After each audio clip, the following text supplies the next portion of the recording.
Hello, hello.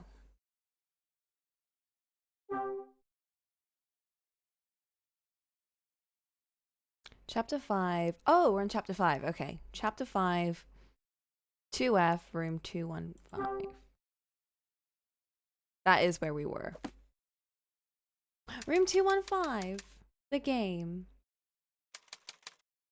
I guess instead of 8 p.m., I should probably just put chapter 5. I forgot that was the name. Chapter 5. There. When I got a really bad tummy ache and I couldn't continue.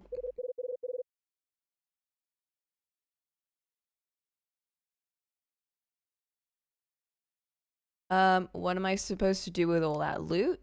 Put it away! That's what we're supposed to do.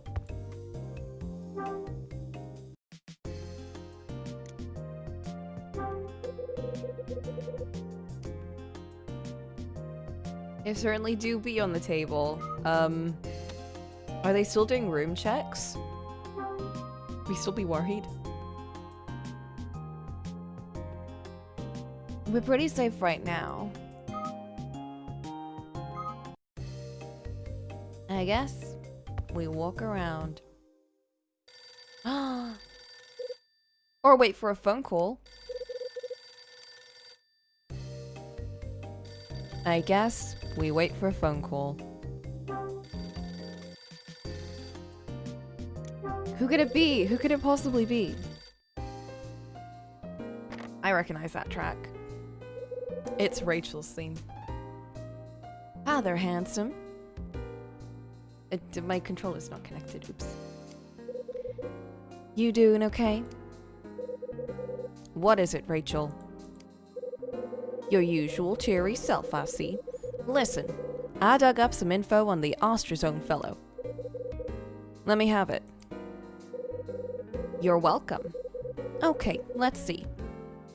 He was born in England in 1875, and he died in 1910 at the age of 35. Whole career is one big mystery. The guy was a complete unknown while he was alive. Then about 40 years after he died, 10 or so of his works were discovered. Suddenly people love his stuff, and he becomes the art world's new darling. From what I've read, artsy types appreciate his subtle and distinctive brushwork. There's a lot of collectors out there who want his paintings in a big way. You wouldn't believe how much folk are paying for his stuff. It's crazy. Oh, and his most valuable painting is something called Angel Opening a Door. Angel opening a door, huh? Mm-hmm. But the thing's been stolen, so there you go. Someone stole it. That's right. It says here it was taken from the Travis Art Museum. Let's see. Yep, 3 years ago. Wait, that wasn't on purpose? I thought you were purposefully calling him Jake Hunter because he was being rude. Interesting. Apparently, it's the largest of all Ostrozone paintings, and the most popular. Isn't this all just fascinating? Yeah. So, Kyle, sweetie? Huh? Why the sudden interest in dead painters? Actually, I just wanted to know about an angel painting. Angel paintings? You mean paintings of angels, right? Yeah, whatever. Listen, I found some dirt on Bradley in the last few hours. Bradley? That's the man you're looking for, right? The one who you won't tell me about. Bradley was my partner when I was on the force. 3 years ago, he went rogue and stabbed me in the back. He used his badge to steal a boatload of cash and a big angel painting. Then he vanished. I want to know what happened, why he did it. That's why I'm tracking him down. Oh.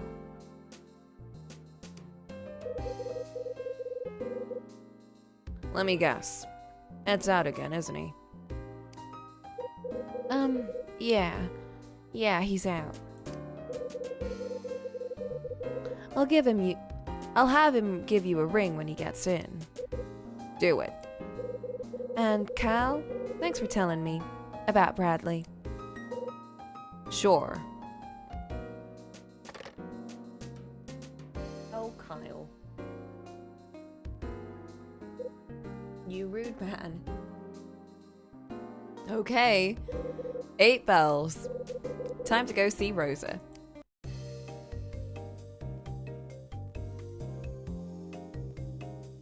It's still not connected. Ah.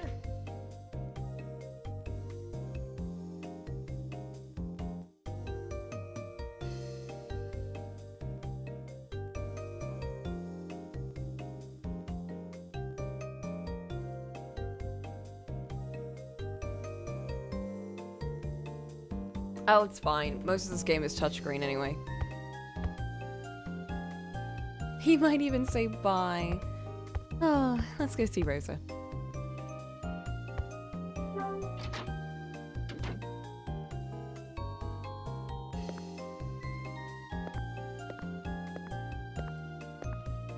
We still haven't talked to Mila at all.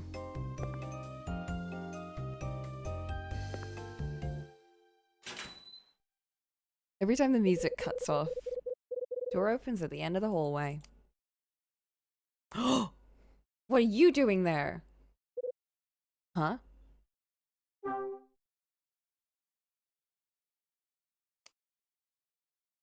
I got nothing to say. Alright, what's wrong now? Something happened? You look like roadkill. It's nothing! Really? Great. See you around. Hey! Wait a minute, will ya? What? Did Dunnan say anything to you? About you? Yeah, plenty. Like what? Like what? Oh, never mind. You didn't hear anything anyway. You put that money in my toilet. And then you were like complaining that someone stole it. Why are you trying to frame me? Yeah, I heard. Someone boosted your stuff, right? That what this is about? So you did hear, huh? I can't with his face. So what got taken? No, I'm not telling you that. Hey, hold on. You lost 20,000, right? Do you think he'd get pissed off if I say that? 20 large, right? What? How? Oh, fuck. That how much scratch you lost, right? $20,000. Am I wrong? Oh, I get it. It was you, wasn't it, Mr. Hyde? Huh? Uh-oh. I had a feeling, but I still wanted to do it. This game will, like, actively call you out if you try and do anything. The hell's going on here? Someone's yelling behind me, and I think I know who it is. Something happened. We're just talking. Great. Last thing I need in my life's more useless chit-chat. I've solved the case. You little shit. Also, thanks for sticking around, Super Mondu, and also hello. The thief's right here. Mr. Hyde? You better have proof before you say something like that, kid. He knows exactly how much was taken from me. Oh, yeah? Mr. Hyde? Can I get you to show me your things? My what? Your belongings. Oh, why do you want to see my belongings? Because otherwise I'll toss you out of my place, that's why. That satisfy you, Angel? I suppose so.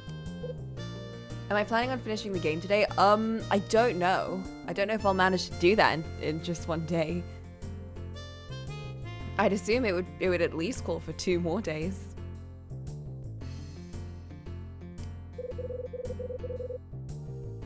Alright, here goes nothing. Well, did he have anything? Hell no, he didn't. I swear to heavens, this crap's gonna kill me. Enough's enough already. You call that a search? You couldn't find dirt in a graveyard, old man. I demand that you call the police. Whoa. Whoa. Jeff clamps his mouth shut and storms off. Well, crap. You plan on going through everyone's things? They look like Sherlock Holmes to you? If there's an investigation, I gotta call the police, much as I hate to. I bet. What? Okay, I'll buy it. So that was supposed to happen then. I was supposed to push him.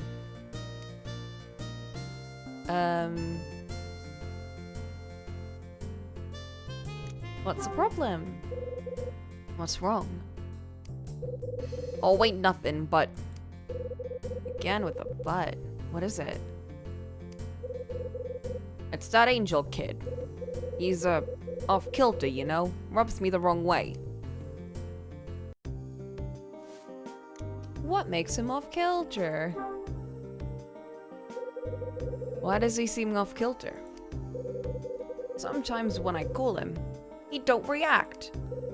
Doesn't react? Like how? He ignores you? Because he doesn't recognize that name as his own. That's why. I ain't exactly sure, but I'll talk to him and it's like he don't hear me. Gotta say his name a few times before he pays attention. And he's all bent out of shape about his stuff being stolen, right? But he don't seem upset in the right way. More like it's an act. And all his business about searching everyone's stuff. And enough of that. You think he's lying? I don't know. But I don't want to call no cops. I hate cops. What are you gonna do? Gonna think things over for an hour is what I'm gonna do. Oh shit, they're giving us the hour timeline. 1 hour exactly. You got a show to watch or something?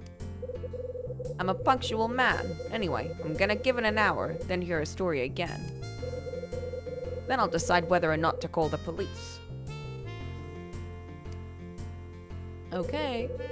Dunning finishes talking and slouches off.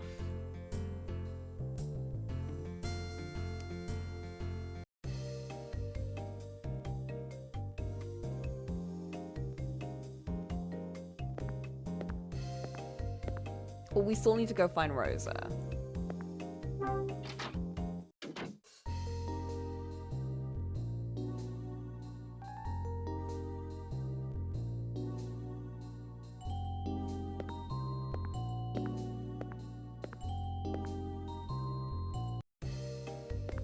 She's not in the kitchen. Where could she be? Oh, and at the end of this hour, we can finally go drinking with our bud.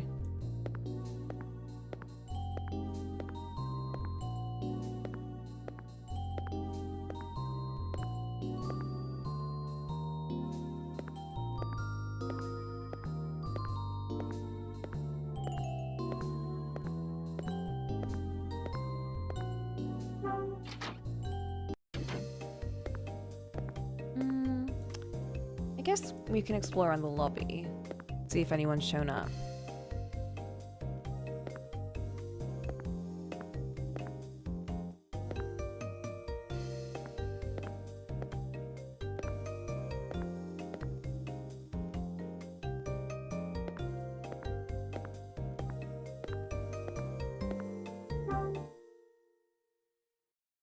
We can go in here now, can't we? Yeah, because now that's how you get there.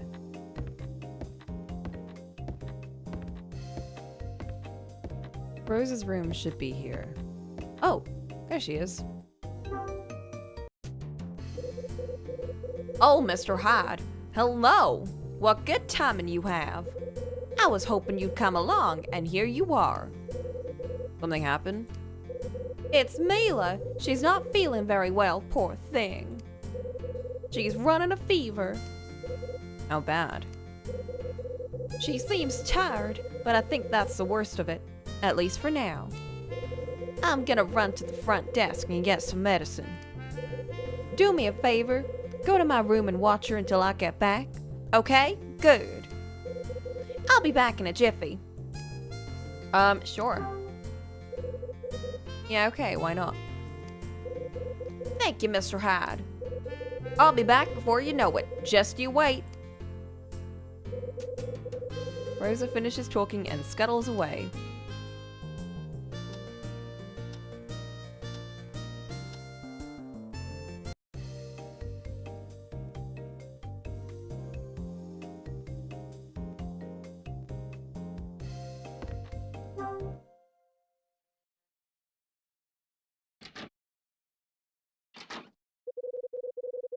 I wonder what Mila's doing.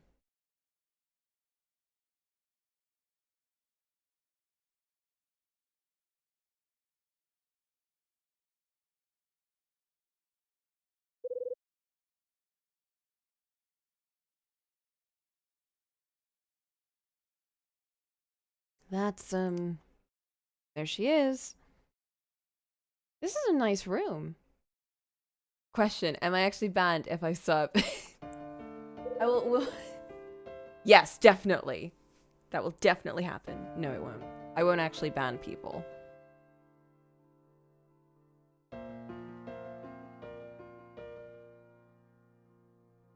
Sleeping, huh? Hey. Don't wake her up, she's sleepy. Bro!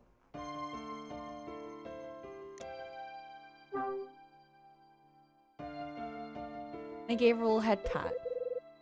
How are you feeling? Rosa's gone to get you some medicine. Hey, take it easy, okay?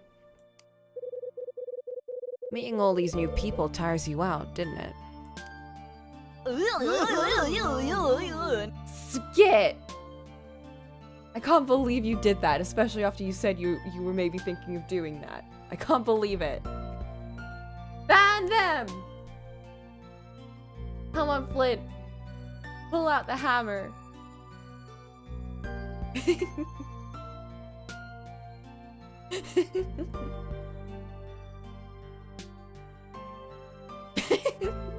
That's so like you. Yeah, get him! Yeah! Well, I guess now that you've been banned and have subbed, you can use my cute little emotes. I thought so. So hey, I got something I need to ask you. Can you tell me something about your bracelet? Was it a present? Yeah? Who gave it to you?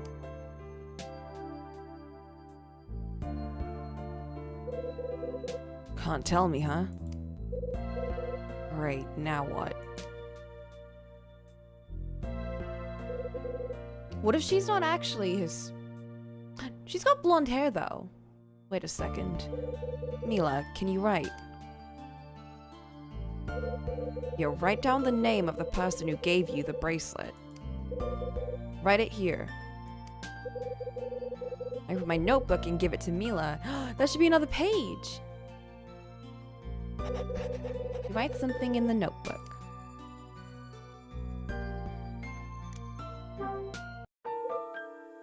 Huh? Who was it? Papa. Papa?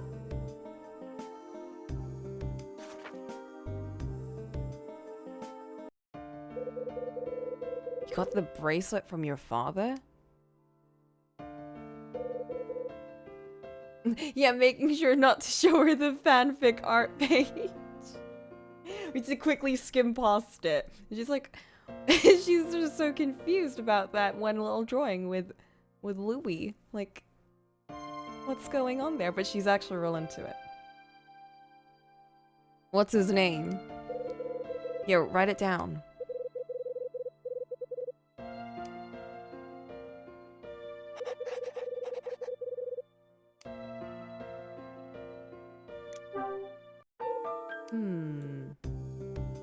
Does he have a name? Robert Evans. Well, that's very different than I expected. I was expecting either Jay or, you know, our boy's name. Evans. Your father's name is Robert Evans? Huh, alright.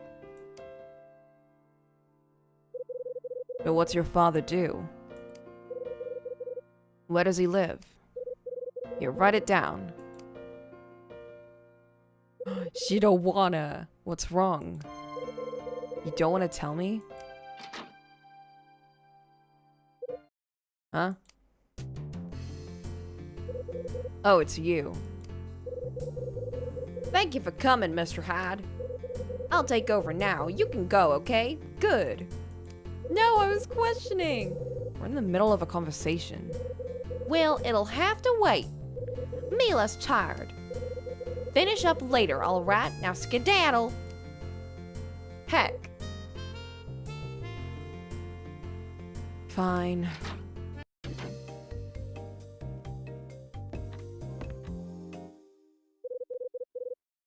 That you, Mr. Hyde? What you doing here? Let me tell you something, Mr. Hyde. I see no reason for you to be wandering in the hallways like some kind of spook. You keep sneaking around, I'm gonna get suspicious. Why don't you go back to your room and sit still for a bit? Dunning turns and goes into the room. I guess people don't typically go around a hotel, you know? They kind of just sit in their room or they leave. But we can't leave, the door is locked. I think that's a warning though. If he sees us again, basically.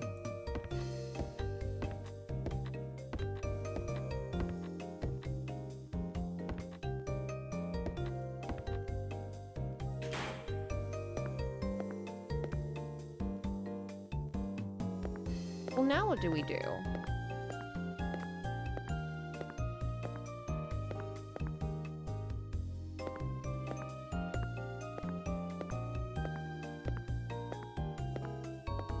I guess we go to our room because Daddy Dunning's told us to go to our room.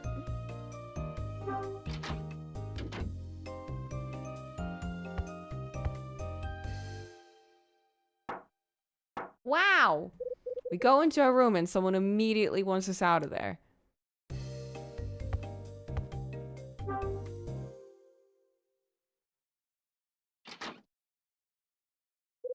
Oh, it's Melissa. Mr. Hyde? I love her little theme, it's so cute. What is it, Squirt? Mr. Hyde, can you help me? With what? One of my wings came off. You have wings? No, my doll! I ripped one of the wings on my doll. Oh, come on, kid, get your old man to fix it. He can't sew. He's a man. Please. He's a surgeon. He sews up people all the— Hey, I'm a man! Hey, whatever. Mr. Summers said to ask you. He said you could fix it, so can you fix it, please? Mr. Summer? Summer told you I could fix it? Uh-huh. He said you're a salesman and you have gadgets and stuff like that. We do have a hand sewing machine. He said a bunch of other stuff too, but I didn't understand him. Then he kept talking and I got bored. He smells weird. But he said that you had something that could fix my doll. Summer, you too big con artist. What's a con artist? Can't believe anyone would think I could sew. Alright, relax. Hold your breath and count up to 1,000,000 or something. Oh my god. We got a sewing machine right here.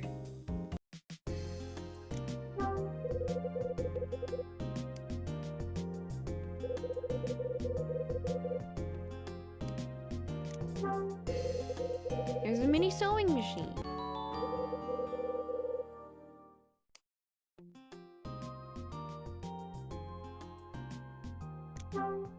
take this? No. Okay.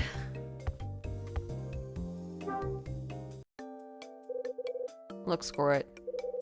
Please, mister. A crumb! A crumb of sewing.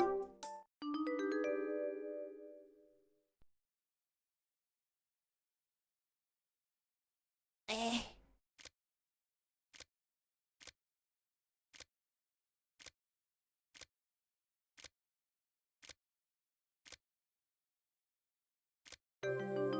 I did it!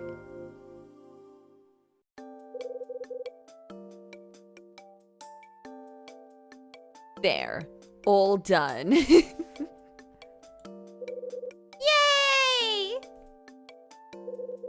Pretty good, huh? Now get lost. Thank you, thank you, thank you, thank you! Hey, mister? What?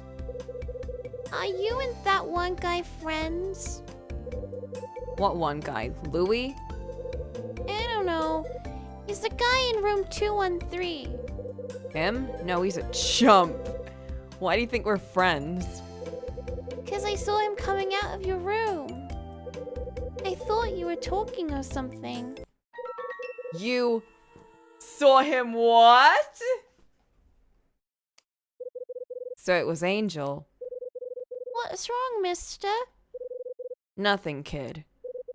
Take your doll and go back to your room. Your old man's probably wondering where you are. Okay.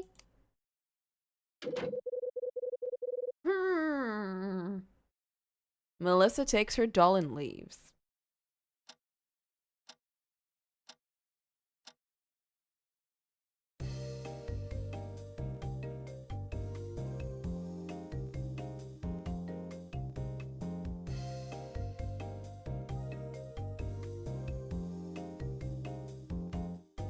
I also like her jacket. Yeah, I agree. She's just got a very fun look. Alright, we need to bully a man. Jeff was in my room, was he? I think it's time he and I have a little chat and see where it goes from there.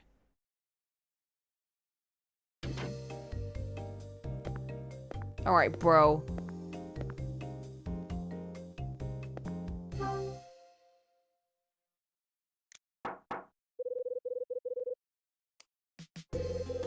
No one home, huh? I wonder whose room he's breaking into now. Wait a second. When I saw him in front of the restaurant... Ah! He'd just come out of the left hallway door. Bet he was up to no good on the other side. Oh, yeah! What was he doing there? It was very suspicious.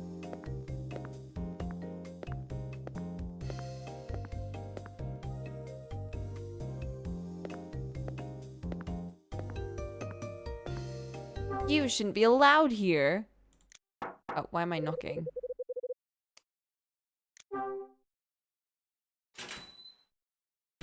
It's good that it's deserted, so we can snoop.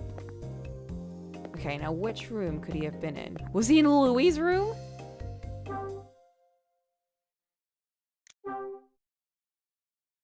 Drat, we still can't go in. Was he messing with the boilers?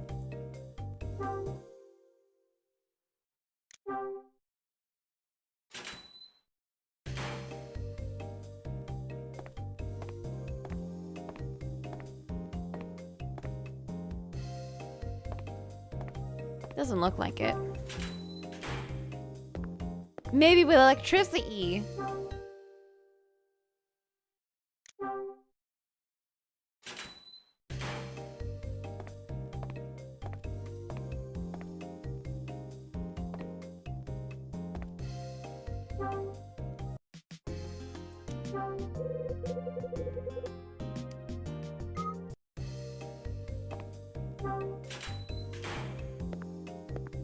Laundry?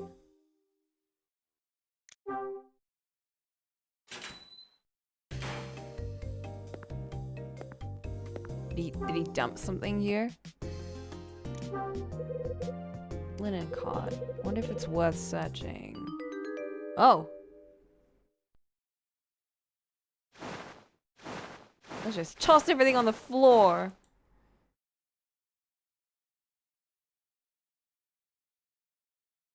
Hello? Oh! It's a gun! What have we here?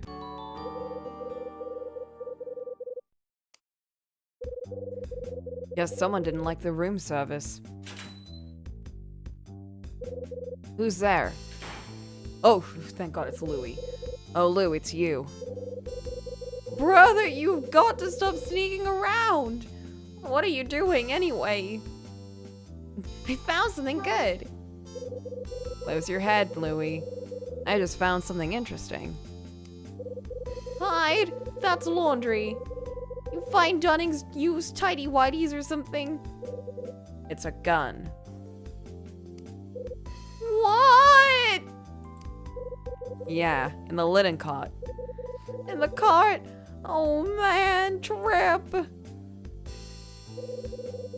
You're playing with me, ain't ya? Yo, did you break into the bar or something? 'Cause you're talking like a crazy man. Wait, for real? You really find a piece? Oh, come on, man, let me see. Here it is. Holy crap! What kind of crazy person hides something like that here? Rosa ain't been here today, and you know I ain't doing laundry unless I have to. Maybe it was that one guy. That one guy? Any guess use the laundry today? Yeah, man. Dude in 213, that Jeff Angel guy. He is leaving a lot of evidence for himself. He was wandering up and down the hall, so I gave him a holler. Asked if we had a laundry room, and I told him where it was. Angel, huh? Figures. What an idiot. Why would you ask someone that? Now you're extra suspicious. Where's the little prince think he is, man? This ain't the Ritz, you know. Something about him gives me the willies. Plus he does nothing but cry and moan. I don't like what's on the menu. My bed's too hard. The guy won't shut up. I want to tell him to take his pansy ass out of here and run home to mama. Oh, and now, he's wailing about how all his crap got stolen. I tell you, man, he's driving Dunn nuts. Old man spitting nails. What got stolen from Jeff? Cash? What else, right? But listen to this. The guy lost 20 G's. Can you believe that? Who was that kind of moolah in the hotel? Guy with that much cash must have done something dirty, right? So he claims someone lifted 20 large from him, huh? That's his story. His cash is in my room. Whoa! I found it wrapped in a plastic bag in my room's toilet. Okay, now I know you're playing with old Louie. Who'd go and do something like that? You tell me. I went downstairs after I found it, and Jeff was already yapping away. So you think? Yep, I think. Timing was too close to be coincidence. Here's the kicker. I got an eyewitness. Melissa saw Jeff come out of my room. No way! Why didn't we lock our room? What a dirtbag. What you gonna do, Hyde? Dunning's thinking about calling in the cops on this, and LAPD is no joke. Oh god, we have to get through this hour and convince Dunning to not call the police. We gotta sort out this whole problem in an hour. You gotta watch your step, brother. You're right. Last thing I need is to get caught up in Hollywood drama. Especially now that I found a lead on Bradley. Hold it, you got a lead? Did you find something in room 217? A lighter. A lighter? That's right. Looks just like the one Bradley carried. So the cat that stayed here 6 months ago under your name was... That's my hunch. Yeah, but if that's true... Why'd the dude use your name? Why is he staying here in the first place? 2023 Mustang, whatever year they were in. They're in like 1970s or something right now. 1980s? I think it's 1979. They're in like the 1980s right now.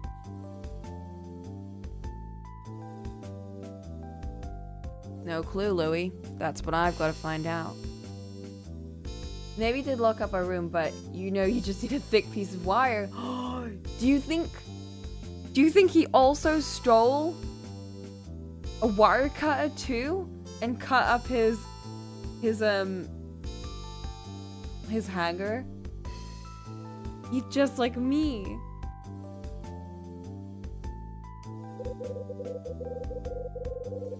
But first, I have to clear up these distractions. I dig your brother.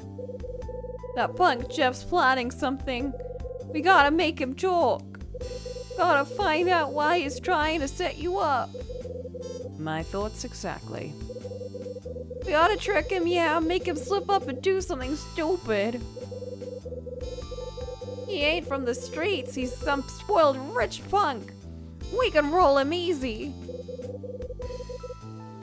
Alright, Louie, let's do it. Yo, we teaming up! Hell yeah. Yeah, I guess, wait, we could, How do we play it? Okay, got it. Check this out, my man. Yeah? I get Jeff to come out of his room, right? And then, while he's gone, I go in and give the place a quick shakedown. Bingo! Bet my lost time there's something in his room that'll nail him. I think you're right. You want? I should go ahead and set the trap. Got any dirty cop tricks I can use, like beat sticks or sweet talk? That kind of crap. Create a distraction? Just call him away. Distraction! Think you can create a distraction? Yeah, I can do that. Punk's in room 213. The room next to him is vacant. So room 214 is where I'll do my thing. I'll go there and, get his attention by making a bunch of loud noises or something. Ooh, that's some plan. Don't sweat me, man. Look, I'll get him out of his room. Then I'll just keep him busy for a while, you dig? Guess that'll work. Okay, let's go in 5. All you gotta do is go and wait in room 217, yeah? He finishes talking and rushes out of the room. What about the gun?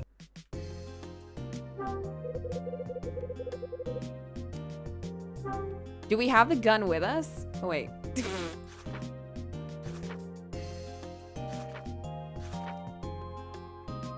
Interesting.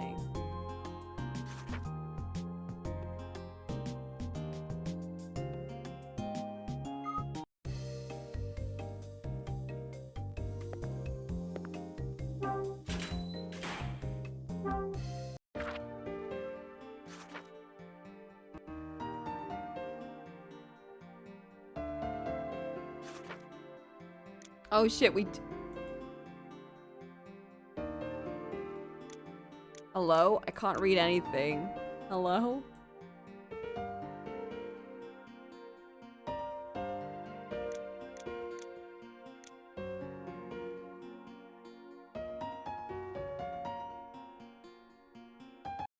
One sec.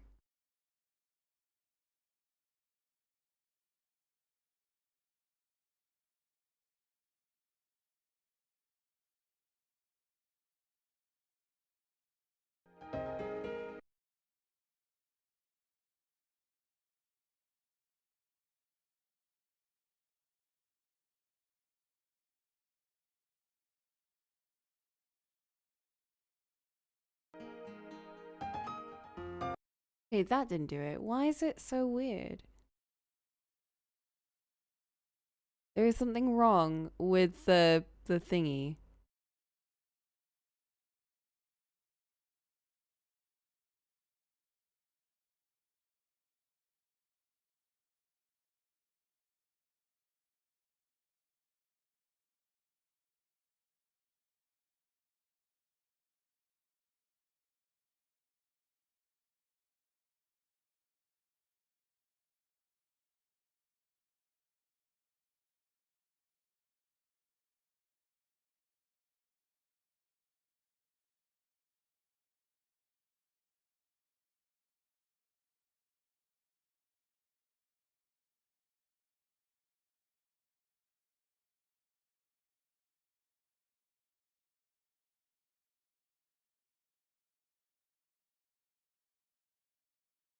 Yeah, I'm just like, that didn't happen before, did it?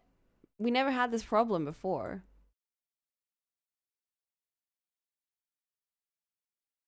What happened? The text is not showing up properly. That's what's happening. And that wasn't the case before. Yeah, everything's all wonky.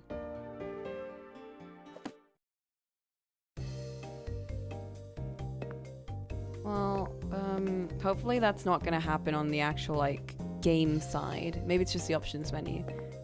Okay, we have a plan. We also do have a pistol in our inventory, so if we get searched now, we're kind of screwed.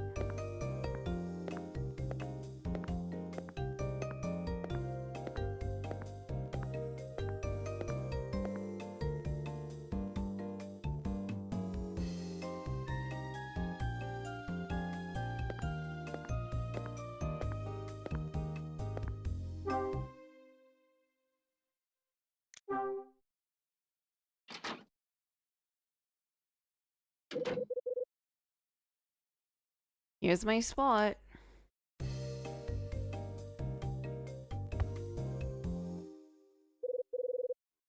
Oh my god. Hey! Somebody! Help! Help! Real subtle there, Louie. Well, there goes Jeff. Okay, Hyde, time to go to work. I love Louie so much. Alright, well, the game seems fine except for the options menu. Options menu is very not fine.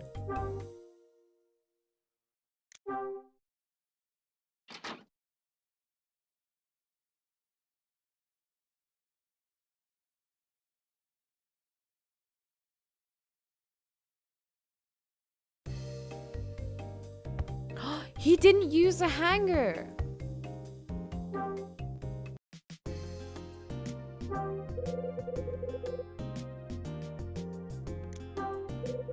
Look what's in his bag. Is that my key?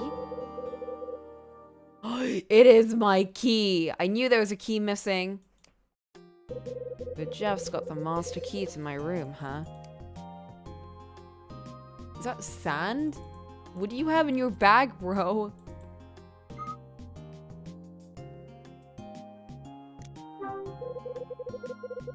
Must be Jeff's coat. Wonder if that would fit me. There's something in the jacket pocket. Jeff Damon! Wait a minute. The name of the card is Jeff Damon. Jeff Damon. Damon. I've heard that name before. Oh, right.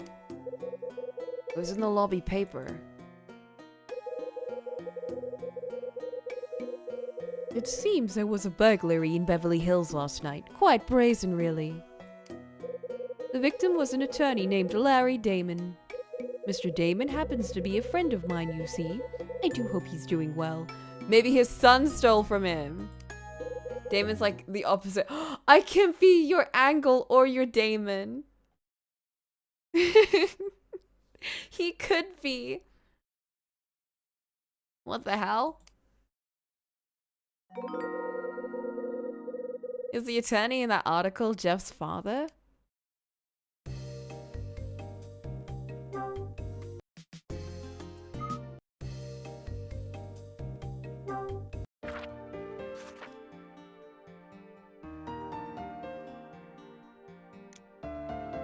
Oh, the menu's okay now.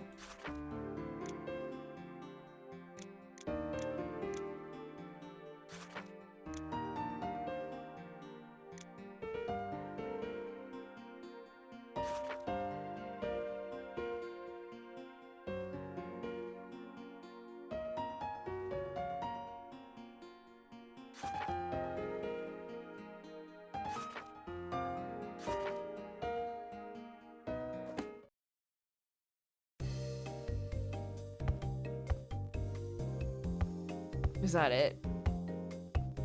Oh, he did sleep in this bed. Ooh. Oh, that's a brochure.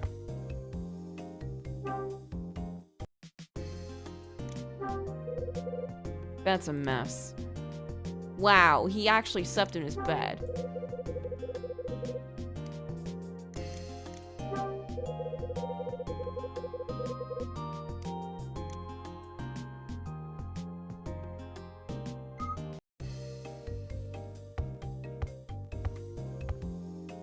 Did he mess up his own toilet?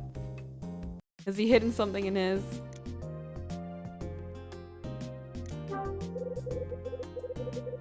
Don't need to look any further. Well, sometimes you do.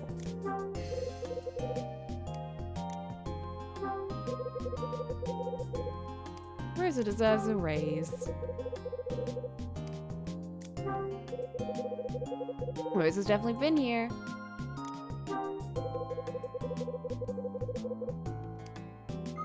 I don't know if I want to look at used towels. That sounds icky.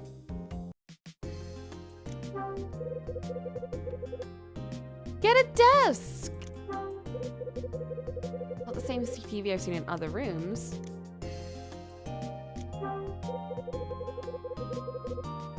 What's different about it?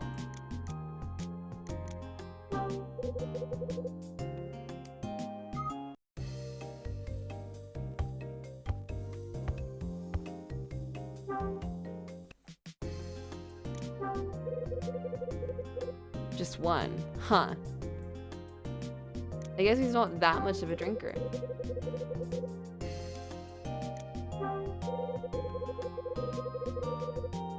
That's a nice leather sofa. Angel got the swank room for sure. He did. Why doesn't our room have a cool sofa? Is there nothing else? Or maybe I can like... Maybe I can prod around in it. Like with my wire.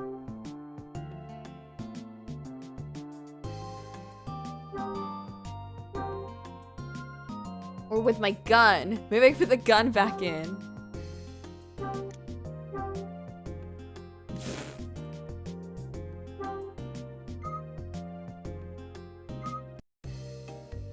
I don't know if there's anything else to do here. Huh? Uh-oh. What's the deal? Jeff closes the door and comes into the room. What are you doing in here? This is my room. You better get out of here now. Yeah? I thought it was the kitchen. Ain't Rosa around here somewhere? Are you trying to be funny? Are you laughing at me? Oh no, he's so pathetic. Well, laugh this off. I'm calling the front desk and getting the police over here. Bad idea, Paul. You're the last person who wants to see the cops. What's that supposed to mean? Oh, it's just a feeling I got. Now, wait just one.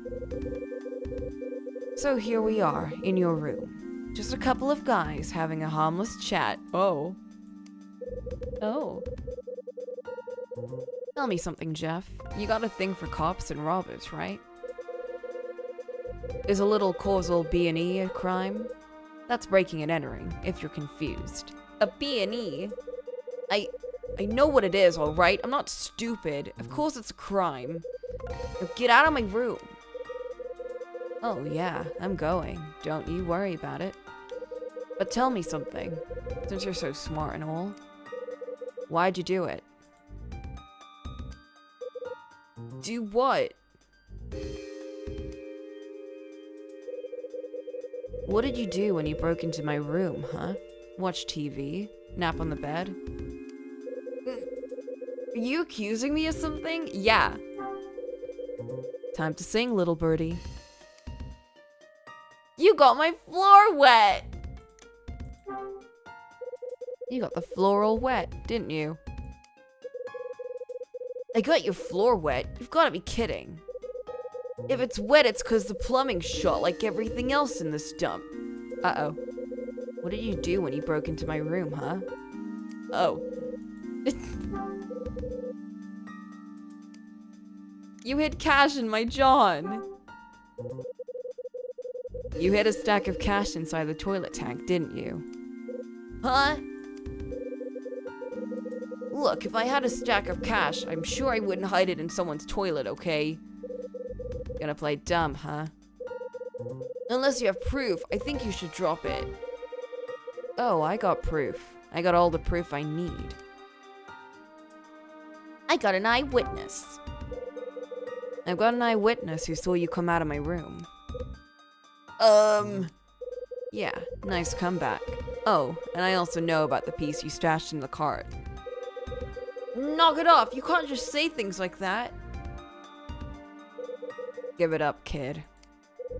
You're not getting away with this. Why'd you do something so stupid anyway? Something tells me he's not very smart.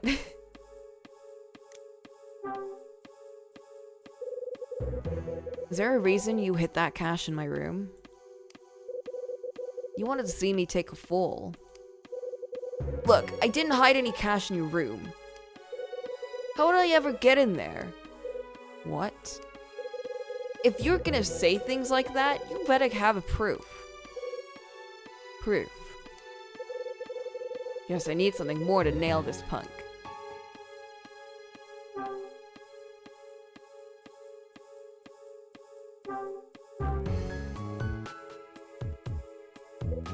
Oh. You want to tell me what you're doing with this?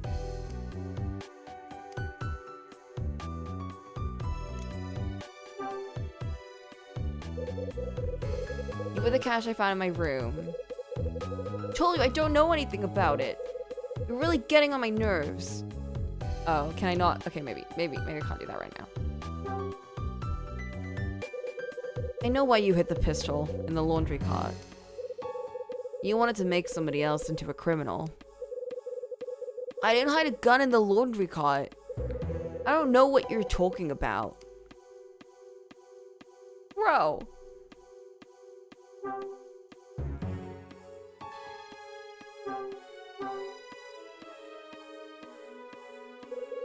Why are you showing me that? Found this piece in the laundry room. That's where you hid it, right? I don't know what you're talking about. You're lying, punk. Why are you so convinced that I hid it? I bet if you dusted it for prints, you'd only find yours. Oh, heck. What about this?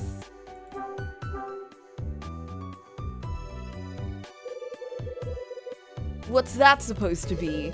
I don't know anything about it. Bro, it's your ID! What do you mean? It has your face on it and your name! What do you mean? What? No! You can't just say I don't know anything about it. Not your face! Your real name is Jeff Damon, isn't it? No? What? No? No, it's not. How many times do I have to tell you? My name's Jeff Angel. First of all, that's a stupid name. But also, we have your ID. What? If you're gonna say things like that, you'd better have proof. Proof. I guess I need something more to nail this point. Well, I have proof. I presented it. And he's not letting me. Here. I'll present it again. Stop acting so smug. You must not be very bright. I told you I don't know anything about that. Oh my god, please. What am I supposed to do with you? Oh, oops. That's his twin brother. I need something to nail him. I'll give him the men's magazine.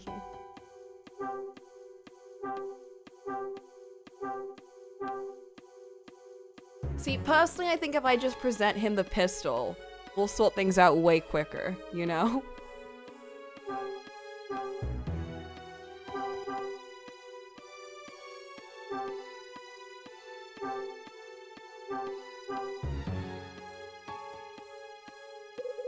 Put that away! I told you, I don't know anything about that. Well.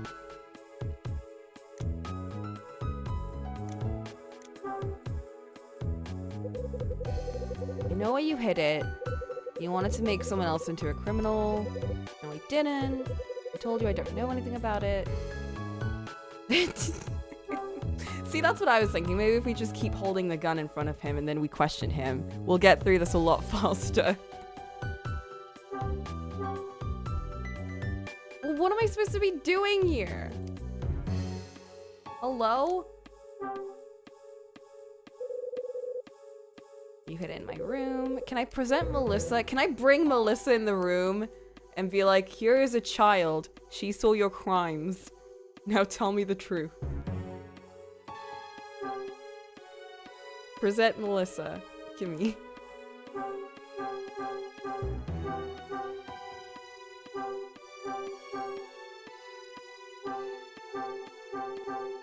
I don't have anything else.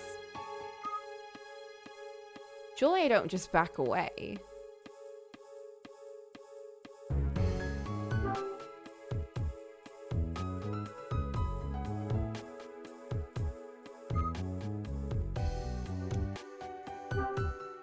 No, your name is not Jeff Angel!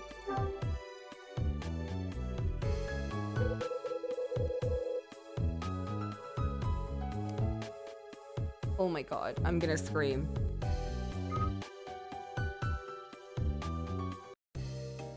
Alright, let me just look around your room real quick.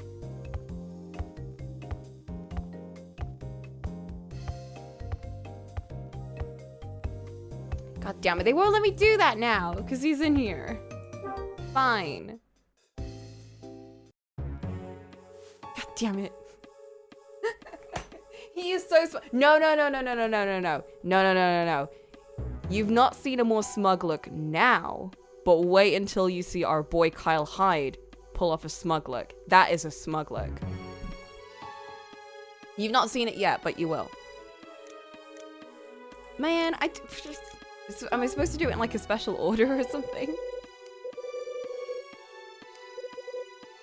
I like how he's so smug, but he's not even saying anything smug. He's just being like...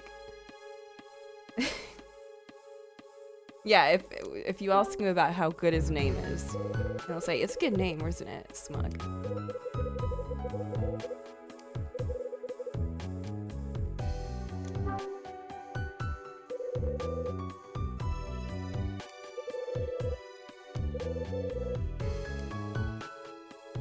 I don't get it. We have the evidence, so why aren't they... Do we have any other evidence? What about my key?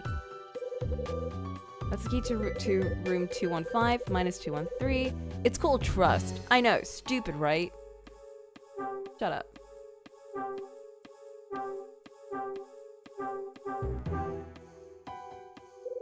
That's a brochure for this dump. What?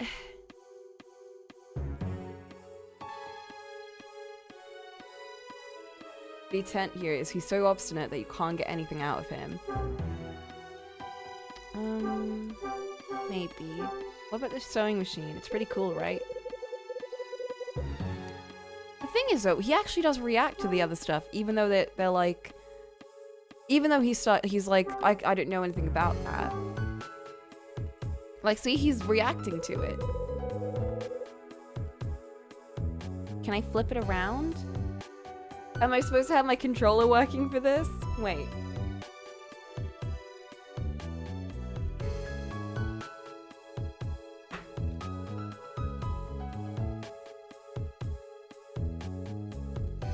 My PlayStation, I tried to use my PlayStation controller and it wasn't working.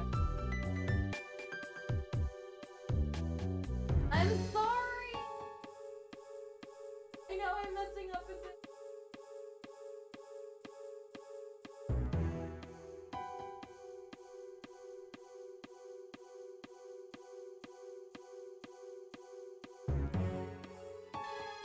Right now my solution is maybe if I flip the card in his face, he'll be forced to answer me.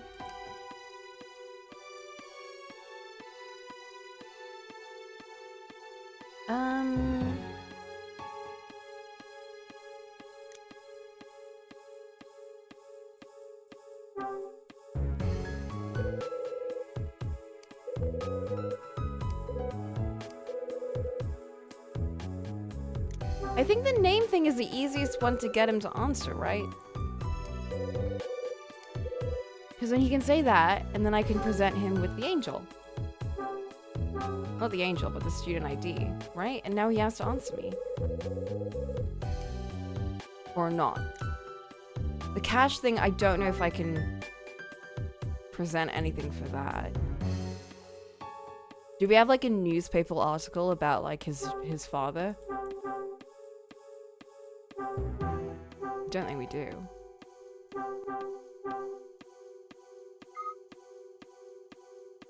Okay, can I get a hint? Can I get a tiny little hint?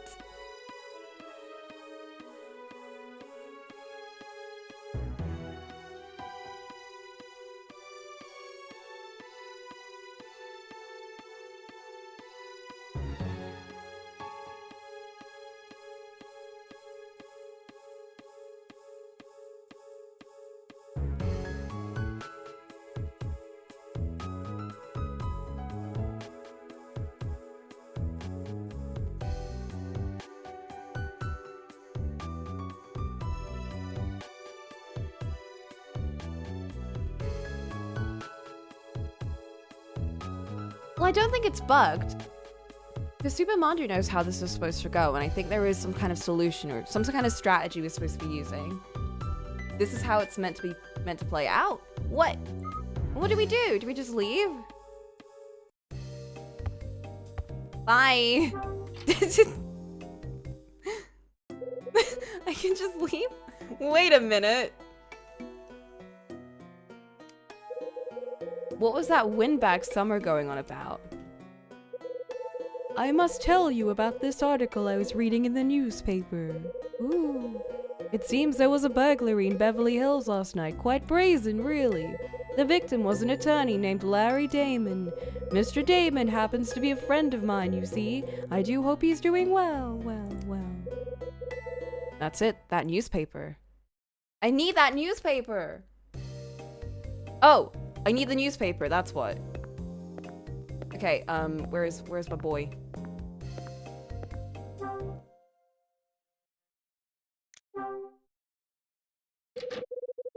God damn it. Okay, I guess I'll go in the right way. Oh. Or not. I need to find him. Where did he say that he'd put the newspaper after he was done? Was it in the lobby? I think he said he'd put it in the lobby when he was done.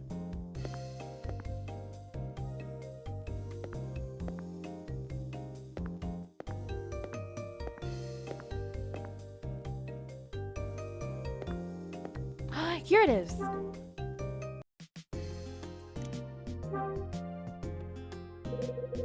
Date on the newspaper is December 28th. That's today. Let's see what's in the paper today. Home of prominent Beverly Hills attorney burglarized. The Beverly Hills home of attorney Larry Damon was burglarized last night. Police say $20,000 and a pistol were taken from a safe in the study. The perpetrators then fled the scene in Damon's car. A police spokesman said they are actively pursuing the case. This game's got really good music, I agree. I mean, it's got really good everything. That's it, huh? The cash from my John is from this robbery. Now we can go back and nail him with our gun. Imagine if Phoenix Wright had a gun. Maya would probably get, you know, she'd probably get in trouble for it somehow.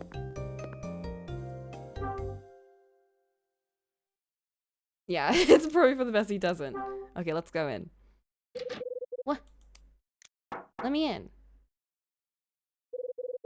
It's Kyle Hyde. I got nothing to talk to you about. Oh, heck. What if I have this gun?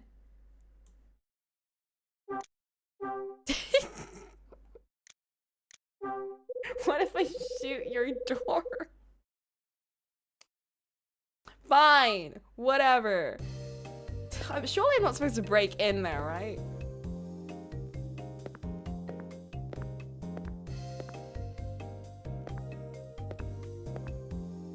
I don't have a thick wire anymore. I can get his keys, I guess. If they let me in. Can I go in? They won't.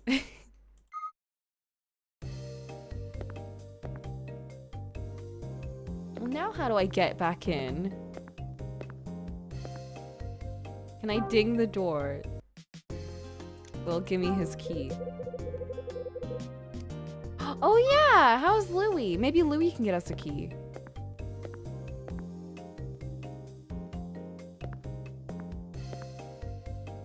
I forgot about Louie. Poor Louie. He's a good boy. Louie, bro. Where are you?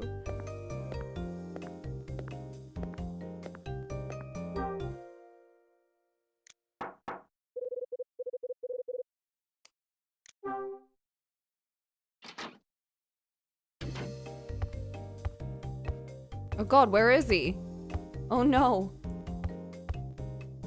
Maybe I can make a commotion here.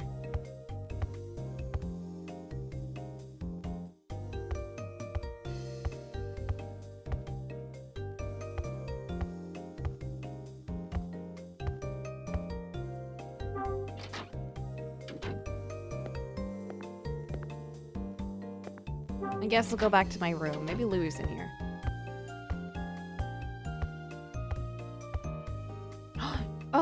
Oh.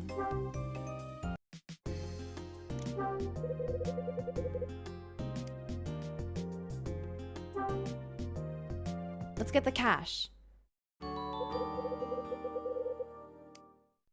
Back of cash out my suitcase. That's 217. We don't need that.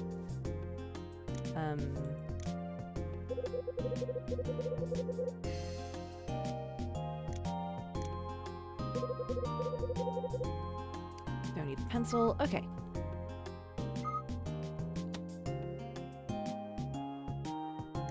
Maybe if we present the cash to the door, he will listen to us.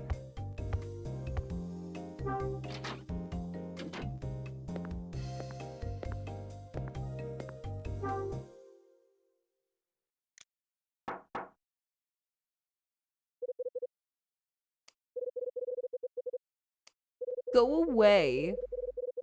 Open up. You asked for proof and I've got proof. Oh. I did need the cash. You're busted, kid.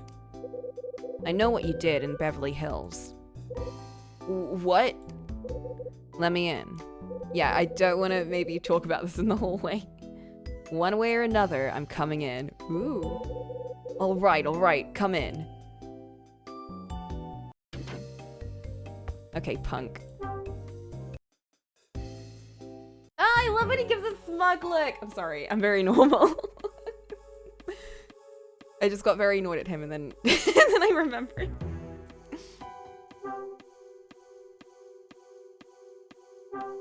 Now do we present this? Hey, that article. Oh shit. The guy who got robbed in Beverly Hills is named Damon. The same name that's on this student ID. And guess what was taken from the Damon residence? 20 large and a gun. And a gun? Did it actually say that in the paper? So, spill. You hid the cash I found in my room, didn't you? You're really getting on my nerves. Oh yeah? Well. Well, then. What about this?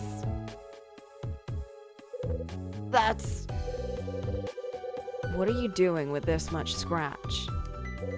You steal it from Mommy and Daddy?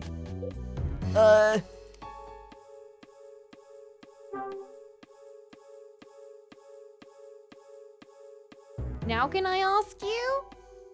Maybe I should go with the real name. Your real name's Jeff Damon, isn't it? No, it's not! It's Jeff Angel! Why would you even stick with that name? Like, even if you're caught out, like, at that point, just go for the cooler name. Hey, that's my student ID! Now he recognizes it! He can see it, finally! Yeah, bro. It's Jeff Damon. I can't. Why did it take so long to get to this point? The proof's on your student ID. What are you hiding your real name? Oh, why are you hiding your real name? It's my father's name. I don't need it. Oh no, he really is a punk. You hate your dad's name? Why you hate your old man's name so much? I don't want to have a jerk like him as my dad. That's why. Oh my god. Well, I know about the gun. I know why you hid the pistol in the laundry cart. You wanted to make someone else a criminal. No, I didn't.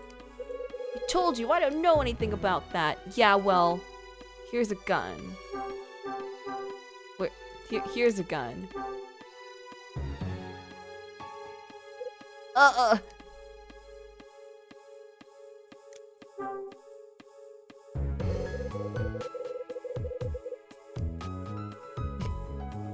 You felt the heat! You wanted it found. It's because you wanted someone to find it. You stole the gun from your own house. Yeah, so what?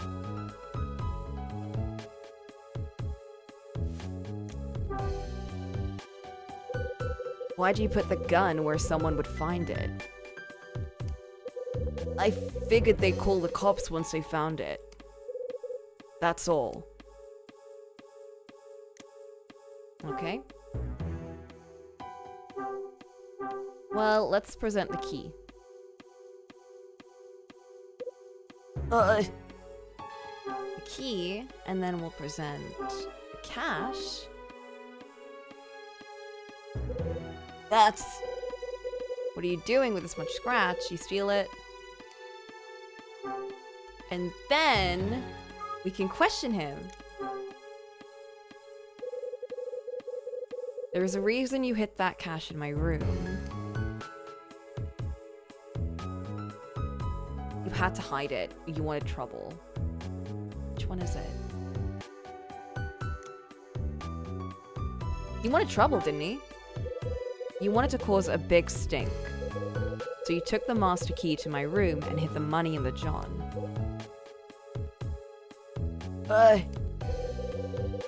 Those aren't the actions of your average Joe, pal. Yeah, you could have just hid it in your own room and no one would have known. So it wasn't about hiding it.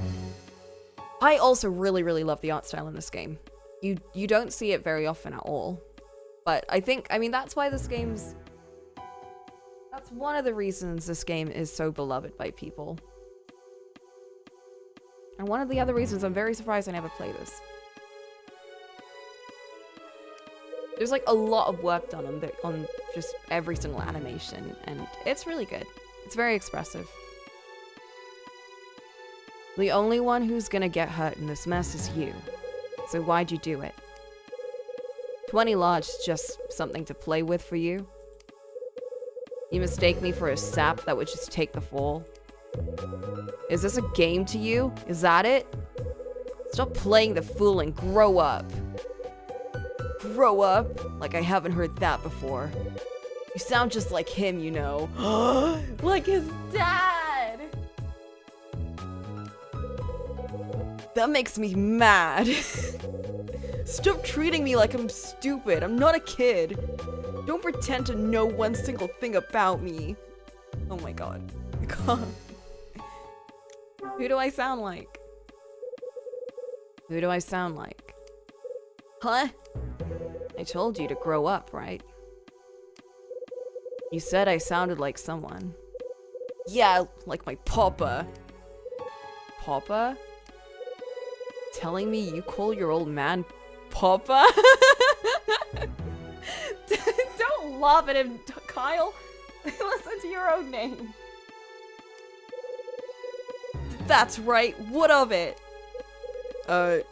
Nothing, I guess. So, what kind of man is your papa? What kind of man is he? What's he do for a living? He's a lawyer. A lawyer, huh? Sounds like he's got his act together. Not even close. Look, I've had about... You're wrong. Dead wrong. My papa's a total scumbag. Uh-oh.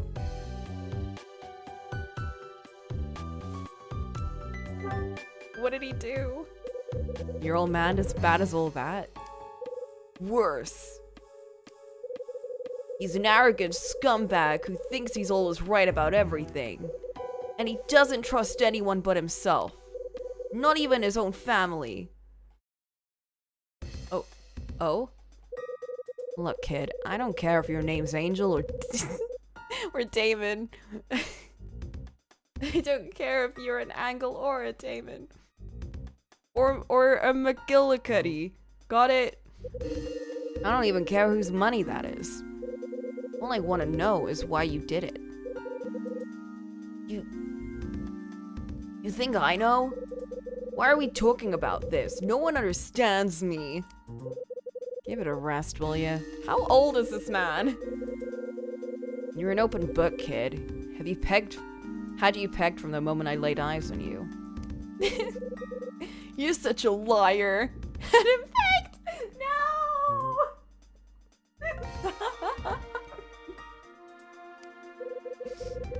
Stop! Leave me alone. Good night, Skit. What do you think you know about me? Where do you want me to start? Never worked a day in your life, so you got no idea about the true value of money. That's why you can steal 20 grand from your old man without blinking an eye. That's why you could take it and use it and lose it just to get a little attention. You never used a gun in your life. Oh sure, you imagined what it would be like. But you got no idea what it's like to pull the trigger, to take a life. You got no idea what it takes to bleed a man out and watch his light go. Holy shit, bro. That's why you toss a gun into a laundry cart like it means nothing. I don't know what set you off, but I know you wanted to put a scare into Papa. That's why you took his cash and his heater and ran like hell. Of course, you didn't know what to do with them after you stole them. And after you showed your belly and ran, you had nowhere to go. So you find a girl on the road with a hotel brochure. You end up here. And that's when you meet me. Just some down-on-his-luck salesman. Not too bright, not too dangerous. You plant the goods on me, then sit back and wait for Papa to love you again. Oh my god. No! I wasn't... Enough. I did not come to this hellhole just to hear you bleat like a damn sheep. You're gonna tell me everything, and you're gonna do it now. Do not make me ask twice. We're gonna get the sad music. We are! Alright. What do I say? I mean, you're right. You lived in the world. Me? I mean, I'm just a kid. I'm nothing. Just a spoiled little rich kid. This I know. Keep going. It's true. Everything you said is true. I can't stand my papa. I can't forgive him for who he is and what he does. I did all this just to get under his skin. I didn't plan it. I opened the safe and grabbed the stuff and ran. But I didn't know what he'd done until I saw the newspaper. He knew it was me who took his precious money and his damn gun. He knew it was me, and he still called the cops. You know what my parents are doing right now? My mom's crying on the sofa, and Papa, he's telling her how he's doing this for me, teaching me a lesson. You want to know what my papa's like, right? Let me tell you. He's a defense lawyer, and not just a lawyer, the best. A genius. Oh shit, he's an ace attorney lawyer. Hire Papa and he'll convince a jury that black is white and night is day. That's why people spend a fortune getting him to defend them. And if you can pay, it doesn't matter what you've done. Theft, okay. Assault, sure. Tax evasion, no problem. Murder, he's your man. He'll go to bat for anyone, even organized crime. Hell, especially organized crime. Uh-oh. And this is where it ties into the overall plot. Organized crime? Yeah, right now he's working for a group of lowlifes called Nail or Nile or whatever. Yo! There's a connection! What? Jeff's old man is working for Nile? Oh, kid. Yeah, that's who he is. That's my papa. Scum of the earth. Where'd you learn all this? He'd bring these men by the house from time to time. Unsociable types, you know. Papa said that they had business they couldn't discuss at the office. I happened to overhear some of their conversations. That's why I found out. That these guys were part of Nile, I mean. That's it, huh? Papa's getting filthy rich off what these guys are paying him. So it's cool that I, boosted a small chunk of it, right? 20,000 is a small chunk?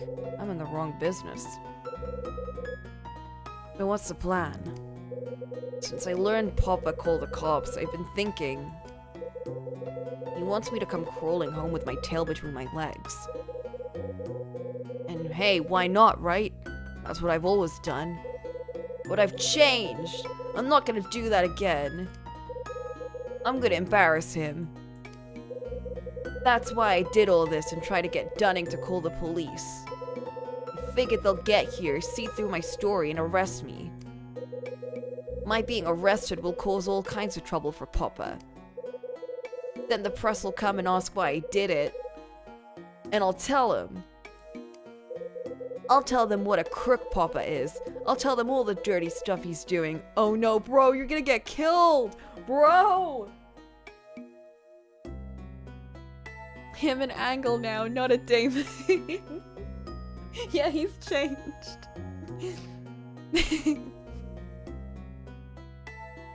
That's why he's Jeff Angle. There's the smug face! There it is! Now that is the best smug face I've ever seen. Ha ha ha. What's so funny? Look at him. You know something, kid? I've seen dumb before, but it's not often I meet stupid. What? You're trying to punch your old man's ticket to the morgue. I don't... Knock this crap off. I tossed the cash and gun and the student ID on the floor. Oh shit. This is yours. Take it and go home. Go see your dad. You think this is a good plan? You think you're smart? What happens when you go to the press and talk about how your old man's mobbed up? You think Niall's just gonna sit back and do nothing? Go ahead, shoot your mouth off. You and the old man can push up daisies together. But... Shut up. You want your papa away from Niall? You want to keep him breathing? Here's what you do. Take your sorry ass home and never do anything like this again. But how? How am I? What am I supposed to do then? You want the old man to change? You change first. Stop depending on him for everything. Try standing on your own 2 feet. Mr. Hyde. Do that and your old man will come around. You'll be showing him how to live. Now get out of here. We changed him. We taught him valuable life lessons. Looks like I've wrapped up Jeff and his burglary fiasco. But... still can't believe Jeff's old man has ties to Niall. Coincidences are piling up faster than I can count. How many times have I heard the name Niall since I've been here? Way too many times. Better take a breather and clear my head. I need to have all this sorted out before I go on. Oh! That's the end of the chapter. After I heard Summer's confession, I went back to my room. Then Rachel called and told me about the painting, Angel opening a door. Seems the thing was stolen from a New York art museum 3 years ago. We talked, and then I went to meet Rosa and ended up running into Jeff. Damon. Jeff asked me, what's wrong with him? Did Dunning say anything? That's right. That's what the punk said. He was grinning from ear to ear like he was glad he got robbed. I heard from Rosa that Mila was running a fever. I went to check up on her and used my notebook to chat with her. I learned that her father's name is... Robert Evans. That's right, Mila's father's name is Robert Evans. That bracelet she wears was a gift from him. I did my best Betsy Ross imitation and sewed up Melissa's ragdoll. Most important part of the game so far. That's when Melissa told me she'd seen Jeff coming out of my room. I knew Jeff was trouble, so I went back and gave the laundry room a quick search. What I found there was unexpected. It was a gun. Am I keeping the gun or... That's right. I found it under a mountain of sheets in the laundry cart. Nice piece, too. Louis waltzed into the laundry room, so I told him about the pistol and the cash. We both figured Jeff was involved somehow and decided to roll him up. While Louis kept Jeff busy, I took a little stroll through his room. I pat down Jeff's jacket and found... his student ID. Imagine if you had a mini sewing machine in there. And then, oh, imagine if we could, like, teach him the joys of, like, of knitting or sewing or something, and he could change his life, and then he starts an Etsy. That's right, I found Jeff's student ID in the breast pocket of his coat. I saw the name on the card and realized that Jeff was using a fake name. Who could have seen that coming? I put together proof that Jeff was lying through his teeth. Then I stuck his feet to the coals and asked why he was trying to stir up trouble. Because he would have took it from our room, yeah! He saw it and he was like, I don't need to take this. But something about it, something about this hand sewing machine calls out to me.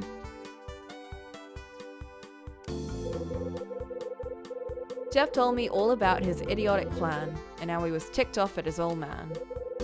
His father's name is Larry Damon, and he makes a living as a lawyer.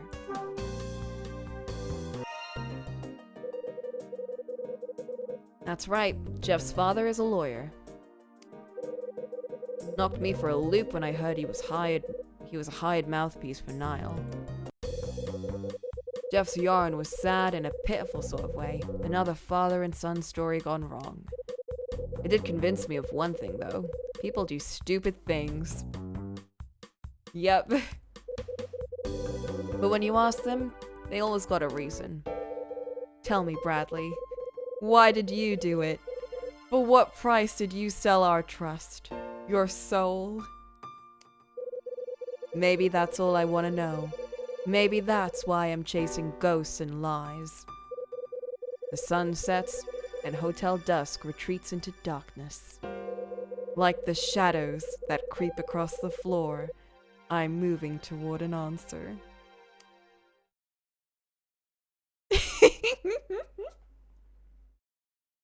That was a great line. That was very Jake Hunter of you, Kyle. That's how you know we're playing a noir detective game. Yeah, as we get more into nighttime, his noirness increases. Yeah, so we'll overwrite this data. And we will also take a tea break now because it is now it's almost a 2-hour mark, but we also finished a chapter, so. Because now we're in chapter 6, and it is 9 to 10, which means we can get Kyle drunk at the bar. So that's something to look forward to in about 10 minutes as I get my tea. So, stretch, get up, make something comfy, I don't know. Go get your teas. We'll put in some jams.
Hello. Welcome, welcome, welcome back. I hope we've all brought something comfy to drink, preferably tea. If it's coffee, then you're banned. But also, I hope we've also got some water with us, so we can hydrate and not dehydrate. Alright, brilliant. Let's continue then. We are now at 9 p.m., which means we can hang out with Louie, and they've even put the drink over here, because we're gonna go get crunkled. 9 o'clock, bar's open! Hell yeah, it is. Well, I cleared up that mess with Angel. Might as well celebrate with a drink. Let's go. Oh, come on! It's Rachel. Rachel.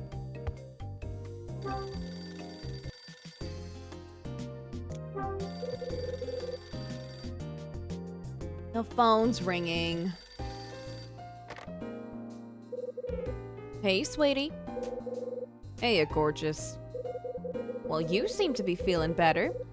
Listen, Ed's back. I'll put him through. Oh, hey. Ide, it's Ed. What's a good word?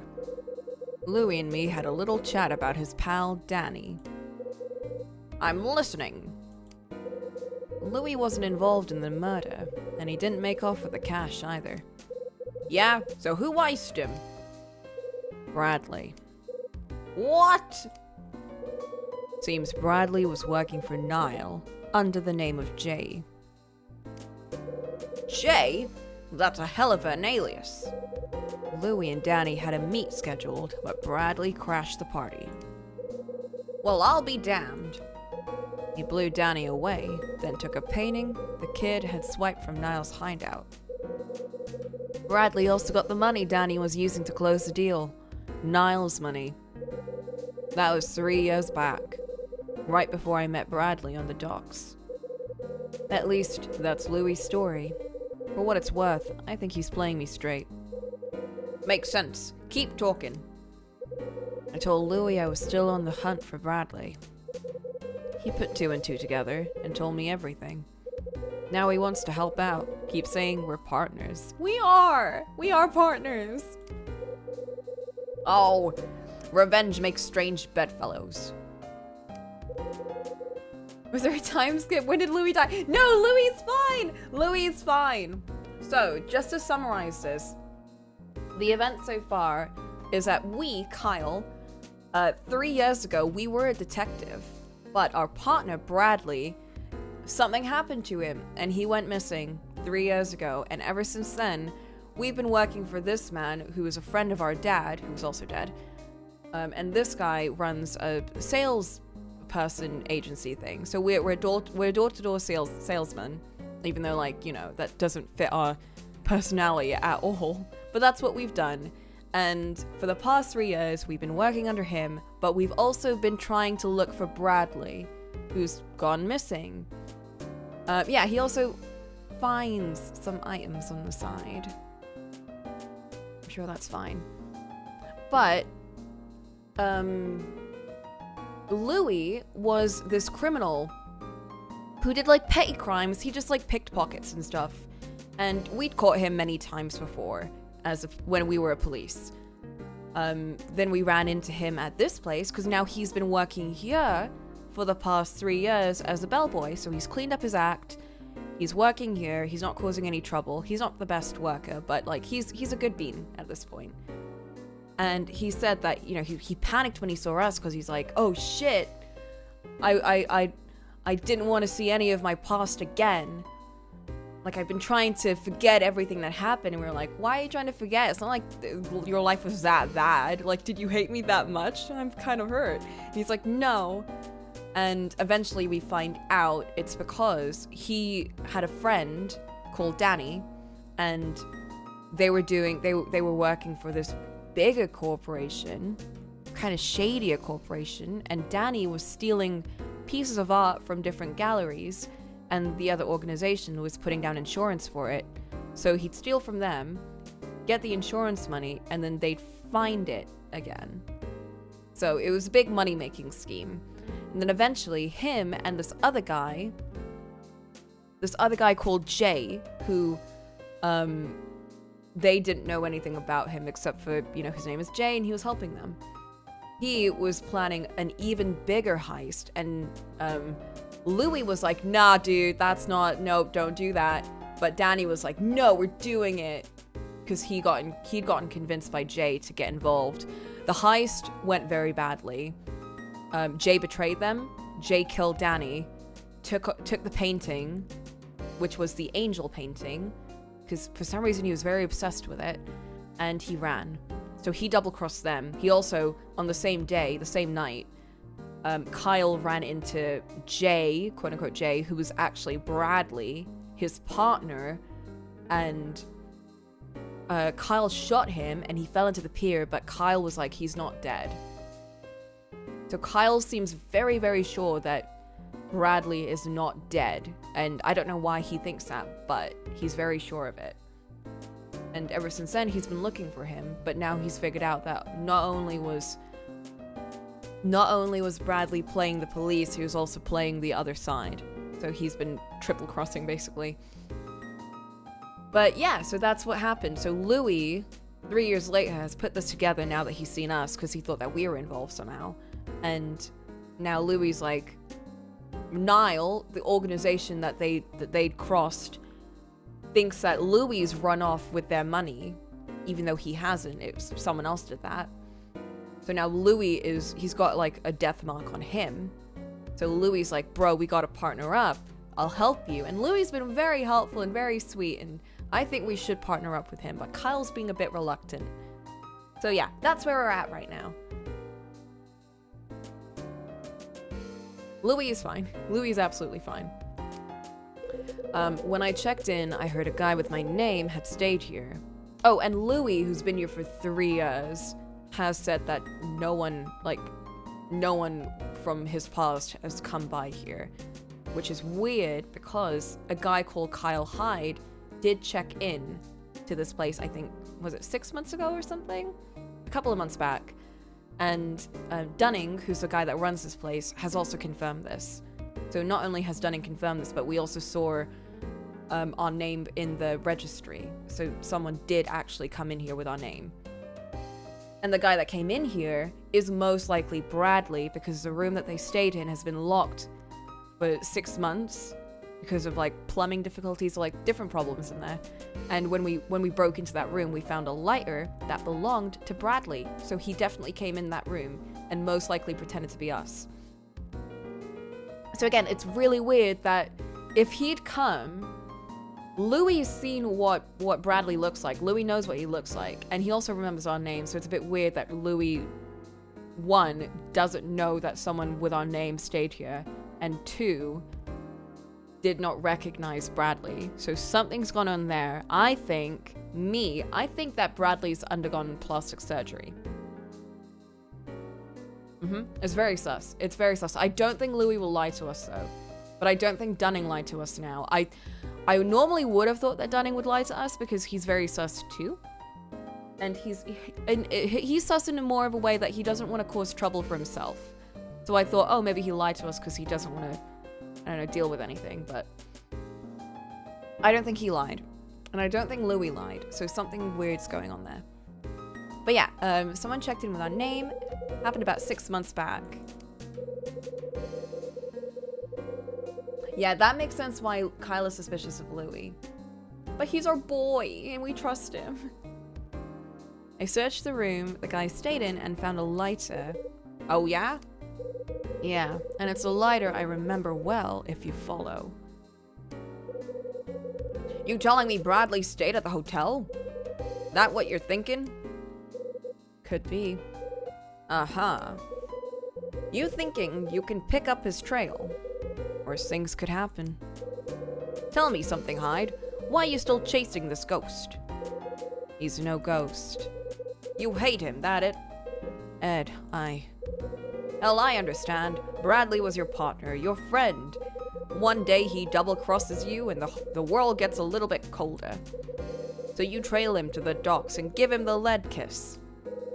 That's not... And what? Bro, chill, let us speak. When his mug don't turn up with all the other floaters in the Hudson. You go after him again. Even losing the badge can't stop you. Hate like that eats a man alive. It isn't hate, Ed. It never was. I just need to know why he did what he did. Why he sold me out. Bradley had a reason. I know it. So you say. Ed. Yeah. I didn't expect much when you sent me to this hole. But what I found tonight with Louie and Bradley, you still think it's coincidence? Of course it is. The hell else could it be? Yeah, maybe. Hey, I heard you've been putting Rachel through the paces. Having her run research on some dead art mope. What's the story? My Ed voice is very good. Thank you. I try. Just wait till you see my little child voice. It's my favorite. One of the guests keeps talking about a painting. Thing's called Angel Opening a Door, supposed to be worth a fortune. Rachel says it was pinched from an art museum 3 years ago. Let me guess, you think it's the painting Bradley nicked? Just a hunch? A hunch, huh? Been a long time since I heard you say that. Your little Denono reunion get the pop... I can't, every time they say Denono. Your little Denono reunion get the cop instincts flowing again? That's Louie's last name. It's not like that, You just what? I know this sounds nuts, but I don't care. There's something about this place, Ed. I know it. Something here is gonna lead me to Bradley. Huh. You really believe that? Yeah, I do. Okay, Hyde. I'll give you one last night to follow this. But if nothing shakes loose tonight, it's time to hang it up. My detective badge? I mean, my love for my partner, Bradley. I ain't gonna watch this thing ruin your life. I don't have much of... Oh my god. I don't have much of a life to ruin, Ed.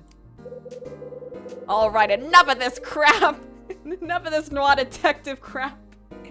Let's talk business. Kyle! Kyle, no! Remember those items I asked you to find? Well, I may need you to hand them over to the client directly. Who's the client? Sure. I'll ring you up later. Who's the client? Bradley. See, we know that Kyle takes cigarettes too, that he smokes, because at the start of the game, he tries to light one outside of the hotel, but he's out of smokes. But in Jake Hunter, you know how we had the little, you light a cigarette to think? Just imagine if Kyle had that. I feel like he'd be a lot less irritable. Because he's going through a lot, he's definitely going through cigarette withdrawals.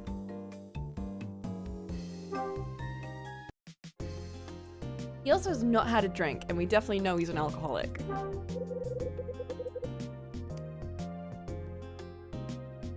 Alright, the client list. Not there.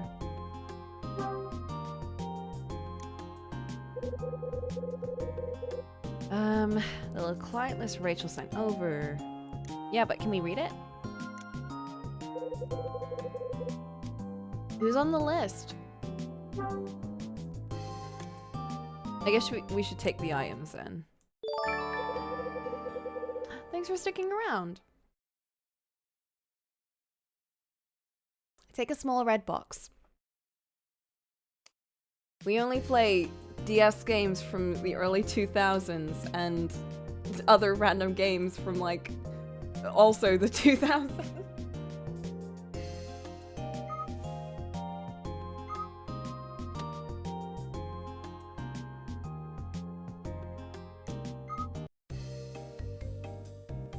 And visual novels. Lots of visual novels.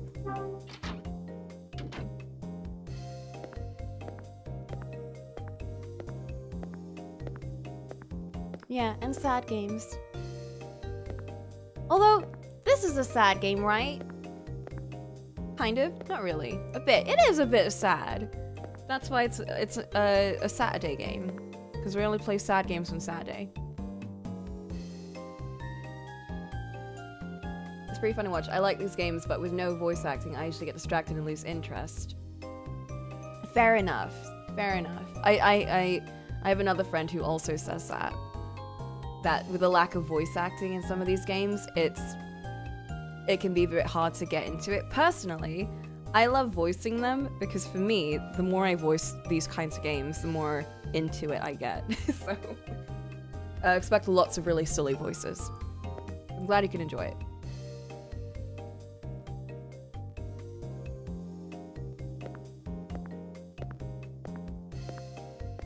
Let's go to the bar. We get to see our bro. You get to see Louie.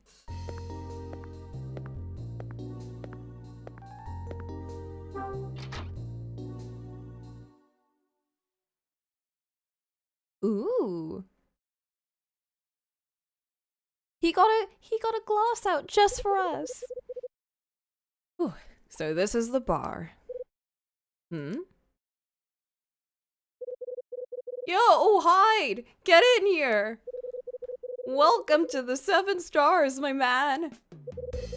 I prefer my barkeeps to be prettier, but I guess you'll do. How could you say that to Louie, after everything you've been through? Now why you want to go and hurt me like that? Ain't no one else could look this good behind the counter. Hope you tend the bar better than you deliver packages. Let me tell you a secret, my man. This here is the best place in the whole hotel. Most every job old man Dunning makes me do is a total drag. Makes me want to take a long lunch and just keep on walking, you dig? Except this one. Brother, I could stand back here all day. So what do you think? Beauty of a bar, ain't she? Not bad. I love that face. Damn straight. He just wants to mix drinks and change lives. So come on, Hyde. Take a load off for once. What's your poison? Bourbon. Make it a double. Coming at you. I take a seat at the end of the bar. Hyde, my man. You got no idea what Louie has in store for you. This, my brother, this is an 8-year bourbon from the grasslands of Kentucky. And it's on me, aw! He's so happy. Louie sets my drink on the counter and leaves me in peace. Good man. I swirl the deep amber around the glass and listen to the music of the ice. It smells of good earth, with hints of charcoal dancing around the edges. Oh, he chugged that. That's a sip? The first sip is a slow burn. I sit for a moment, letting the fire spread through me. Hyde, you okay?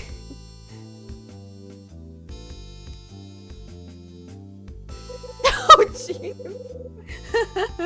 Oh, my brother. My brother. Been forever since I seen a cat make a drink look that good. Been a long time since I had an 8-year. Thanks, Louie. He's so happy. Hey, you're the cat what made my day. Feel like the best barman in LA now. Say hi. I don't mean to interrupt your quiet time or nothing. But we got us a jukebox in the corner there, if you want some drinking juice. Oh, and you see those matches on the shelf over there? My work, man. Matches by Louie DeNono. Matches? Check him out when you got a sec. It's a trip. Oh, and there's something else I gotta clue you in on.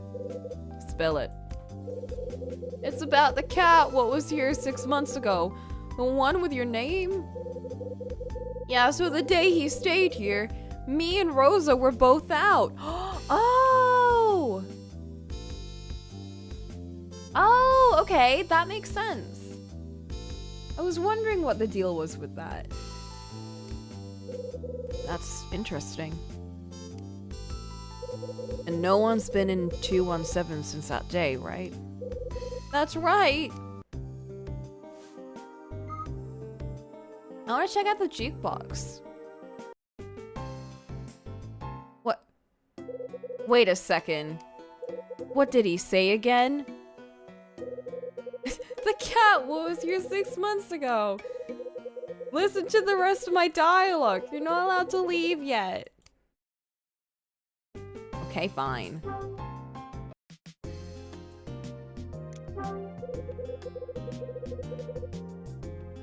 It's a glass of bourbon, huh? Someone knew I was coming. Louis knew. And it's open. I like this place already.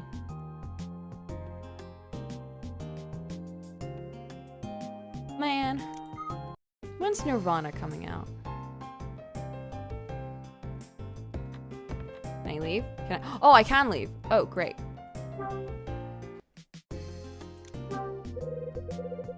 Big jukebox in the corner. Wonder if they have any jazz. Oh.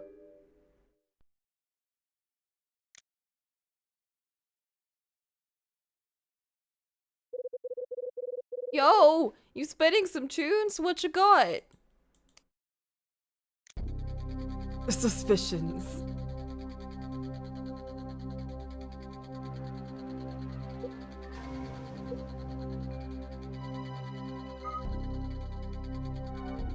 Perfect for new information.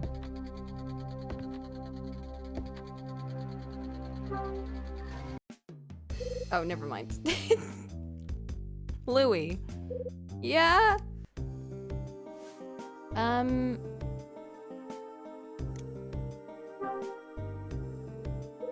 You and Rosa both had the same day off. I know, man. Trip, right? Days where me and Rosa both catch a break are pretty rare. I don't think Mama Sass was even supposed to get that day off. But I think Dunning got his wires crossed because she was out of here too. So yeah, me and Rosa both missed out on seeing that cat's face. Total drag. That guy was really your amigo Bradley, then he's got some kind of luck. If I'd been there, would have killed him on the spot with how he'd done for Danny. Oh shit. So definitely didn't get plastic surgery then.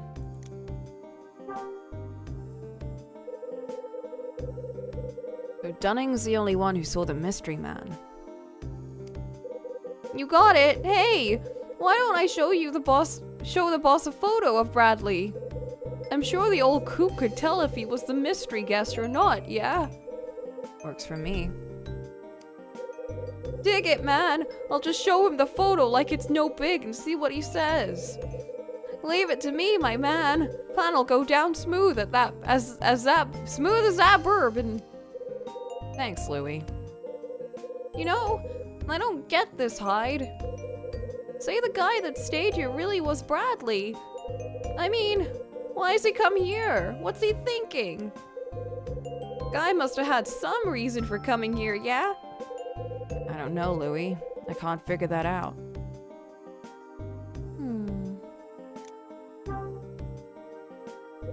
So tell me about these matches of yours. Dig it, man! Labels accustomed to no original. Before I came, place didn't even have matches. Matches? Like matchboxes? You have a jukebox and it works? I know, trip, right?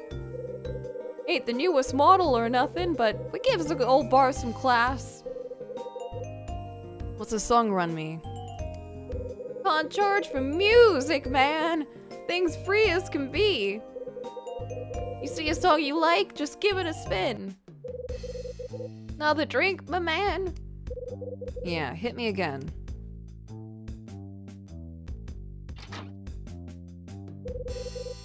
Someone's here. Is it the old lady? Oh, yeah, she wanted to join. She was gonna treat us to a drink. Oh, hey! Welcome to the 7 stars, ma'am. Just take a seat anywhere you want. It's the old gal from upstairs. What you having? What a nice young man. I'll have a gimlet, if you please. And mind you, a real gimlet is half gin and half lime juice and nothing else.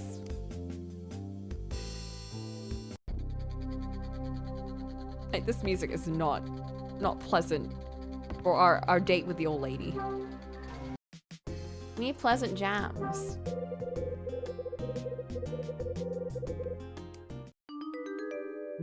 Do.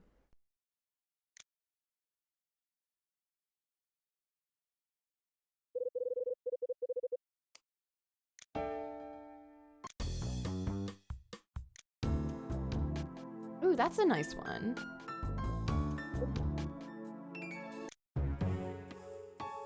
That one's pretty investigation, interrogation-y. Ooh, that's a nice one. But that's very, like, you know, you get some good information out of someone.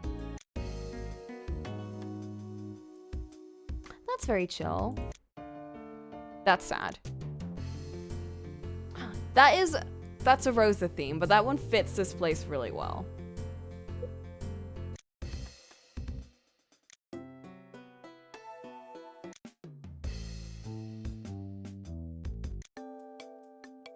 Oh, Pink Rabbit. Oh, they called Melissa's theme Pink Rabbit. That's cute. Nirvana is still currently on delay for the foreseeable future. One of the main team members is sitting out of the game dev to see something through first. Oh, okay.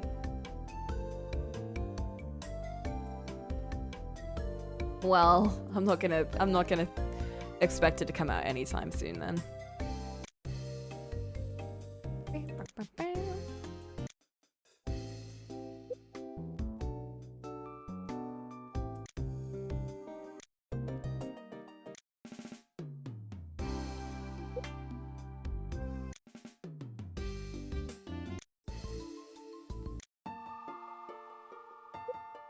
Oh, this is when we mess up.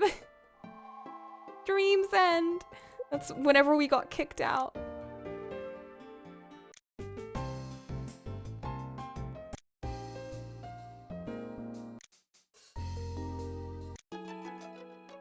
Hitting the pavement. Damn, the music in this game's really good. I like this theme.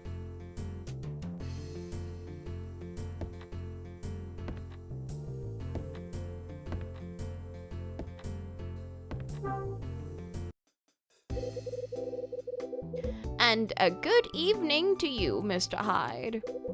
Are you down here all by yourself? Yeah. I drink alone. Less hassle that way. Oh, I couldn't agree more, you say as you invited me to drink with you. But tell me, what are you drinking this evening? I'm a man of habit. First one's always a bourbon. Then I let the others take care of themselves. My stars! Spending a Friday evening chatting with a fine bourbon-drinking gentleman. I can't even remember the last time I did something like this. Goodness, it takes me back. It truly does. So, you have family? No, I'm all alone. And you, Mr. Hyde? Same story. No family, no ties. I'll tell you something, though.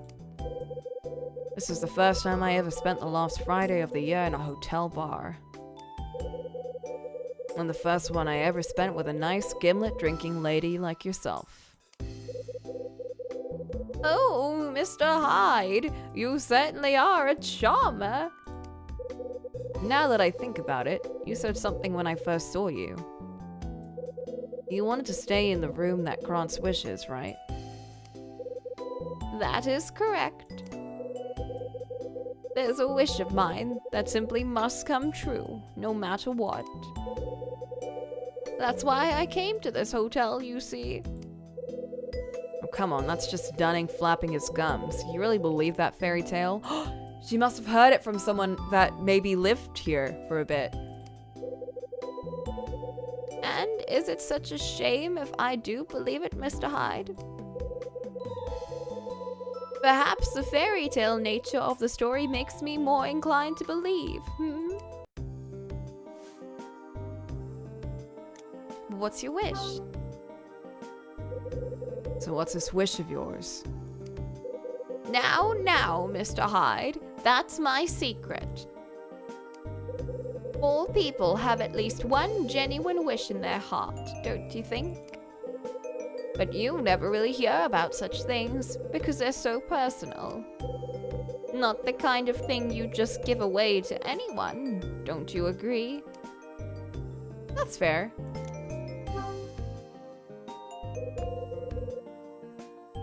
You always been alone? Oh, no, not always. There was a time when I had someone in my life. A lot can happen when you live as long as I have.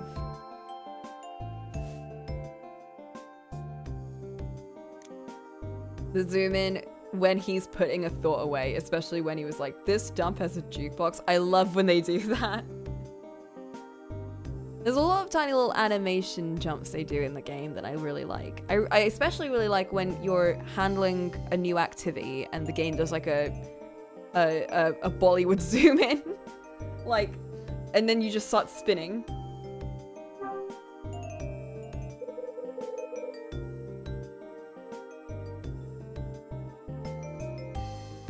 Oh, you had a family once? Not everything you hoped it would be. Oh no, it's nothing like that. It's just... well, it's all in the past, you see. Nothing interesting to speak of. You don't want to talk about it? I'll mind my business and my drink. Just thought hearing about you in the heyday might be a kick in the pants. Sorry to keep you waiting. We got a gimlet for the beautiful young woman. Oh, what a rascal you are. Oh, and bartender, I'd like to order this man a bourbon. Coming right up. Louis heads back down the bar. Now, Mr. Hyde, how would you like to play a little game with me? Just to pass the time until your bourbon comes. I'm not much for games. Oh, but you'll like this one. It's more of a trick, really. Now, just give me one moment to set this up. All right, I think that should do. It's the old maid game from Death Parade. The bar like starts smoking up, and then the giant the giant puzzle thing in the middle of the room just like floats down.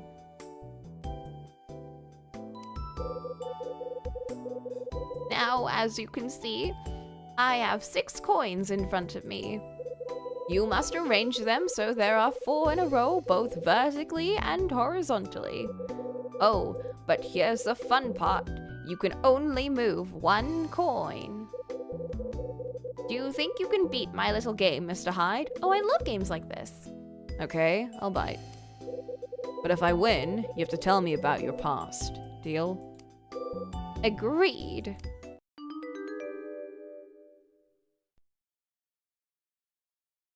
I can only move 1 coin, and there has to be... This reminds me of a puzzle. Okay, which one do I move?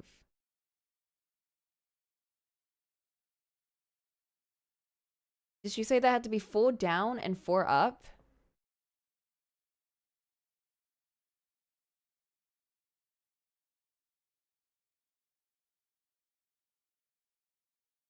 I think that's what she said.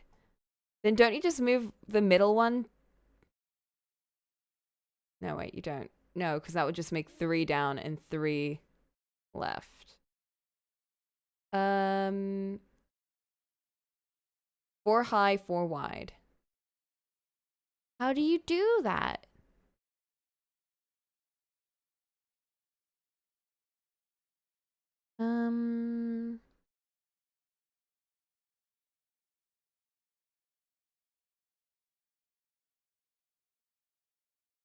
If I move the, huh.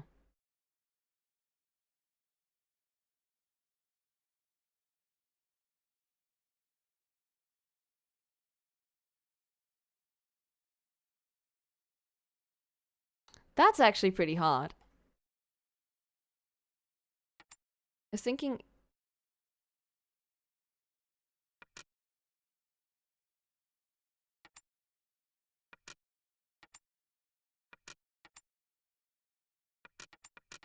Didn't she say I can't move all of the pieces?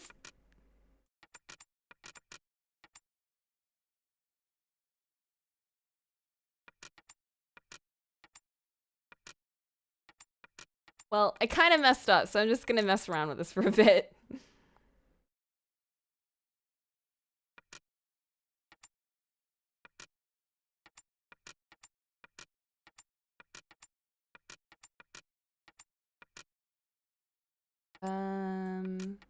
So it's initially set up like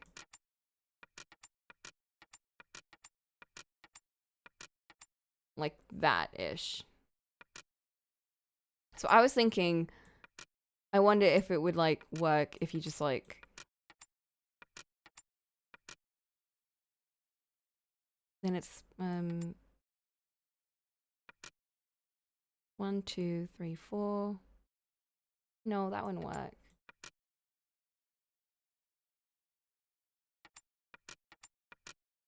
One, two, three, four.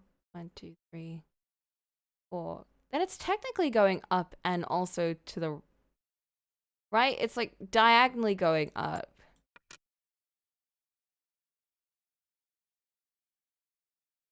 This is like this would count as like one up, and it also is going like you know. Maybe that would work, but then.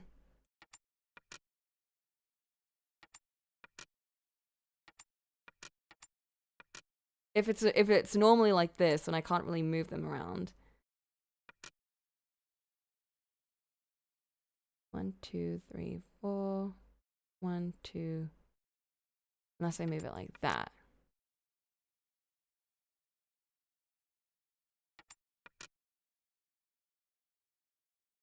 Like this? Because then it's like 1, 2, 3, 4. It's going down 4. And then it's going like up 4. Yeah? No. She's mad. Now, Mr. Hyde, you'll have to think. I know that.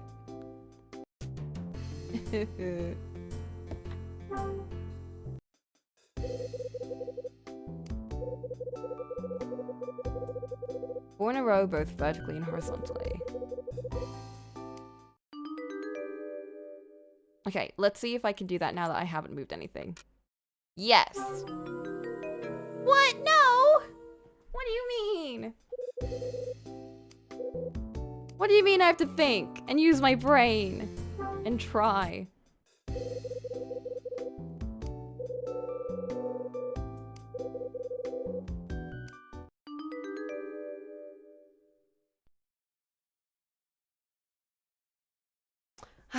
Okay.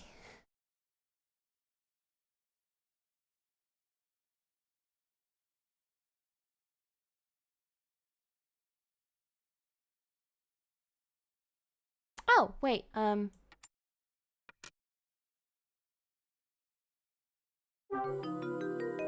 what?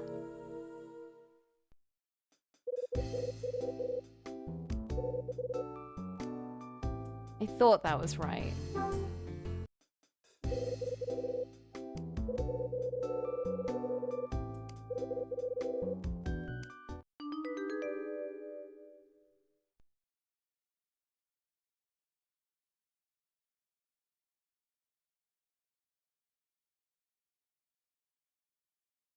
Which coin do you move?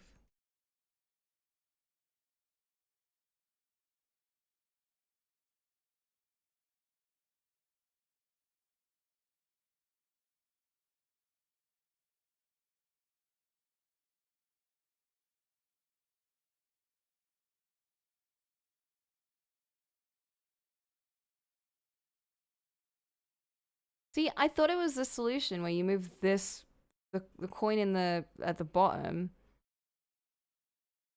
Have to have 4 coins in both rows. Did I not do that?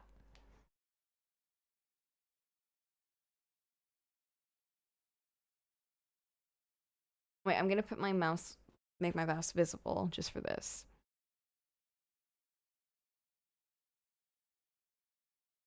Okay. So, when I was like, when I moved that coin, when I moved it here, there was like 4 coins.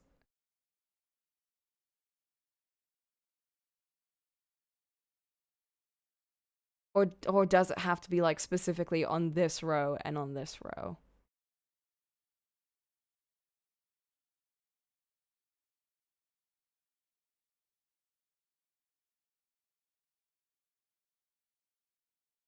How would you get 4 coins on this row and on this?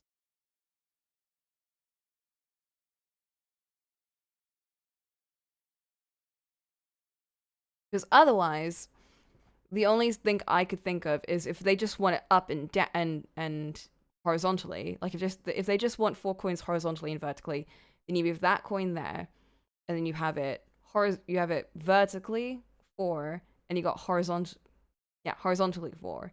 So that would be the solution I would think of. But if they want it straight, like if they want it on the same row, then I can't think of anything.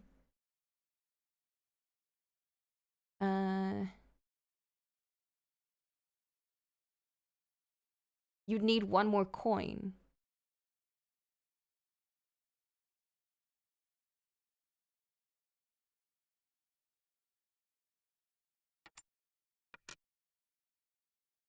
Maybe they can materialize the coin in their head. God damn it.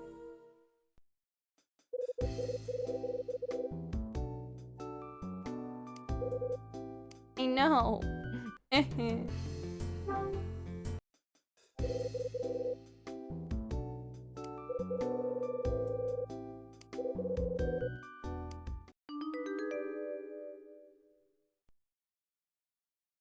Okay, 1 sec.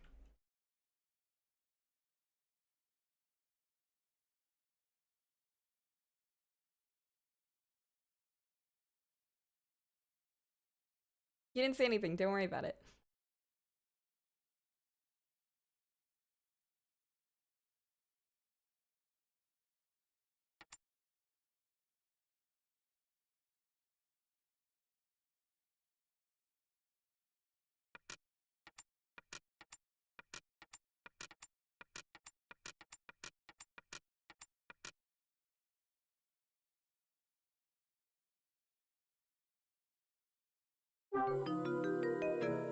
No.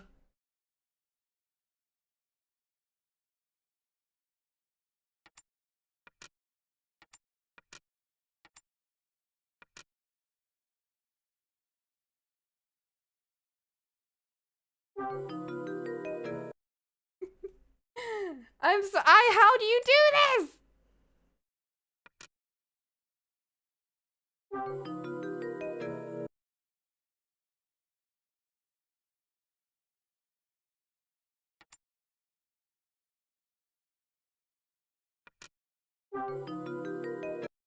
He's just so disappointed in me. I feel like, oh my god, I feel like Melissa right now. This puzzle's making me angry. I'm upset that I can't solve it, but if someone does it for me, I'll be even more upset because I didn't do it myself.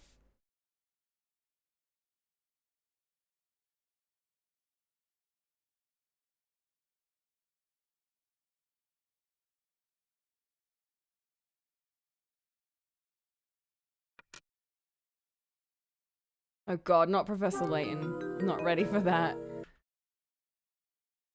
Jeez, what do you do?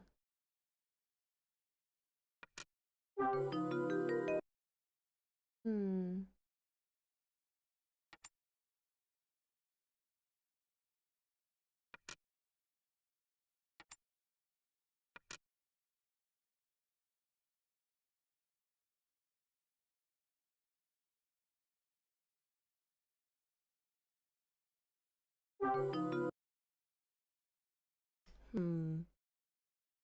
Yeah, I'm excited for that.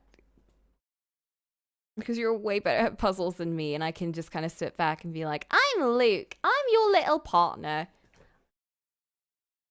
I'm just here to look at the puzzles and root for you.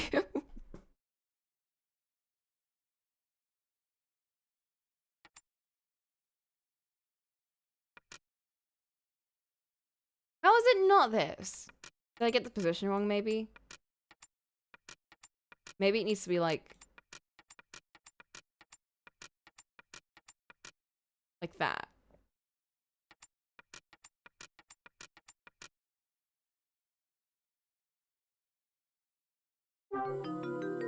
No. Okay, give me a hint.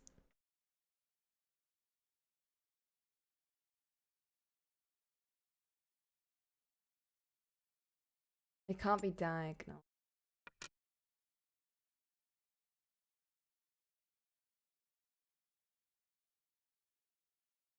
I don't know, I can't think of a way where it can be horizontal.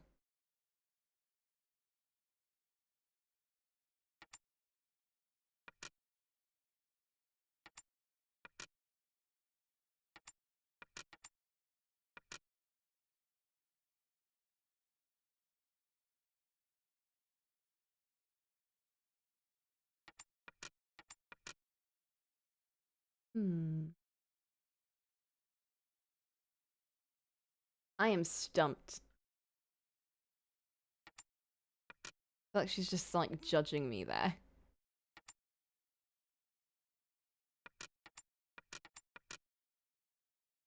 You only have 6 coins, but you need 4 coins both ways. If only there was a way to have a coin in both rows.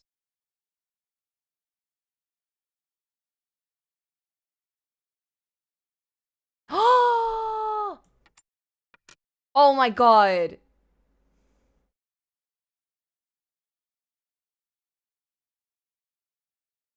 You stack them. Yes!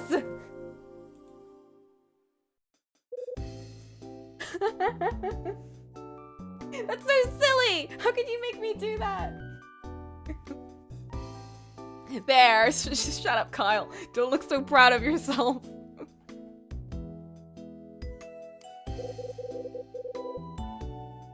Let me get rid of the cursor. Oh, you solved it. Wonderful. Perhaps it was too easy for you. No. Very well then. As promised, I'll tell you a little bit about my past. I'm listening. The truth is, this is not my first stay at this hotel. Were you the first person that got their wish granted? Wait a minute. You stayed here before? You stayed here before? Yes, I have. I first stayed here 20 years ago. Then I returned 10 years later. Wait, you've been coming here once a decade for 30 years? That's correct. Back then, the stories about room 215 didn't even exist. It all happened so long ago. At that time, I was working in Las Vegas. So, what did you do? What'd you do? Professional gambler? No, nothing so glamorous, I'm afraid. I was a magician. That's pretty glamorous. Yes. Before I lost this eye, I used to entertain huge crowds of people. You were a magician?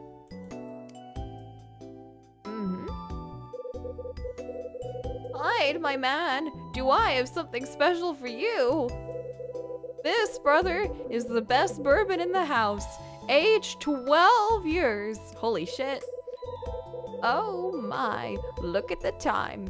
I'm sorry, gentlemen, but I must be off. No! We were about to get your anime backstory. But, like, I'm actually kind of surprised, magician. Thank you for engaging this old lady in such spirited conversation, Mr. Hyde. Please enjoy the rest of your drink. Bartender, would you please help me up to my room? Huh? Oh, yeah, sure. Yo, hi, looks like I gotta run. Grandma patched back to her room. Can you keep an eye on the place till I get back? Sure. I'll keep an eye on it, alright. Helen and Louie leave the bar together.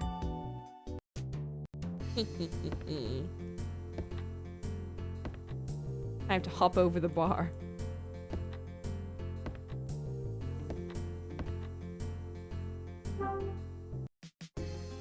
Are these the matches? Some matches here. What's this? Oh, they're like actual matches. Can you solve this puzzle? The goal is to create 3 squares. Odd part is to do so by taking away 4 of the matches. Oh, I know how to do this.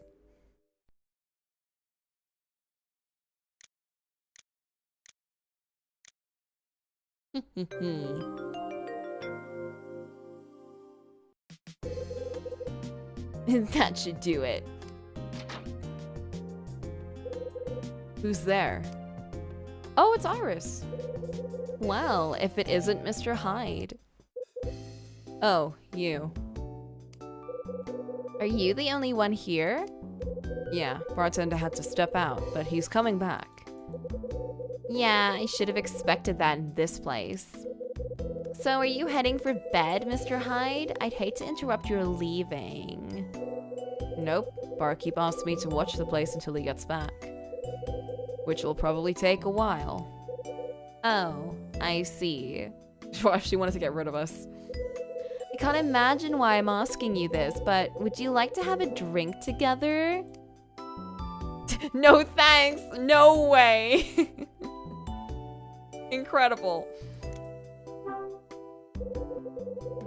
Hell, if I drink and you drink, we're in the same room. I can't stop it.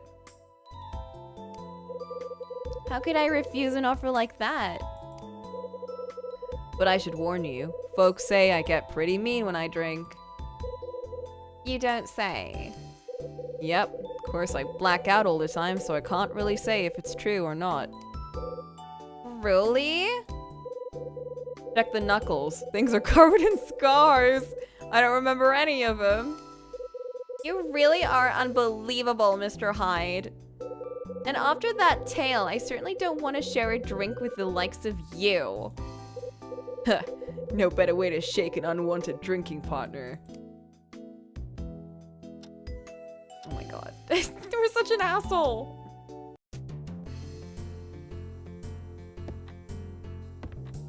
She's still here? She stayed here for 20 minutes?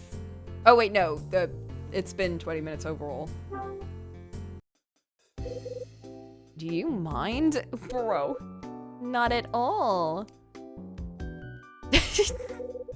Never mind. I think I'll drink alone tonight. What is wrong with these two? I'll just go get my bourbon then.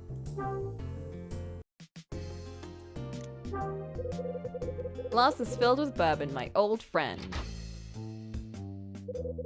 Who's there? Oh my god, everyone's here. And a fine evening to you, Mr. Hyde. Summer. Don't you have a book to plagiarize or something? Oh my god.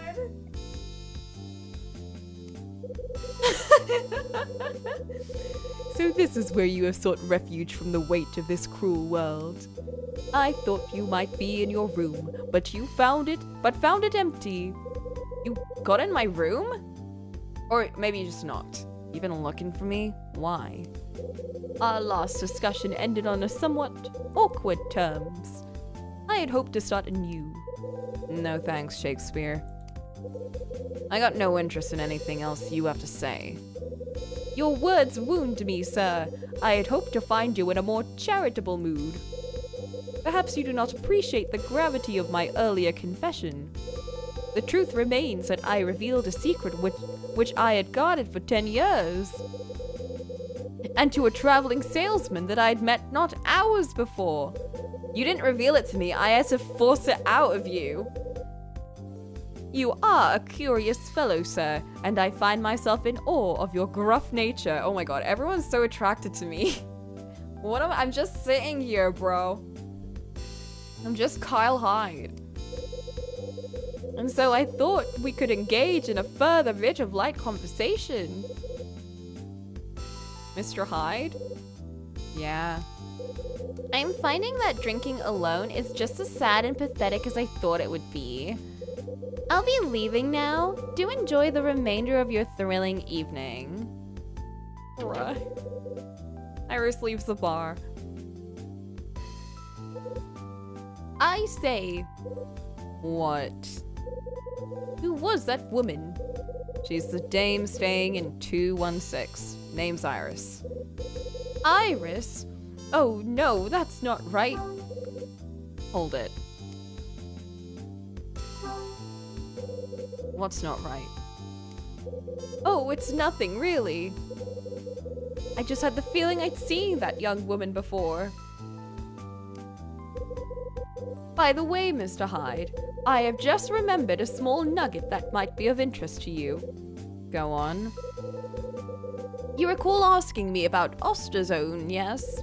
Well, during our chat, I failed to mention something about the image on my bookmark. 3 years ago, you see, that particular painting was on display and someone nicked it. Oh, you knew already? Yeah. But how could you possibly know this? Not 2 hours ago, you did not even know the name of Osterzone. How did you manage to find out about the theft so quickly? I did a little research. Research, you say? Just how did you manage this? I ain't playing 20 questions with you, pal. See you around. Wait, please, Mr. Hyde. Just one moment, please. It is as I suspected. You, sir, are no ordinary salesman. Yes, it's clear as day now. It all makes sense. What are you talking about? Also, take that. I'm quite an avid fan of that periodical myself. Why would you say it like that?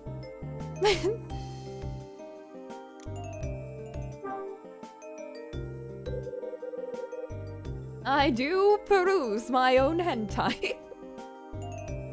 You figured something out. Just a bit of deductive reasoning is all. I am, after all, a mystery novelist first and foremost. I couldn't help but attempt to grasp your true nature. A thieving mystery novelist. You claim to know nothing of Osterzone or his work. And yet you seem quite well informed on this matter. How is that?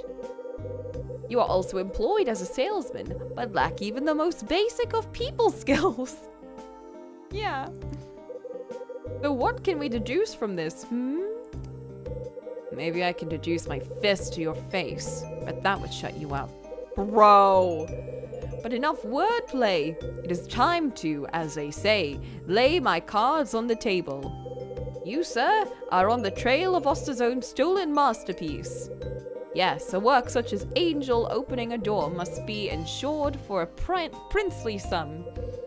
I surmise that you are in the employ of this insurance company. You've been hired to track down the painting and return it to the rightful owners.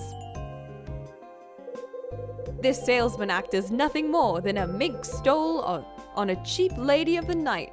What? Okay. Now that, sir, is deduction. Behold the power of my reasoning and wit. You done making stuff up? What? Are you telling me that this is not your purpose here? Yeah, that's what I'm telling you. Oh, but I had deduced. I was so certain of it. Well, I'm certain that you're an idiot, and only one of us is right.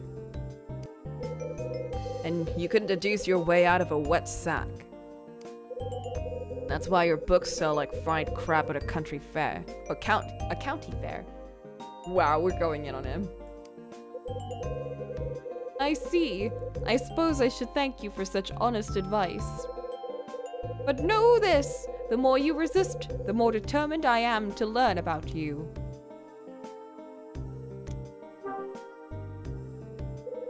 Where'd you meet her? I think perhaps it was... No, I'm sorry, Mr. Hyde. I fear my memory has failed me. You liar, I just showed you the magazine.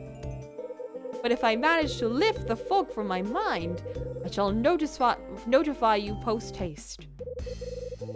Make no mistake about it, Mr. Hyde. I shall discover your true identity. And get back here. Hey, I've had about enough of that guy.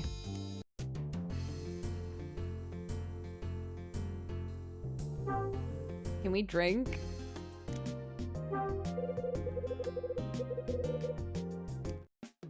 Oh my god. Huh? It's Louie. Yo, Hyde! Thanks for watching the place. Anyone swing by while I was out? Two birds showed, but they both left. Oh man! Wish they'd stuck around till I got back. You're better off this way, trust me. But the money. That's cold, Hyde. I thought we were supposed to be working with people now. I'll never let a customer leave angry, you dig? Louie, you're making my head hurt.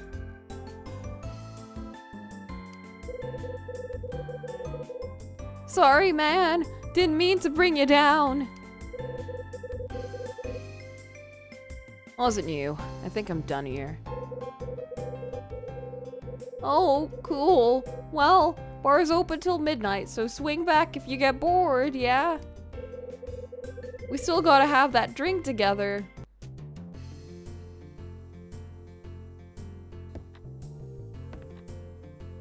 God damn, you work here till midnight? What time do they make you wake up?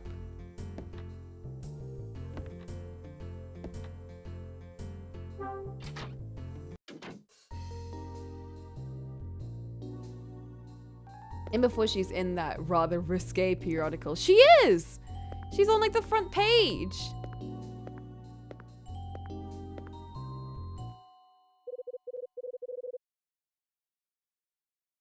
Oh! Mr. Hyde, good evening.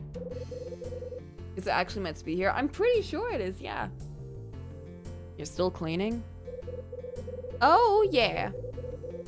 Clean, clean, clean. That's all poor Rosa does. This whole hotel's about to fall apart, you know. Sometimes I think I'm the only thing that keeps it going. Besides, the key to good housekeeping is sticking with it. Can't let dirt win. Guess not. So where were you, huh? Did you stop by the bar? Yeah. Oh, and how was it? Not bad. That's good to hear. Danny decided to let Louie manage the bar all by his lonesome. That boy, when it comes to cleaning, he just wants a loaf, but he loves that bar. Seems so. Well, that's Louie for you. I wish he'd put the same effort into helping me, but will he? Land sakes, no. How long has that bar been here? Oh, quite a while now. I heard it was open to celebrate the hotel's 10th anniversary. The 10th anniversary? Me? I think it's too small, but folks seem to be taken with it anyway. It's always full. The folks there always leave me a terrible mess. So when was the 10th anniversary? Well, let's see. Hotel was built 20 years ago. That was 1959, so 1969 if my math is right. And I just know it is. Hopefully the 10th anniversary isn't when Louie was supposed to be out. Not actually, no. It wasn't even when these guys took over. They took over 5 years ago. So this was with the previous management. 10 years ago. Wait a second. That incident with the missing kid happened about 10 years ago. So I heard about a strange incident that went down 10 years ago. You know anything about that? Oh! She doesn't like, they don't like talking about it though. So the story's true. So you heard, did you? I can just guess who told you that. A little bird. I just bet. Well, I'm a terrible liar, so I guess I can't pretend not to know. So it's true. Yes, Mr. Hyde, it's true. Every word. That's interesting. Ha! Oh, Rosa fooled you, but good. Ha ha ha. Oh, I'm sorry, Mr. Hyde. What? Oh, you should have seen your face. Whew. No, I'm afraid it's just a rumor. But when I started here, I thought it was true too. And for a fact. Rosa, you made a joke? Did it hurt? Oh, hush now. Anyway, when I first asked Dunning if it was true, he flat out laughed at me. But that's Dunning, and we don't trust him. And here I was, hoping to get a peek at a ghost. What silliness. That's one word for it. Dunning says that this kind of thing happens all the time. What with hotels changing owners and closing down and so forth? Well, rumors get started and folks start talking about ghosts and murders, and there you go. Oh, look at me, chatting away like I have all the time in the world. So, she cleared up nothing from that. All she said was that Dunning told her that there was no incident, which, like, I don't believe that. Of course he'd say that. So much cleaning still to do. And look at the time. Busy, busy, busy. Well, get out of your hair. Oh, but Mr. Hyde, maybe you want to hear more about this hotel's history, hmm? Well, if I were you, I'd ask Dunning himself. Yes, I would. I'm sure the old coot is around somewhere.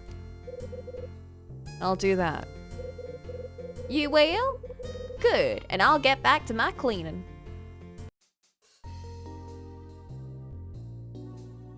Well, I guess we go find Dunning.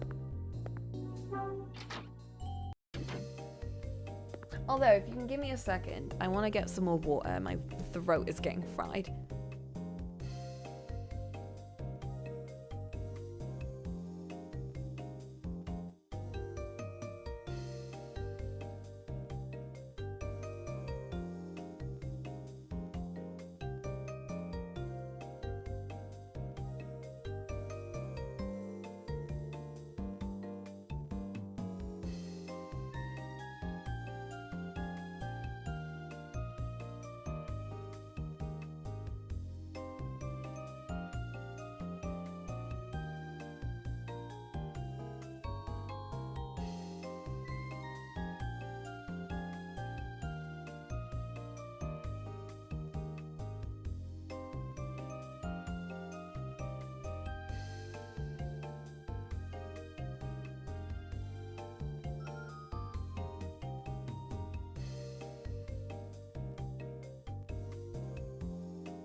Oh, Flint's gone. Okay, wait, we'll put a mini break then.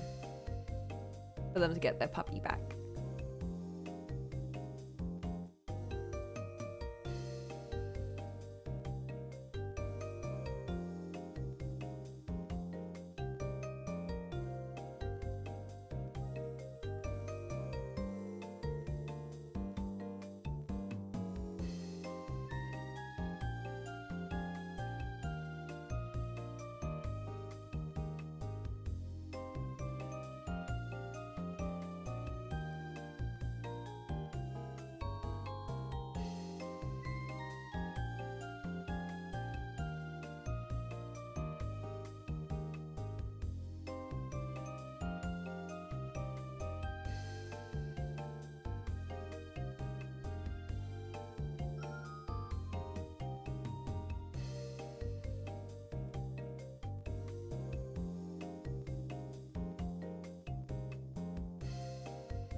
Welcome back. I stole it for you, but I also made a tea because I ran out of mine. And refreshed in the water. Hydrate. Hydration is good.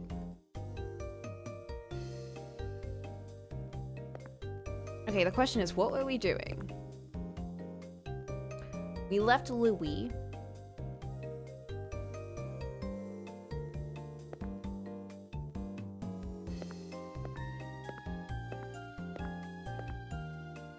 Oh yeah, we're looking for Dunning. I wonder if he's at the counter. He's not at the counter. Or maybe he's in his room.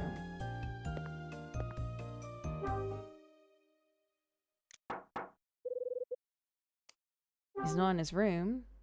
Oh. We have to do one more art from this. Right? We have to. Oh, wait!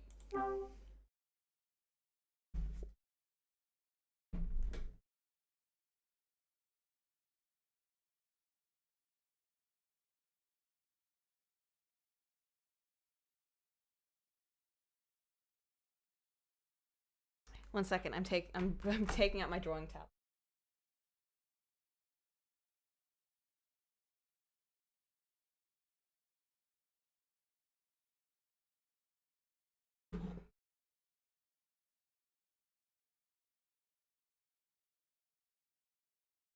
The question is, will it work? Will it work today? No, it's not working. God damn it. Wait.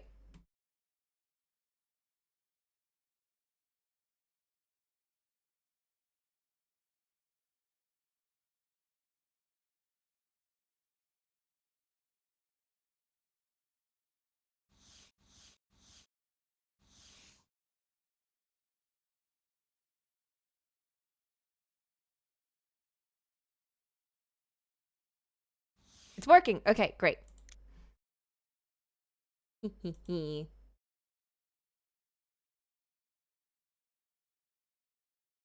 Yes. Oh, let me show off. Okay, so we got we got this one, which happened at the start of the game. So Kyle met this kid called Melissa, and she was stuck in the hallway, and she was like, I'm not moving because I'm doing a puzzle and I can't solve it. And then she started crying. And then we were like, all right, kid, wait, we'll solve your stupid puzzle for you. And then we did that, and then it was like a 4-piece jigsaw puzzle. And they were giant pieces. And then when we finished it, Kyle pulled that stupid face and was like, ha, I solved this puzzle. It wasn't even that hard. And like, she's just like, what? Like, get fucked, kid. Like, Kyle. And then this bit was Kyle and Louis were having a conversation, and Louis was like, this is when they discussed like what happened 3 years ago with their respective partners, like how Bradley betrayed Kyle and how Danny died. And Louis actually said, like, we understand each other, and Kyle was like, we do. So I had to make that, of course I had to make that. Why wouldn't I? Anyway, the next piece of art for today is gonna be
This is...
Wait, of course he's looking at the camera, though.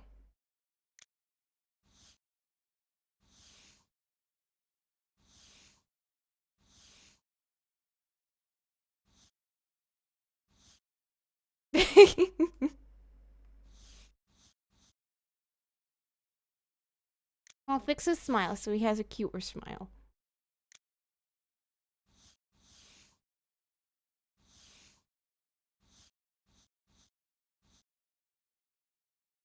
There, perfect.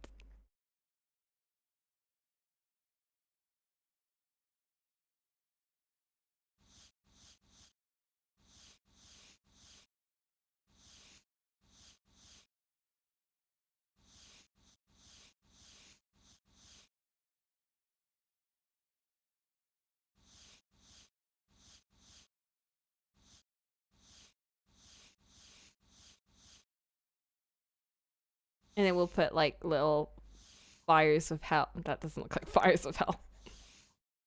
Fires of hell around it. Like, woo.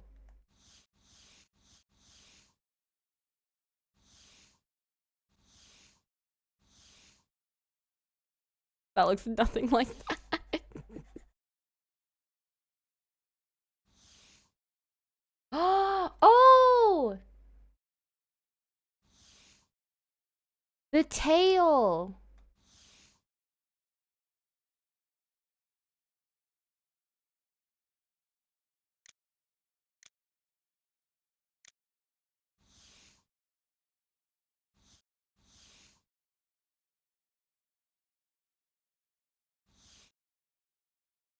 Smart. Very smart. There you go. I can feel your anger or your demon. That's the hour of the day done. No more. Anyway, let's go in.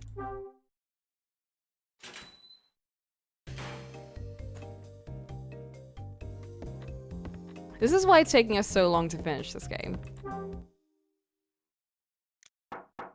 Let me in.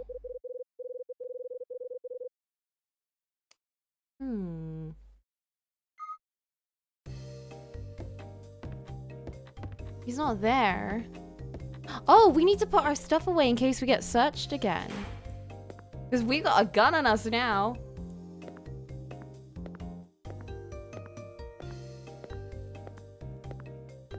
Yeah, we have to finish the game soon because we're out of pages.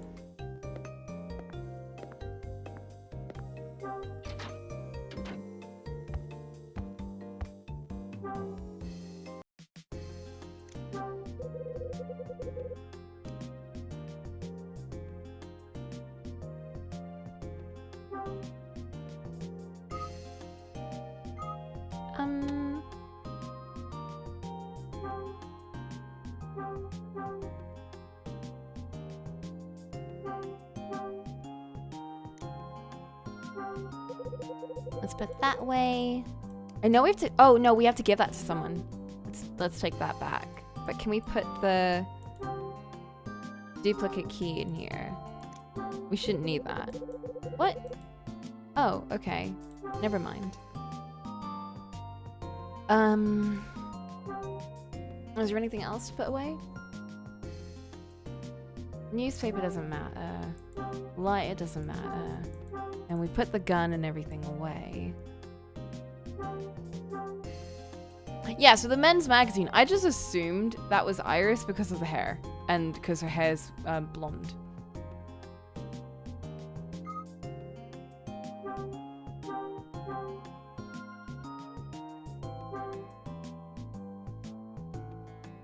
Yep.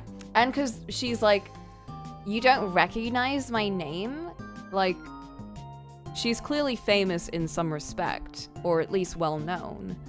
So I think she's some sort of model.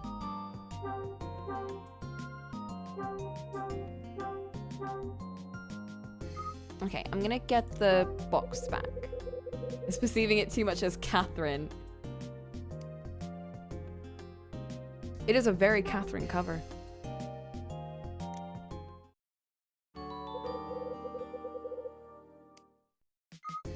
Okay. Well, who's the client? Maybe Iris is the client. Maybe she really wants that red box.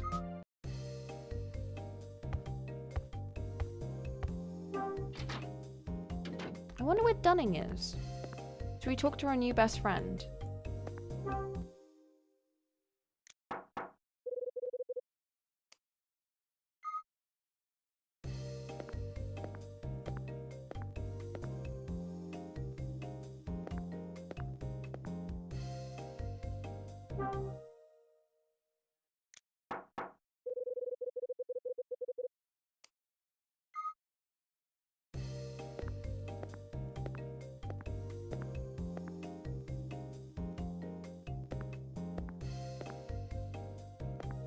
Where the heck? Maybe I should go to the kitchen. Rosa, where's Dunning? Talk to me later. Okay, fine. Where's Dunning?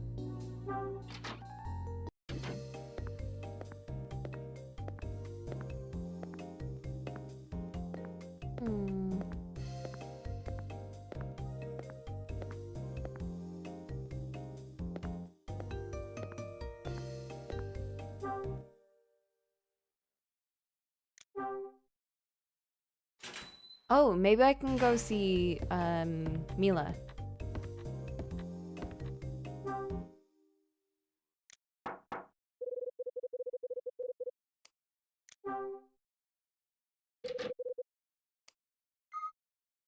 Or not. Maybe he's in the storage room. Hello? Are they locking me out or is someone else in? That's such a weird way to phrase that, but okay.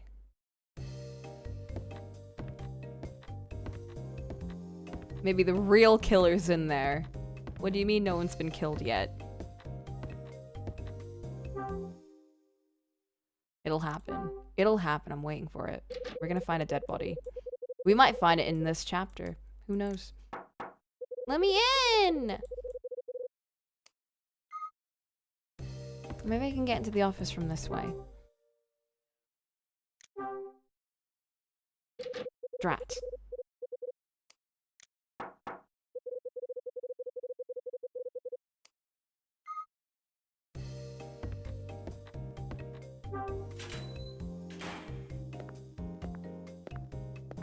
You know, we haven't found all of the codes for this vending machine yet. I assume they'd keep it in any of the, like, visible places in the hotel. Like, they wouldn't just put it in someone's room. Because that wouldn't make any sense. Or, like, storage rooms or anything.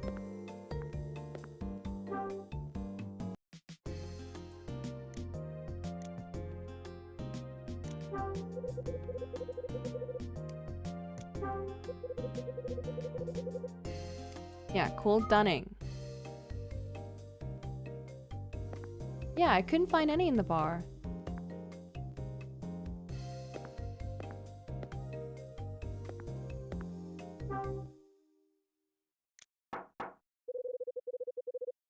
So no one's living in here then. Why didn't they give this one to the old lady? She has trouble getting around. I don't get that. Maybe someone's in the restaurant, having a late dinner.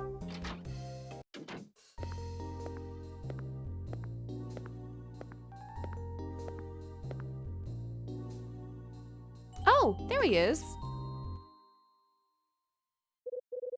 Didn't expect him there.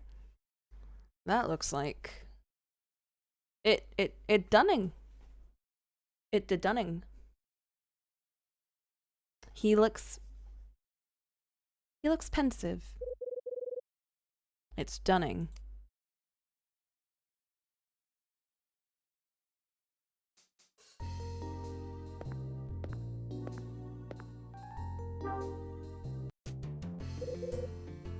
Hey there. Huh? Oh, it's you, Mr. Hyde. What do you need? Tell me about the hotel's history. The entire history. It's history? Now why in the Sam Hill you wanna go asking about that nonsense? I'm a curious guy. Look, I was just down in the bar and someone told me a little bit about it. That the bar was built for the hotel's 10th anniversary. Is that true? So you heard, did you? When was it built? Well, we know that, so has the name changed? Has it always been called Hotel Dusk? Yep. Been the same since day one. Apparently, the fellow who built the place gave it that handle. Went up on the roof after they'd finished building and took a look at the sunset. Oh, I thought it was gonna go a different direction there. Okay. Fellow was so impressed, he named the joint Hotel Dusk. Leastwise, that's what I heard. Yep, I thought about renaming the place when I started running it. But when I heard about how much it cost to change a damn sign, I about near fainted. Of course, that's the reason. How long you been running the place? About 5 years now. I'd been thinking about starting up a business when I saw this hotel for sale. Place was going for a song, so I bit. Talk about a sucker. Should have just buried my cash in a damn hole. I thought a hotel would be a perfect way to make some quick scratch. Of course, after opening, I did nothing but break my back every damn day. Can't tell how many times I thought about hightailing it back to my old job. But I tightened my belt and just kept her running. Thanks to good people like yourself, of course. Damn, okay. What did you do before you ran this place? What, you mean my job? Ain't no business of yours. Oh. Okay. How'd you get this place? Tell me something, Dunning. How does a guy like you get into hotel management? Oh, it ain't nothing special. I was just your average paper pusher, you know? You saved up enough money to buy a hotel by working in an office? Yep, pretty much. So what's a hotel run you these days? I ain't telling you that. It's a secret. Oh, come on, you can tell me. I said no. You don't just start asking about other people's cash flow. It ain't right. Actually, it's a good thing to ask people about how much they're earning, because then it gives you a good idea about how much you're earning less and how much you should be asking for.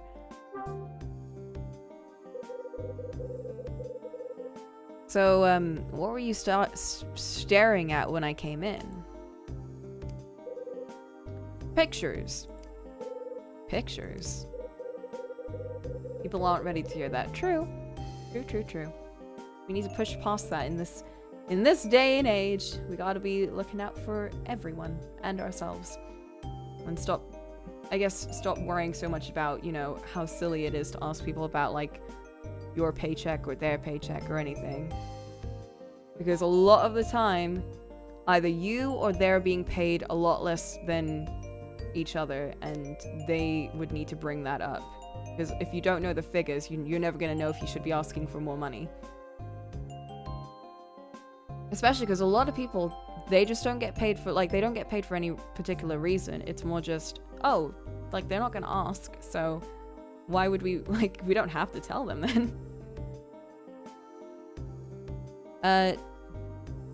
Take a look above the piano. You see them frames? Got lots of old shots of the place in there. They're all pictures of guests in the restaurant. Oh, that's sweet. Most of them are from before my time here. That old, huh? Real comedian, ain't you, Hyde? Of course they're all up and gone now. Shucks, even a hard ass like me can get a bit weepy thinking about the past. Oh, that's enough of hearing me jaw. Gotta get back to work. I won't stop you. By the way, Mr. Angel in 213 called me up a few minutes ago. Told me that the whole mess of his had been taken care of. Found his missing stuff in his own room, just where I told him it was. Maybe you could quit this gig and go tell fortunes. Shut up, Kyle. You're laughing at your own joke right now. Don't I know it? Last thing I needed was a fuzz sniffing around my joint. Dunning heads out of the restaurant.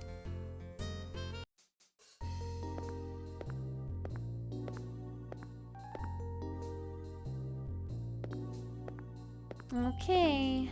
Oh. Mr. Hyde. What now? You're still here. Is that a problem? No, just the opposite. It's perfect, just perfect. Rosa, slow down a second. What's perfect? What's perfect? Listen, you're free, right? Sure you are. Well, I need a favor from you. Again? Just listen. It's about the restaurant. See, sometimes when our guests order wine, they like to keep the labels. Well, when that happens, we always deliver it to their room later. But I'm as busy as can be, and Louis has to run that darn bar of his. People keep labels for wine bottles? I didn't realize that was like a thing. And so neither of us can spare the time to do it. And then, when I saw you, I thought... You thought I'd do it. Oh, aren't you sharp? Yes, that's my thought. Exactly. I do this and you're just gonna give me a dustpan. Hush, I will not. I'll give you a free breakfast to make up for it. Ooh. Keep talking. We've got fresh blueberry muffins and some of my very own Spanish omelets. Ooh, that sounds good. So you'll do it? Oh, say you will, Mr. Hyde. Fine. Who wants a damn label? Language. And the label goes to Mrs. Parker up in room 212. The old woman. It's quite a touching story, actually. Yes, it is. You see, Mrs. Parker ordered wine 10 years ago when she first came with her friend. So tonight, the poor woman ordered that very same bottle of wine. I didn't want to snoop, but I watched her drink it, and she looked so sad. Oh no. When she finished, she started talking about this and that. Then she told me how she wanted to take the label home with her. Oh. Who was Helen here with 10 years ago? I'm sure I have no idea. I told you all I know, Mr. Hyde. Why are you so nosy? It's just my way. But if Rosa had to guess, I'd say it was her son. Yes, I would. Her son. Oh, I can't say for sure, but I'm sure it's true. You don't say. I just know it. I saw how she talked to him back then. I know she's just like me. Wait, did she say talk? No, wait.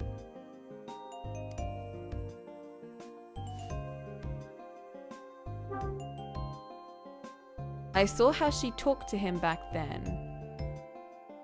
She worked here before Dunning took over then, right? I can't remember if she said she did. I feel like that conversation happened at some point, but... Oh yeah, maybe if you're like a wine connoisseur and you do like wine scrapbooking or something.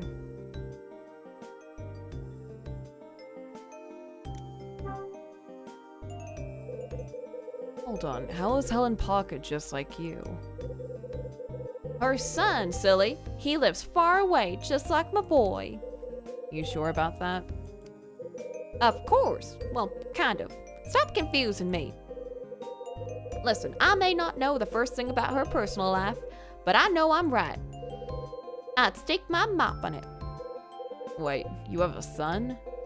Yes, I do, Mr. Hyde. Is that a surprise to you? My boy lives in Manhattan. No, not in Manhattan. I got the sense she started working here after Dunning since she asked him about the missing kid story, but maybe she started working shortly after the event. Yeah, that's what I'm thinking.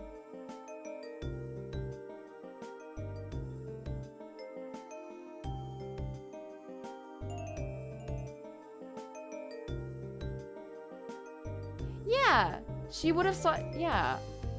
Why would you ask Dunning about something? I don't get it. How would she have seen this, the other woman's son? Maybe she phrased that in a weird way. Maybe it wasn't talking to her son, but talking about her son.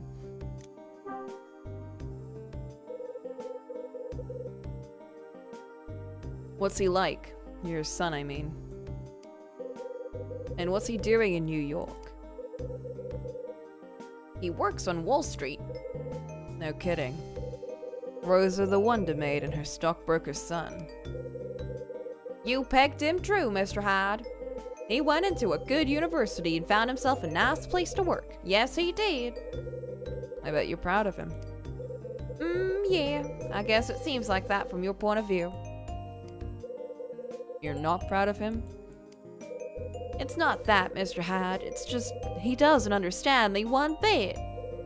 Well, you're a pretty complex person. Do you know what he said to me?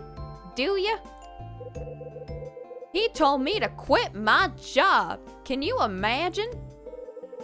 Come to Manhattan, he says. We'll live together, he says. It sounds like a nice offer to me. Oh, and what about it strikes you as nice? I do good, honest work here. I support myself with my own two hands. I'm not so old that I need my son to take care of me. And I'm sure not changing my life just 'cause he says so. Nuh-uh, not me. Not Rosa. Oh, damn. That's fair enough. This is a familiar tune. Sounds just like my mother. Maybe she is. Woo! What a plot twist. Well, thank you in advance, Mr. Hyde. So where's this wine bottle? Well, let's see. 2 of them are in the kitchen, and 1 of them is in the restaurant. How many bottles? Sounds like the old lady has a serious drinking problem.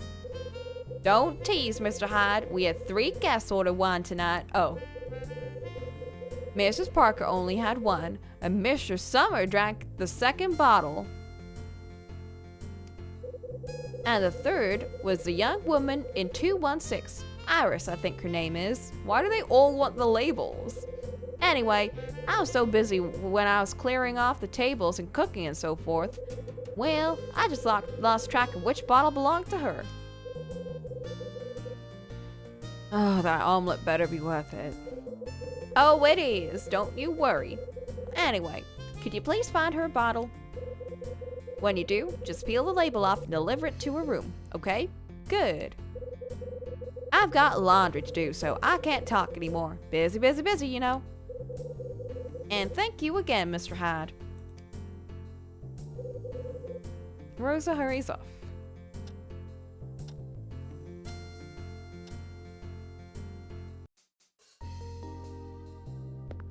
Welp. One of them's in the restaurant.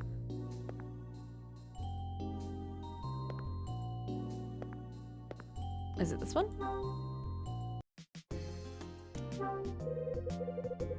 Wine bottle on the table. There's a bottle of rosé. Who had rosé?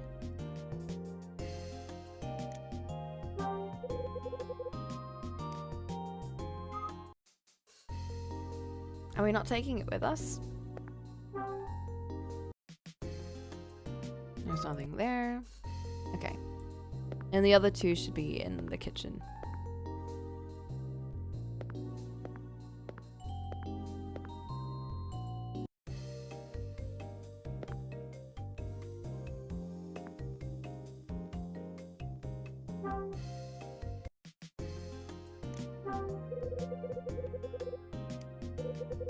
This one is white wine.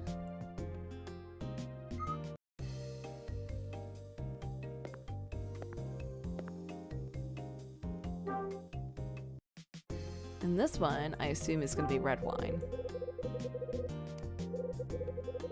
Yep. Personally, I think I'm not a wine drinker, but out of all of them, I'm definitely more into rosé.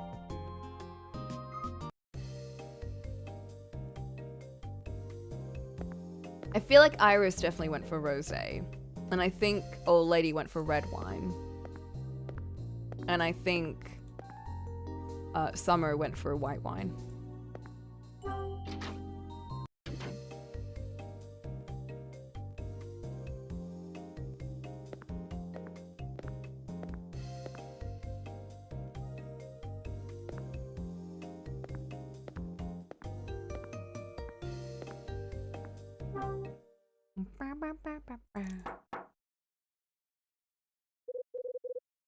Yeah, who's there?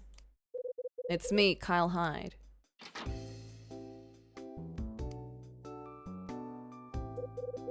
Mr. Hyde, I figured you would be drunk in a ditch by now. Thanks. You and me both, sister. What wine did you drink? I'll make it quick. You drank wine with dinner, right? Why? Did you want to see if there was any left? I don't suppose you remember what kind. Rosé, and it was quite nice. I knew it. Why on earth are you asking me this? Just checking. Don't mind me. That's so weird. So you came up to my room to ask me. So that's it. Nothing more. Well, good night then. We're so weird. We're such a weird dude. Alright, and then we have 212 is Old Lady.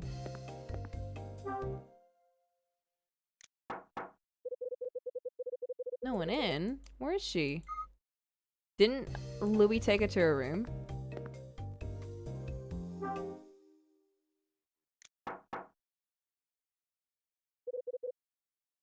Who is it? Kyle Hyde.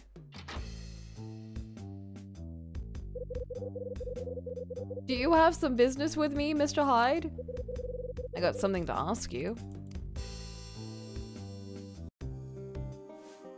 What wine did you drink? You had wine with dinner, right?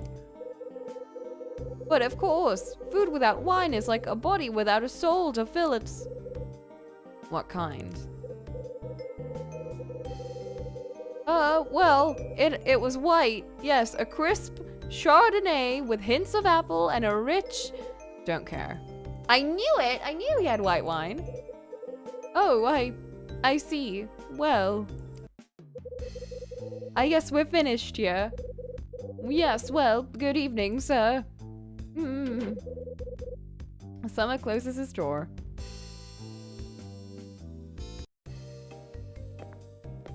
No, we can do that, yeah.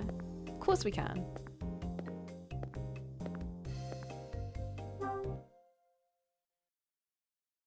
To be honest, I didn't think the characters would actually respond to a lot of the... What? Oh.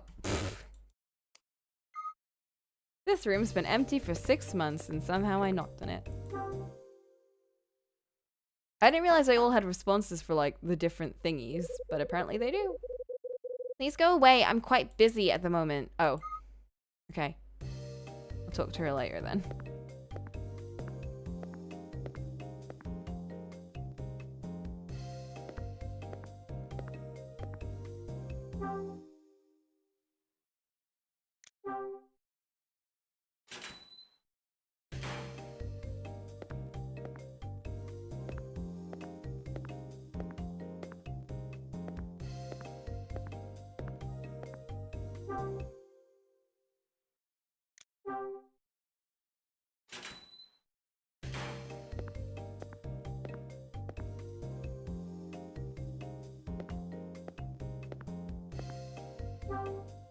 Why didn't we pick up the bottles beforehand? Oops.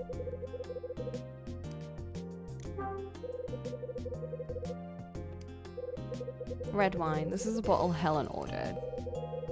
There's still a bit of wine in the bottom of the bottle. I don't need the whole bottle, just the label.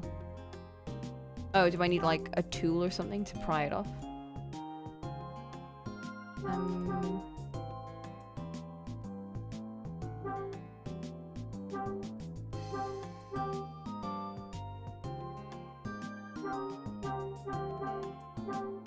I don't know how to do that. Use the wire to pry it off? I don't know.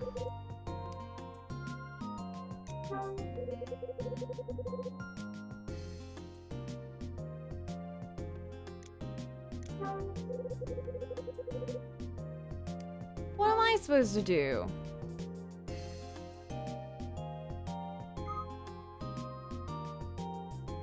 It's a test of memory? Yeah, but wasn't Helen the only one that wanted the label? So the only bottle I need is the red wine.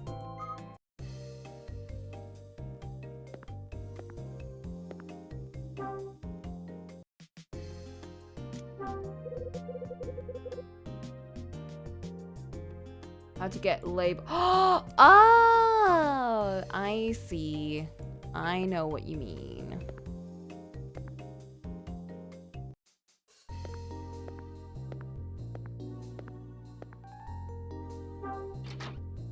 Gee, I wonder if we have something that can loosen off adhesiveness.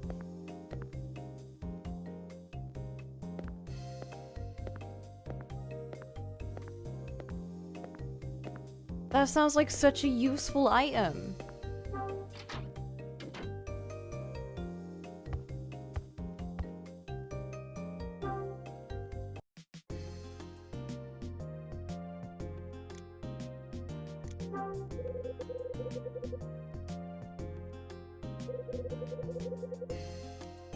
This item that Kyle's like, wow, what a useless item. Who would ever use this? Yes, Kyle, we need this right now.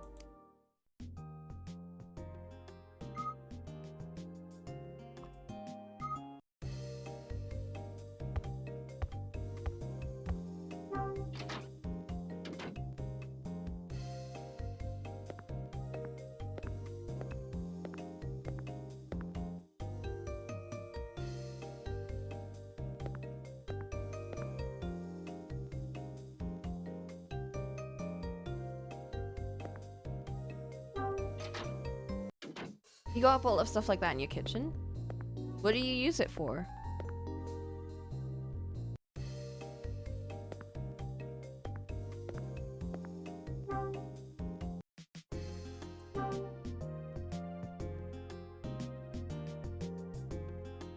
Oh, stickers. Fair enough. Like at the bottom of cups and stuff, right? Yeah, those are really annoying. Man, I should get one of those.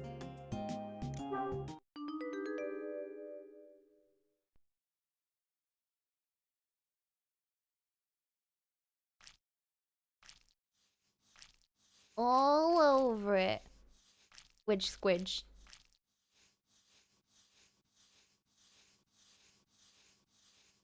How does that work if you put on top of the paper, though?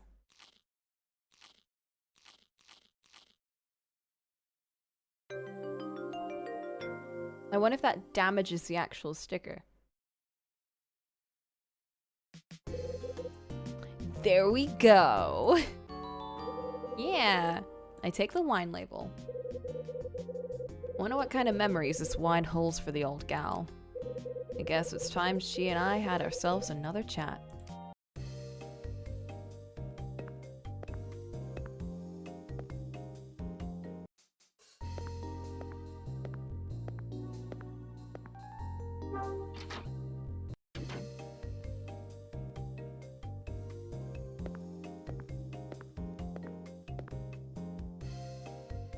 It seems like every chapter we focus on a different character, you know? Like, last chapter was the Twink chapter, and the chapter before that was the Summer chapter, and the chapter before that was the Melissa chapter. We're slowly easing our way through all the characters.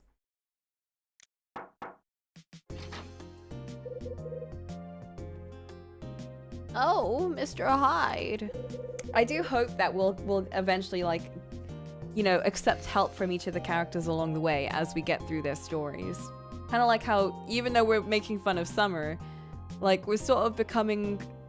Well, he's sort of, like, you know, wanting to talk to us a bit more. And Melissa's also been very helpful lately.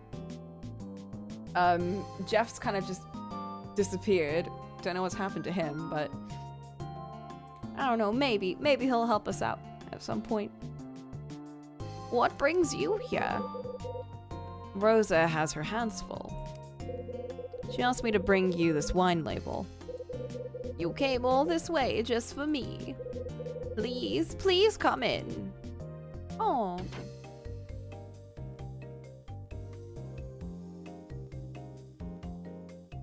Yeah, but like, he wouldn't leave at like 8:40. Not 8:40. I was looking at my own time. He wouldn't leave at like 9 p.m. at night, right?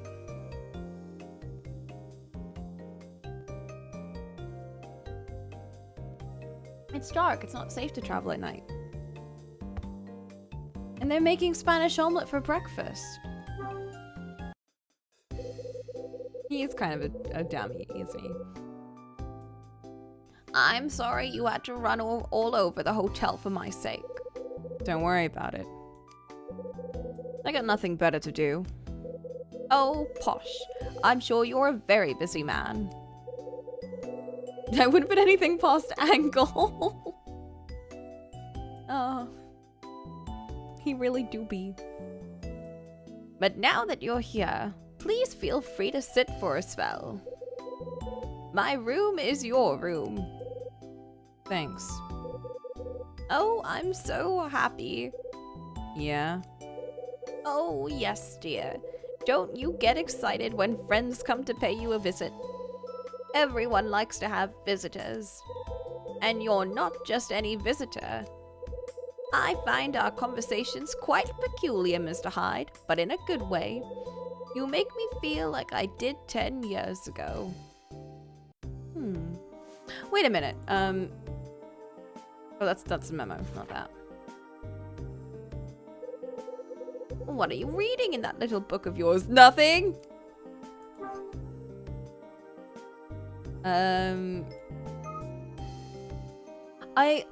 She had the same name as another character, right? But who did she have the same name as?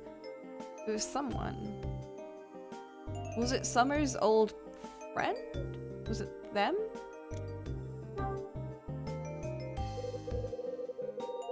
Because he went missing 10 years ago.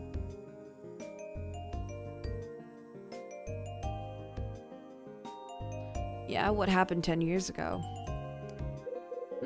Oh, nothing. I'm just reminiscing. Please forgive this old woman her fancy.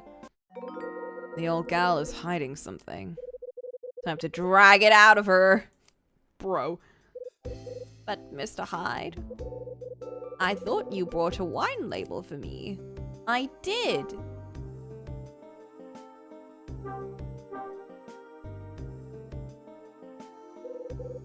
Use your label. Oh, thank you. This is simply wonderful. It will make for such a nice memory.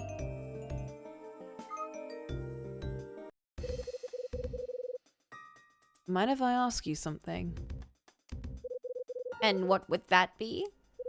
Rosa said you shared that wine with someone a few years ago. Who was it? Does it really matter? Actually, out with it! Come on. It isn't the end of the world, but it's been bugging me for a while. Oh? You told me you've been here before. So when did you share a bottle of wine with someone? Mr. Hyde, you are persistent. If you must know, that day took place 10 years ago. So the guy you met 10 years ago, what happened to him? It was her son and he went missing. He looks pretty shaken up. Let me guess. I bet he's dead. You don't know where he is, do you? I'm sure he's fine. It's just, we just haven't been in contact since that day.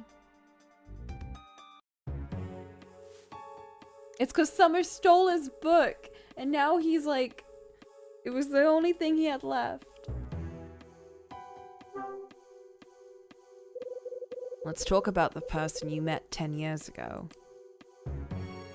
You care about him.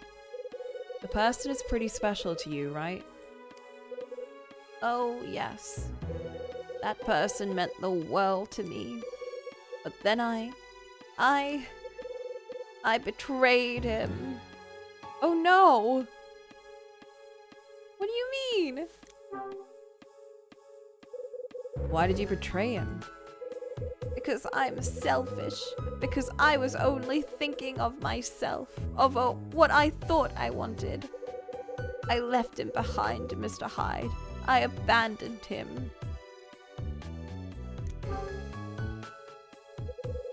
I wouldn't think it would be hard to contact this mystery person. But I bet I know why you haven't. He forgot about you, or you miss him too much? Well, if she misses him, she would contact him more. Why would he forget? You think about him a lot, don't you? Oh yes, each and every day. I want so badly to see him again, but alas, I cannot. I can't bear the thought of causing the boy more grief. Oh. I think I know who you're talking about. But how? It's your son, isn't it? Oh no. Let's see if Rosa knows her hunches. Yes, that was the man I met 10 years ago. My only son. Rosa was right. What's his name?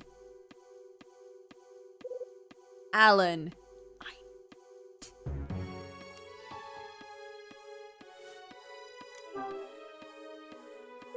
Your son's name is Alan. Well, there's a certain someone here that screwed him over if you want to have a word with him. Yes, that's correct.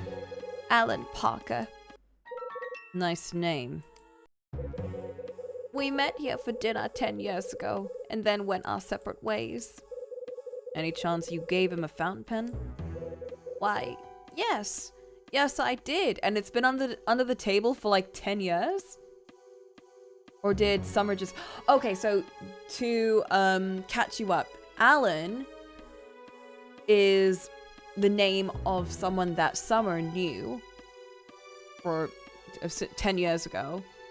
And Summer, if you might not know yet, is a writer. And Alan was also someone that wanted to be a writer. So back then, neither of them were writers. Summer was working in like a company as a reporter, I think. and I think Alan was also doing something like that, but they both were trying to be writers. However, Alan was actually putting effort into trying to write, and he actually wrote his own manuscript, so he was ready.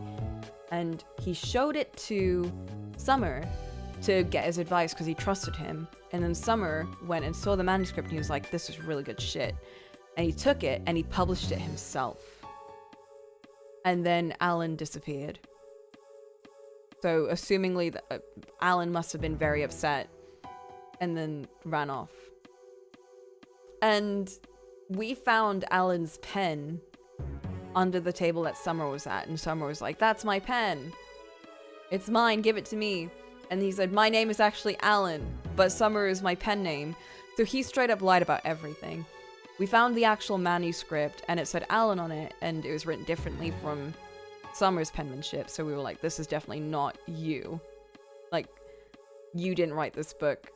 This Alan person did. So yeah, he super screwed him over. And he had the audacity to not only screw him over, but also steal a pen that was given to Alan as a present from his mother. We didn't know it was from his mother at the time, but now we do. But still, like, what the fuck? So yeah, he did the big bad. And he does feel very guilty about it, so for 10 years he's been looking for him and hasn't been able to find him. How on earth could you possibly know that? You gave him that pen, huh? Wait right here. What? Does this have to do with Alan's pen? Yeah, give me 2 minutes. I'll be right back. All right. Let's go bully Summer again.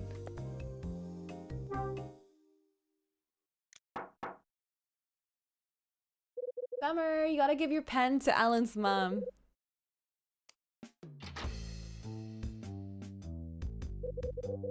Do you have some new business with me, sir? Yeah, your fountain pen. Gimme. I need it. My pen? But you gave it to me not 2 hours ago. Why do you now decide? Just give me the damn pen. All right. It's not even your pen.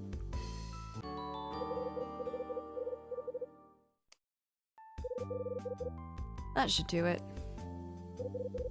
At the risk of having your response delivered to the bridge of my nose. Don't ask. Very well. Summer gives you the wary eye and shuts the door. We're such a dick, but sometimes we're deservedly so.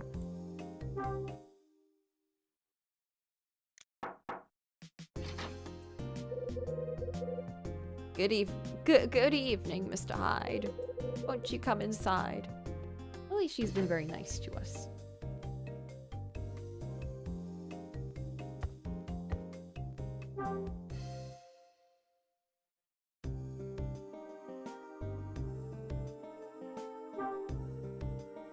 I have your pen.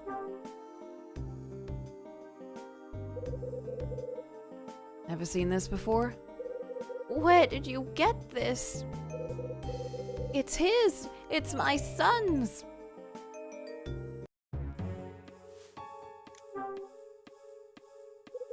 So this is your son's pen, huh?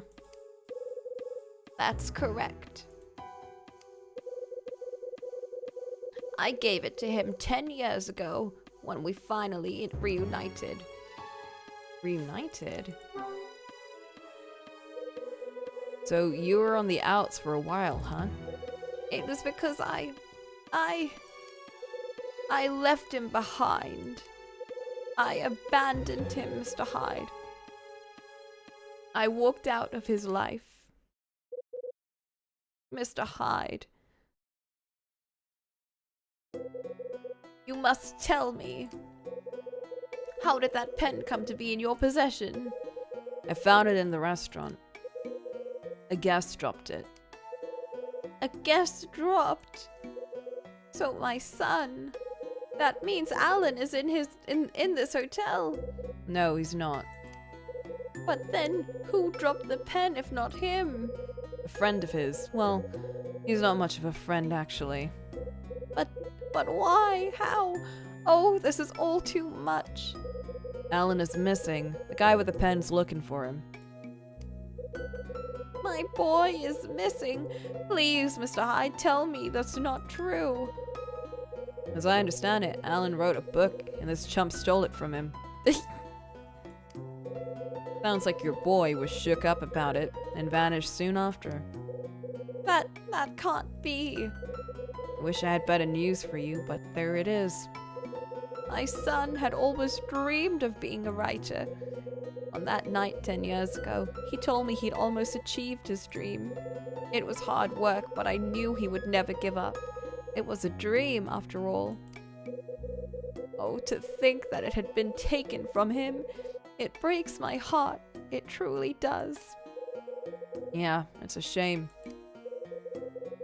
Tell me about this theft, Mr. Hyde. Why? I want to find the man who stole his work and make him pay. Look, you're a tough broad, and I like that, but it's too late. The guy who plagiarized your son's novel already fessed up. He's searching for your son so he can clear things up and make amends. I think the real question is whether or not your son will forgive him.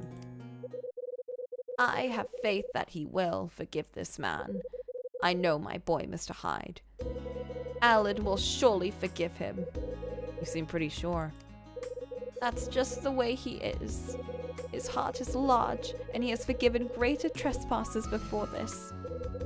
After all, he forgave his own mother for turning her back on him. And yet you still decided not to contact him? What the heck? At that point, just own up to your mistakes and just, you know, like, don't abandon him again. He's finally gonna spill it. Mr. Hyde, may I implore you for a favor? Would you lend your ear to a sad and shameful story? Years ago, you see, there lived an absolute fool of a woman.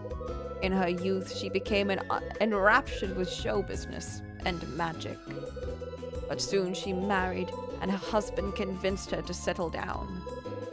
She agreed, but her secret heart yearned for a return to the lights and the glory. In time, the pull of the stage became too great, and she abandoned her family. At first, her return to the world of magic filled her life with color. She had chosen the path of the entertainer once more. It became her everything. The woman lived for the moment when applause swept over her like a wave. But to her dismay, the more acclaim she received, the emptier she began to feel. Suddenly, being known as the greatest magician of all time mattered not. All she could think of was meeting the son she left behind so long ago. What a fool she was. So the woman sets up a meeting with her son. No, not at first. Their encounter was a simple twist of fate. The woman had been called to perform at the grand opening of a new hotel, and by the strangest of chances, her son was invited to the same party. When she saw him, she was filled with fear and certain he would be enraged. But instead, he took her by the hand and forgave her. That day, they made a promise to each other, a promise to meet in 10 years, at that same hotel. And 10 years later, they did that very thing. The boy told her of his own dream, of how he longed to become a writer. Well, why didn't you just keep in contact?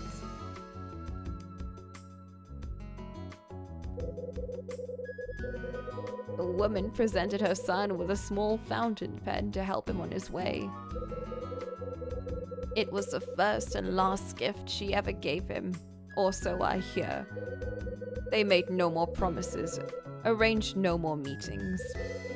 A year after meeting her son at the hotel, the woman quietly retired, and this time she walked away from the stage for good. So where'd she go next? That is the end of my story, Mr. Hyde.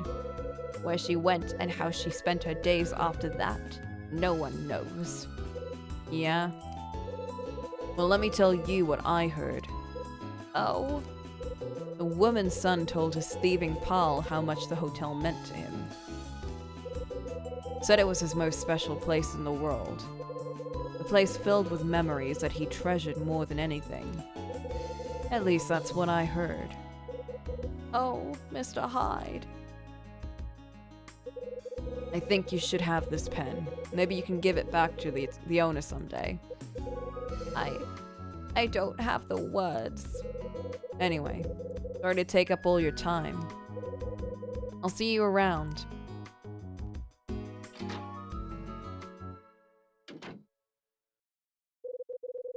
Alan is Helen's son. Didn't see that one coming. Summer's gonna do backflips when he hears this, and I'll probably have to tell him. Okay, Hyde, time to think. Oh! Take a second and get your thoughts together.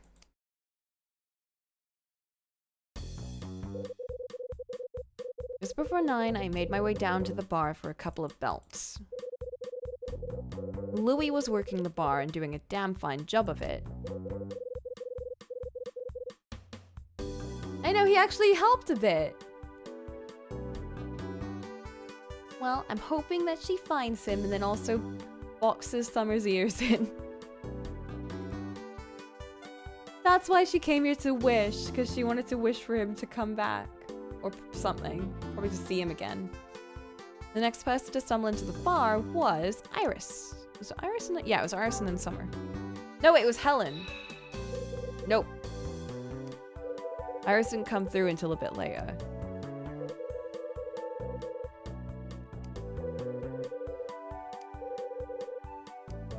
It's the only time we ever praise Louis for anything. That's right.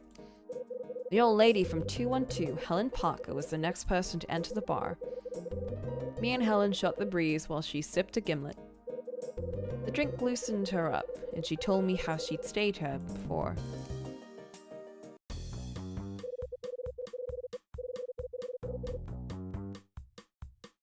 After a couple of drinks, I decided to split the bar. I should try a gimlet. I do like gin. Is it gimlet or gimlet? I picked Rosa and Dunning's brain to learn more about the hotel's history. I didn't get much, but what they did spill was pretty interesting. For one, the bar was built for the hotel's 10-year anniversary.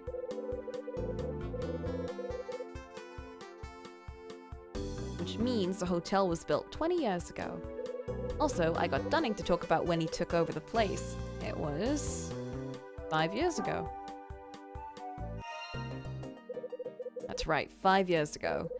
Put down cash in the barrelhead and took over the same day.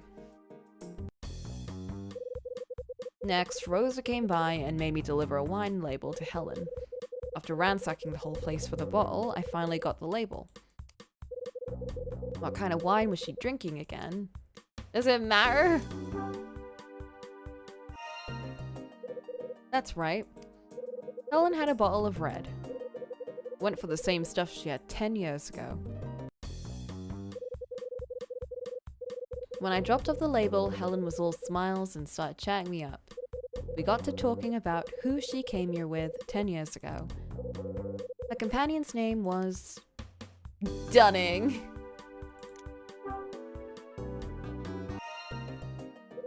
That's right, it was her son, Alan. I found out the pen Summer dropped is the same one Helen gave her son. I told Helen, and she spilled her entire life story. I ain't much for sob stories, but I listened as patiently as I could. Helen told me that she left her son to become a... magician. A detective. That's right, a magician. Still can't wrap my mind around that one. She left her family to pursue the dream, and it's tortured her ever since. Maybe she sleeps better tonight. Night has fallen over the city and the hotel. I know the dark. It's a cover that lets people's bad sides run wild. Envy, doubt, grief. They all come out at night.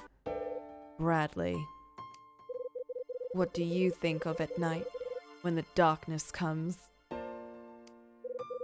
I've got until dawn to find out. Bradley.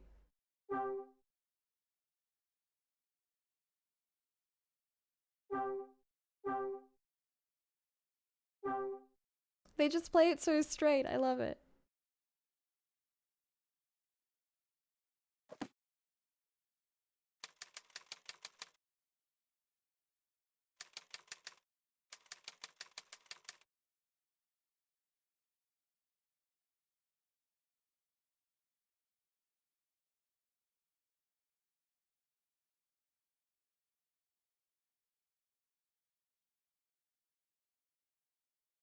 Ten to 11. Are we really going to be up all night? Surely the rest of the guests are not going to be up all night. The clock strikes 10. Maybe I'll join Louie in the bar for another belt. I don't know if you should be having more. You haven't been drinking any water.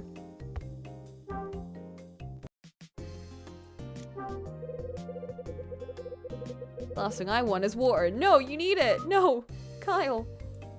Drinking so much alcohol is gonna make you dehydrated and very sick.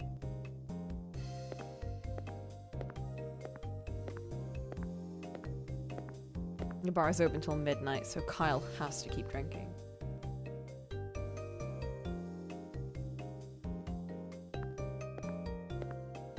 Well, I like seeing my boy Louie. Ooh, unless there's a moida. Maybe that would be a good reason to keep everyone awake. Who do you think would die?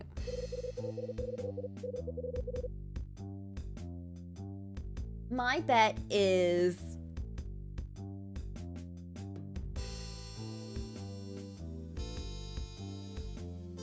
my bet's on either Iris or Jeff. Jeff, because we finished his plot, and I feel like, you know. We gotta get rid of him somehow. Look what the cat dragged in. Have a seat, Hyde. The bar's empty.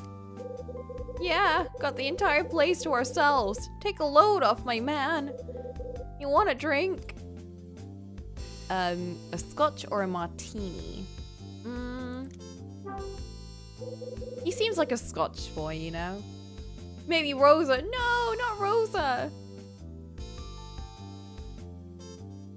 Why do you think I'm here? Scotch on the rocks. Make it a double. Coming right up. You're looking kind of grim, man.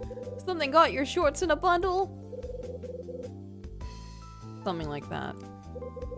Lay it on me, brother. Louie the bartender's all ears. More like all mouth. What is it with folks wanting to yap it up tonight? That's what up. Folks been laying all their problems on you. That about covers it. Literally every single hour, someone comes up with their entire backstory. Kyle Hyde, advice columnist to lowlifes and crooks the world over. You're a regular comedian, Denono. Denono. Why the hell people want to drop their problems on a guy like me? Ah! You don't get nothing. It's because people always want to talk to a guy like you. I'm talking to Louie about this. How many drinks have I had? Look, man, I think I know how they feel. Check this out. We're in the middle of the holiday season, right? Last Friday night of the year. They look around and realize they're all alone in the sad old wreck of a hotel. Get some thinking, you dig? About their lives, what they've done, where they're going. You know what happens next? All their secrets and worries and stuff kind of boil over. You know what I'm thinking? I think Melissa might go missing. I don't think she'll die, but she might go missing. And it might be like a like a redo of the incident from like 10 years ago. That might happen. Then they go looking for someone to talk to. Know what I'm saying? Hey, Louie, you're the one that sounds like an advice columnist. Maybe, but I'm right, yeah? Look at you, man. You got secrets and crap hidden in your heart, right? Not this guy. Not a one, pal. Yeah, alright. Have it your way. I take a seat at the end of the bar. Here you go. Man, I should've gotten a martini so I could've gotten a different glass. Louis puts a glass on the counter. Trivia time. I take a drink of scotch. Did you know scotch is not named after Scottish people? That's a real thinker. The world stops for a moment as I sit and stare into the glass.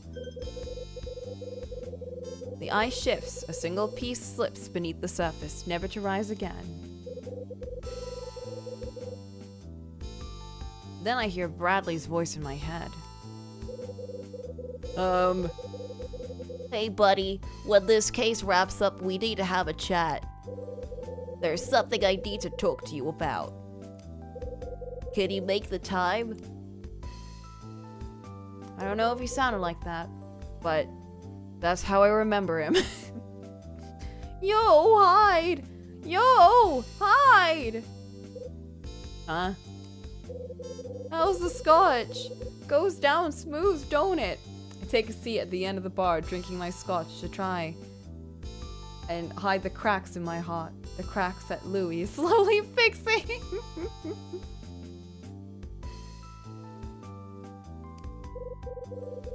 Yeah, nice glass too. It's got a good weight to it.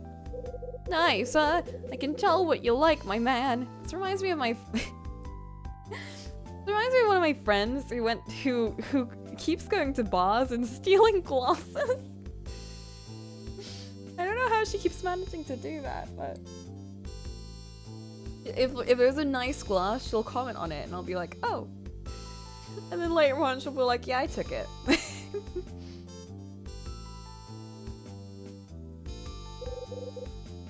Looks like it. I told you about this, right? This is the one job I take seriously. Good gig, huh? I'm gonna tell you something, but don't go laughing. I know it's stupid, but I always wanted a place like this for my own. That so? I ain't saying it all started because I met you. But you know, when I started thinking about it, it was after you laid that story on me in the cop shop back in Manhattan. Oh my god. What story is that? Oh man, don't tell me you forgot. Oh, he remembered. Even if we didn't. It was the third time you busted me. We was in one of them crappy little interview rooms. Oh, come on, I can still hear you. You dream of being... You dream of being a thief as a kid, Louis? This your dream job? I'm sure there's something else you wanted, right? Fireman? Doctor? Superhero? I was staring at the ceiling and thinking you was gonna play good cop that day. Give me the "you can turn your life around" son speech, yeah? Then you got real quiet and the serious look came into your eyes, remember? That's when you did it, man. You made up that story to save me from myself. Hold on. we saw that goof because he kept his chin to look at his face. And now... it just keeps building up. I yelled at you, huh? I was preaching at you, huh? Sounds like me. Yeah, brother. It thought me, a choir, was gonna rush the room or something. Here's a last hint. If you still don't remember, I give up. It was about your pops. About my pops. My papa. Wait. I said something about my father? I see a light bulb. It's getting brighter. There it is. Yeah, man. You told me about your pops was some kind of genius safecracker. Oh, that story. I remember the whole thing. You was 10. Your pops decides to go straight. Decides to take one last box job and then gets bumped off. I gotta tell you, Hyde, even when I knew you was pulling my leg, I almost cried. You told me your pops didn't want to be a thief, said he wanted to be an artist. Then you leaned in close and talked so quiet I could barely hear. Oh my god. Don't make the same mistake he did. Don't live a lie. Total trip, man. Then you told me that unless I was looking to do hard time, I better find what I wanted. Find it, grab it, never let it go. Amen to that, my man. When I first started working here, I couldn't sleep. Just laid on that crap-ass bed Dunning gave me and stared at the ceiling.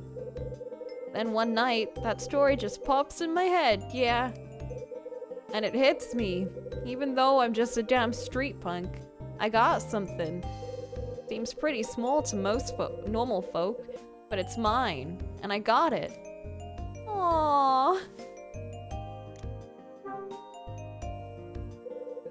Thought it was a lie, huh? Huh? No way, it's true? It's true. It's the truth, Louie. Every word. Whoa! Wait, you're yanking my chain, ain't ya? Not this time. It was true! Damn, what a trip.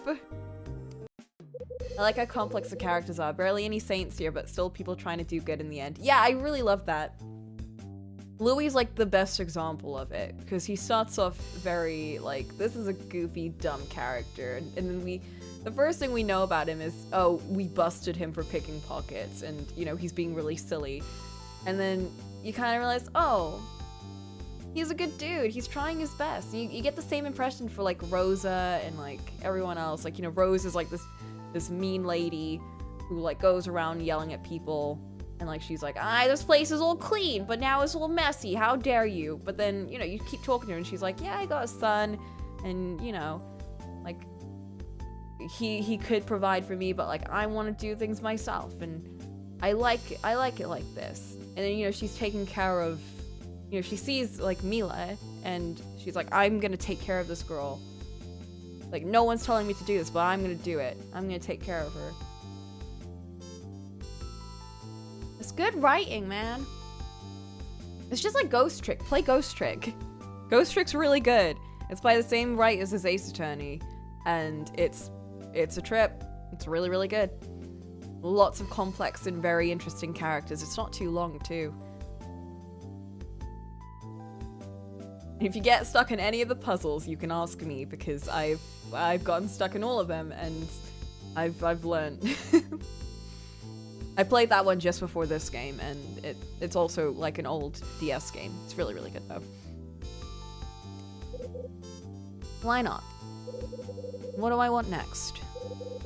Take your time, man. Yo, Hyde, I got something else to tell you. Pouring drinks ain't the only thing that's got my attention these days, yeah. Let me guess. It's a dame. That's a given, brother. But no, that ain't what I'm talking about. Check this out. What? Right here, my man. I don't get it. I really don't get it. I really don't get it. Is it how large your hands are? That's... Wait.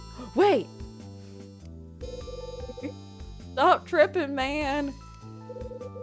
Bowling, Hyde. I'm talking about bowling. How would I get that from anything? Oh yeah, I should have seen that coming. Well, You any good? Ha ha. Ha. Yeah, I'll laugh it up, brother. We'll see how good you are. What do you say, officer? Ooh, is that a challenge? Think you can keep up with my hook? When and where?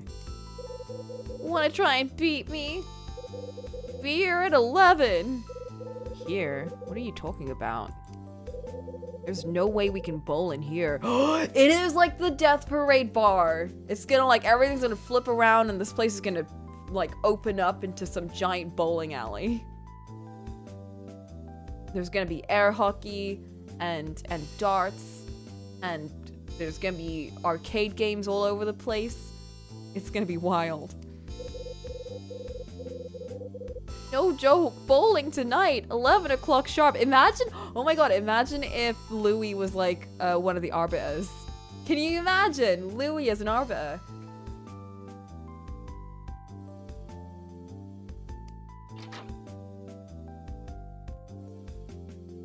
Oh? Louis clicks the switch hidden under the table. The room seems to spin. What? What the fuck? Someone's here. Oh, it's Summer. Oh, we would sit next to Summer. Like, I can imagine a room with like, oh, wait a minute! No, never mind, that's different. I was like, there was one of the games had like a Kyle character and a Summer character, but no, it was a Summer character and a child. Louis the Arbiter would be great. A customer. Summer again, crap. He's everywhere. How are you doing? Good evening, gentlemen. Take a seat right here. What can I get you? I believe I'll have a gin and tonic, my good man. Oh, that's a me drink. Except replace tonic with lemonade.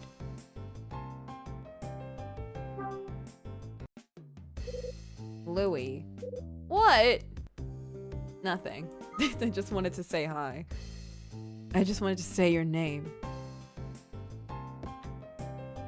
Why are you all the way over here?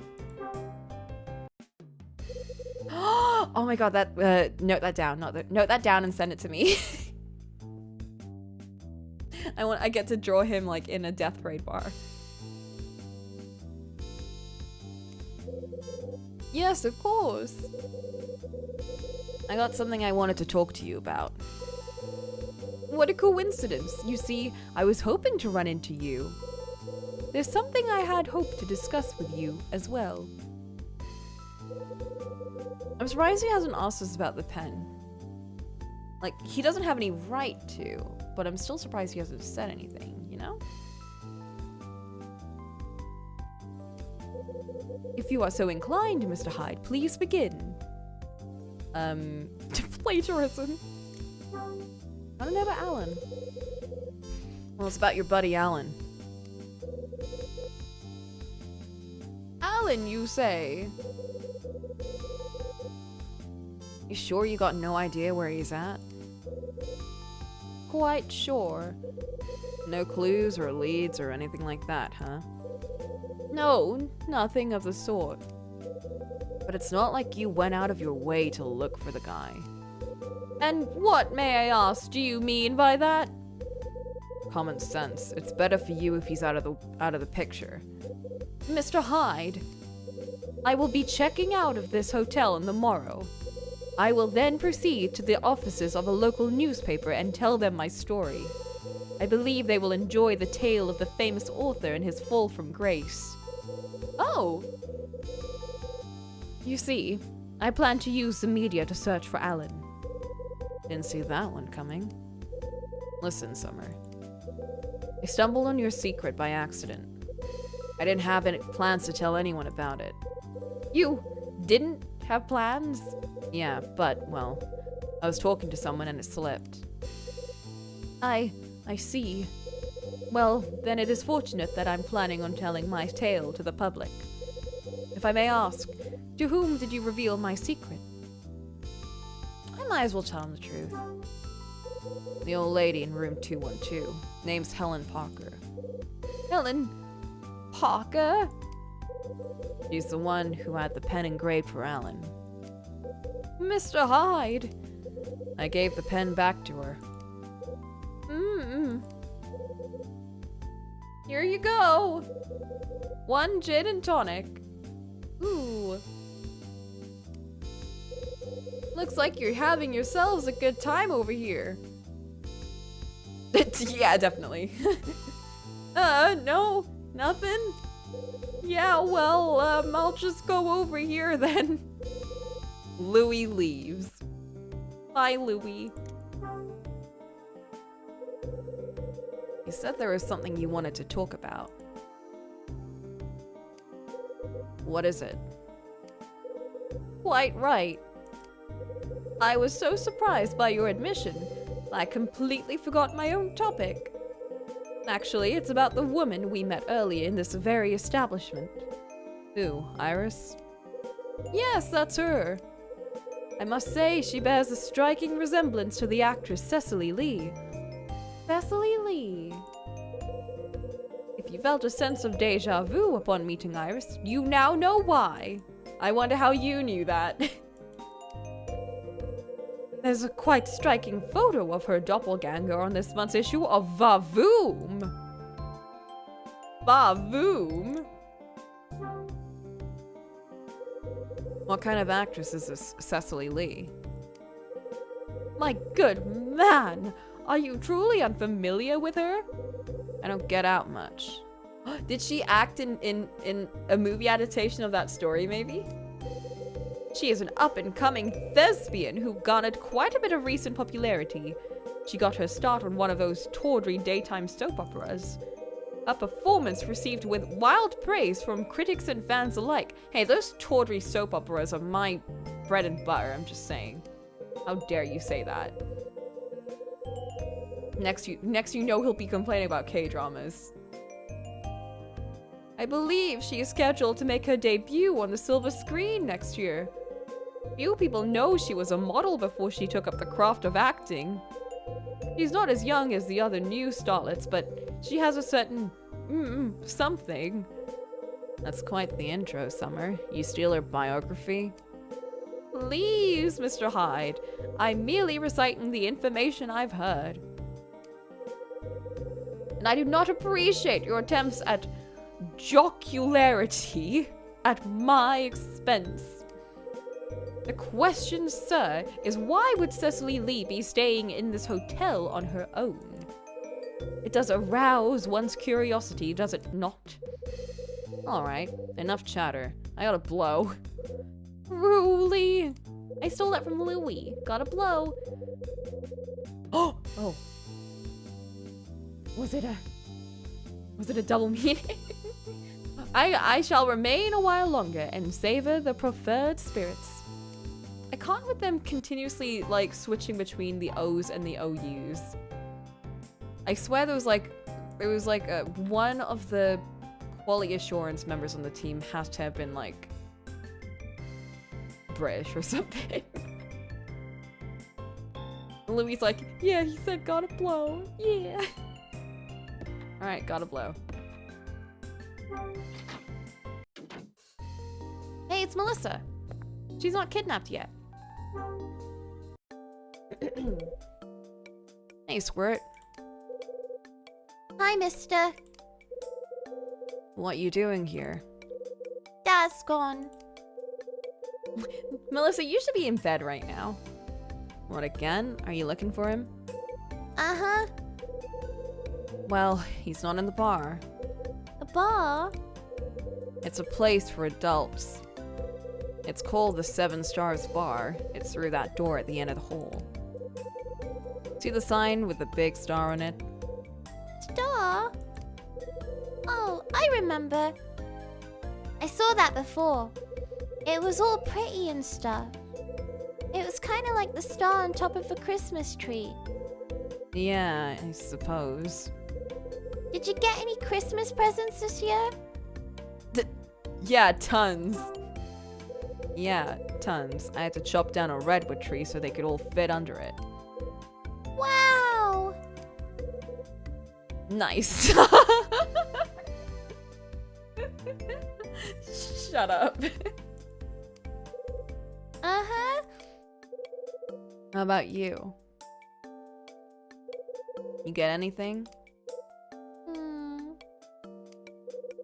Yeah, I guess that figures. No, Melissa! But at least you got to decorate the tree, right? My dad's a jerk. Can't argue with that. Why? Why is he a jerk? We didn't have anything for Christmas. No presents and no cookies. Not even a stupid tree. Is that so? Hey kid, don't worry about your old man. He'll be back soon. Go wait in your room. Melissa sighs and heads out the door. We're gonna find a tree.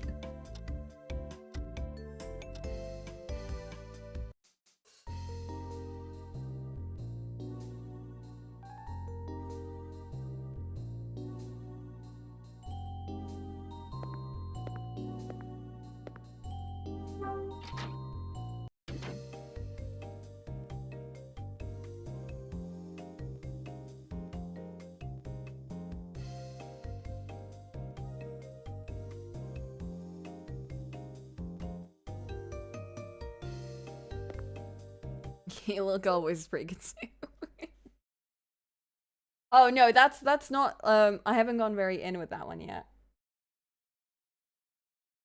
The thing is, I really like the Oliver Twist Artful Dodger type voice quite a lot.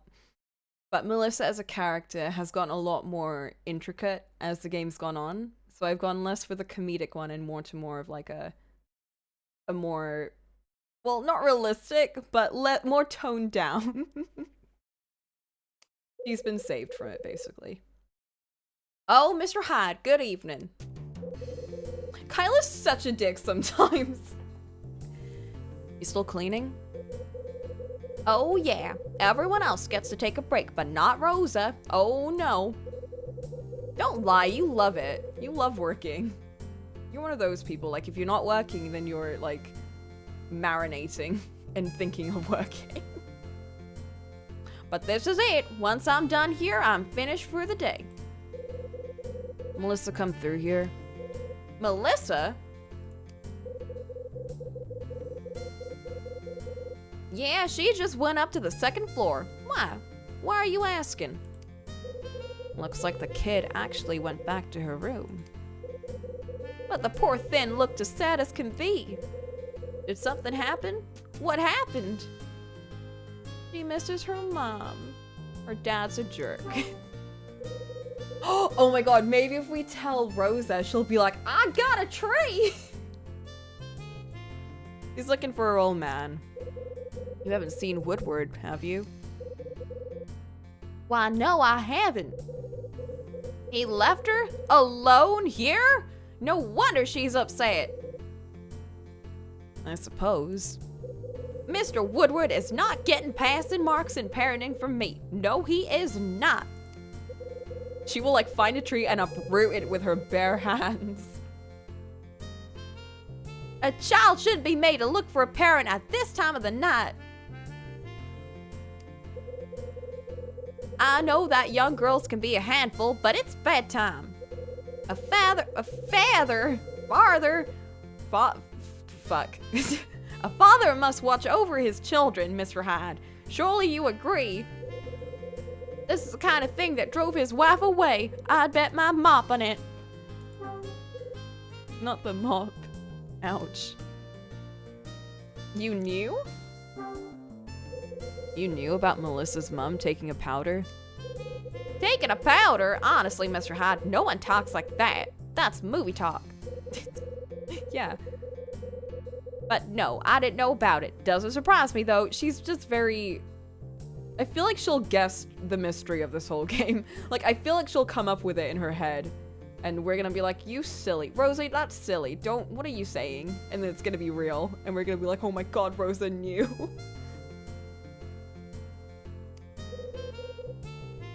Unexpected, huh? For a fact. Rosa can see that sort of thing in her sleep. I know because I'm a maid, Mr. Hyde. I go everywhere and hear everything. Oh no, she is gonna die. She's gonna overhear something she shouldn't. People don't watch me, but I'm watching them. Rosa knows, Mr. Hyde. Rosa knows all.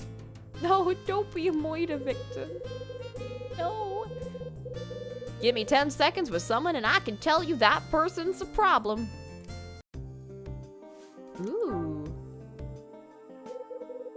You can tell people's problems by watching them for a few minutes. Yes, I can. Why? Are you doubting me? Do you want proof? Fine. Let me tell you what's troubling you, Mr. Hyde. That's not necessary. Surely you have troubles. Maybe one or two. A few. Don't I know it? Alright, let's see what you got.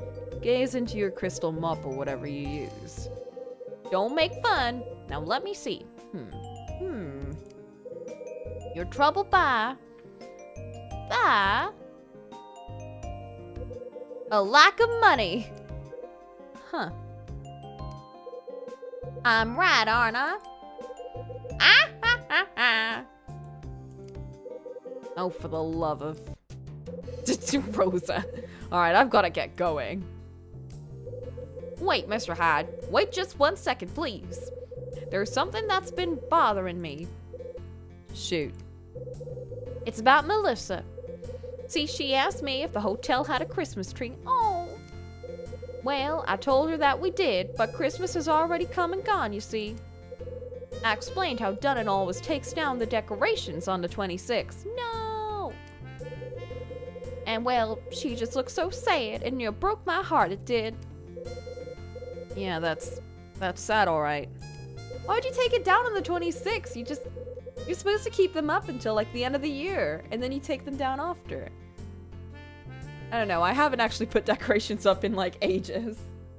Maybe I'll do it this year for fun. Do you have any idea why she would be asking about a tree? She didn't get one. It's because she didn't have one at home. No presents either. Oh, how sad. The poor thing. What an awful father that Kevin Woodward is. Well, it's no wonder she wanted to see a tree. Yeah. What a shame. The tree and decorations are in the storage room on the first floor. What a shame. Here's the key to that room. Oh no. So tragic. It'd be a shame if someone went in there and like took those decorations out and put them back up. It'd also be a shame if I knocked out Dunning, so he wouldn't see any of this happening. See you around.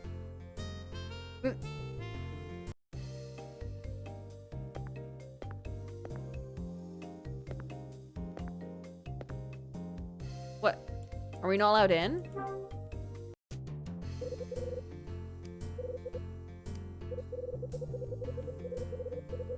Oh, do you have to go from the kitchen entrance or something?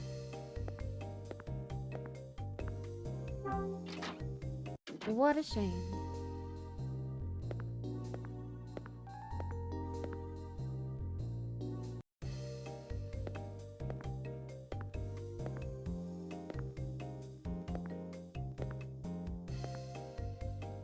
What the heck?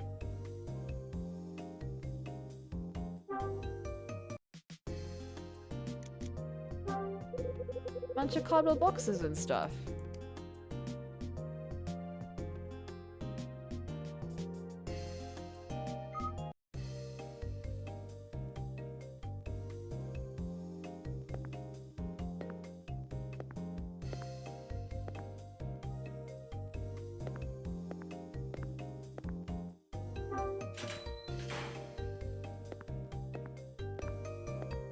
Oh!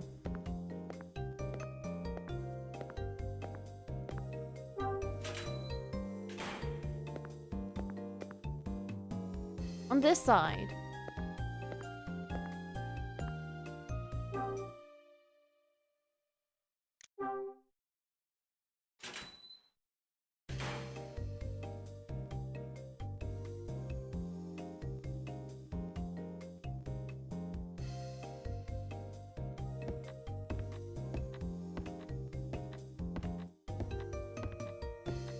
There it is.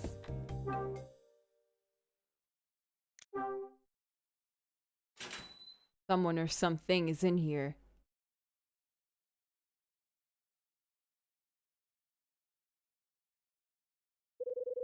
Christmas tree. Well, which one could it be? Must be behind these boxes somewhere. I believe I'm actually looking for a Christmas tree. I'm going soft. Ooh.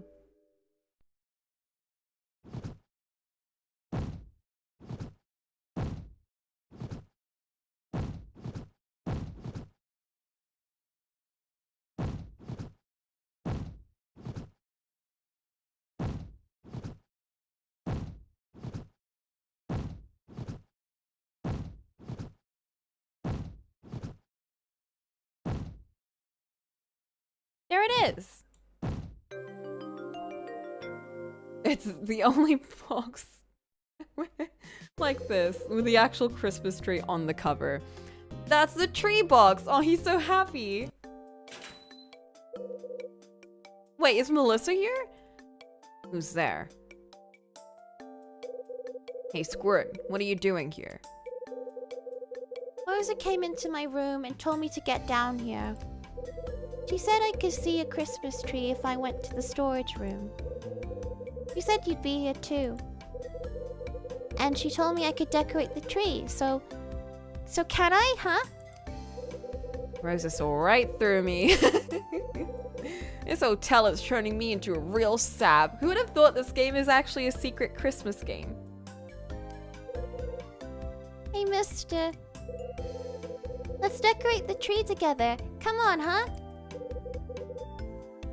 Sure, kid. Why not? Aww! No, this is gonna make me all sappy!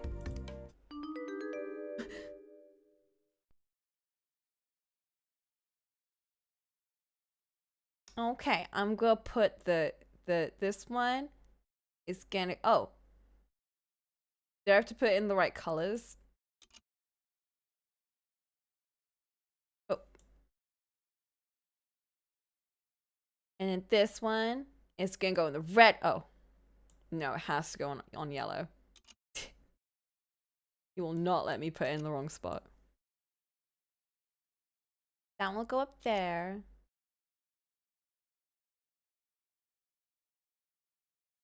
That will go there. And this will go there. She's very particular about the placements of things. This can go here. I like that bow. That's very cute.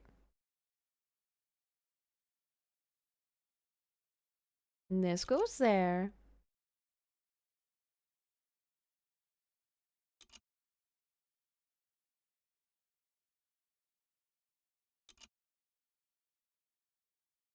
And the star.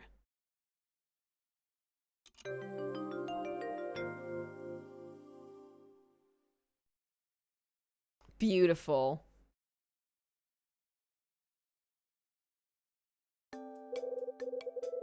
Yay! It's a Christmas tree for me!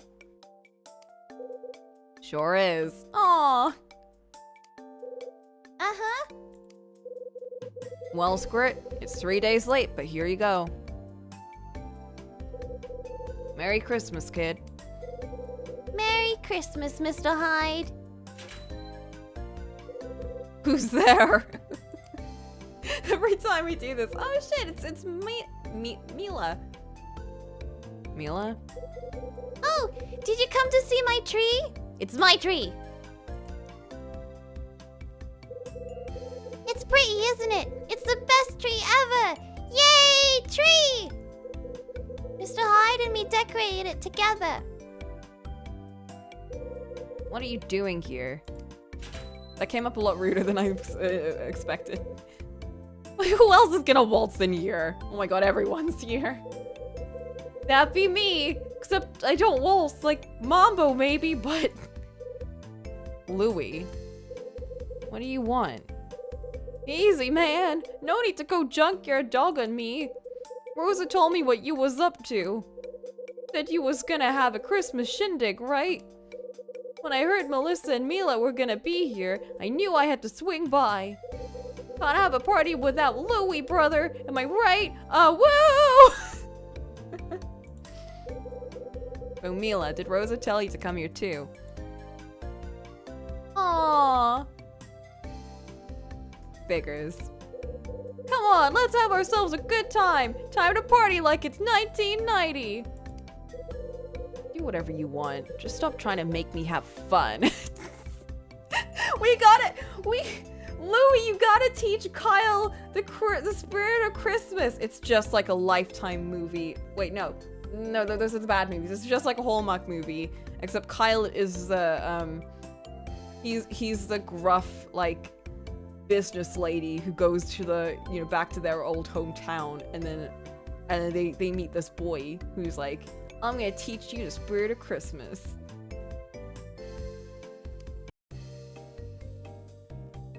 We're not gonna do it here though. Can we not bring it to the like hallway or something?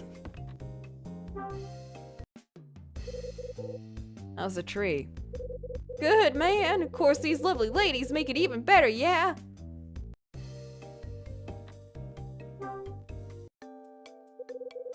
I like having everyone here. It's really... it's fun. Good times, huh? Uh-huh. It's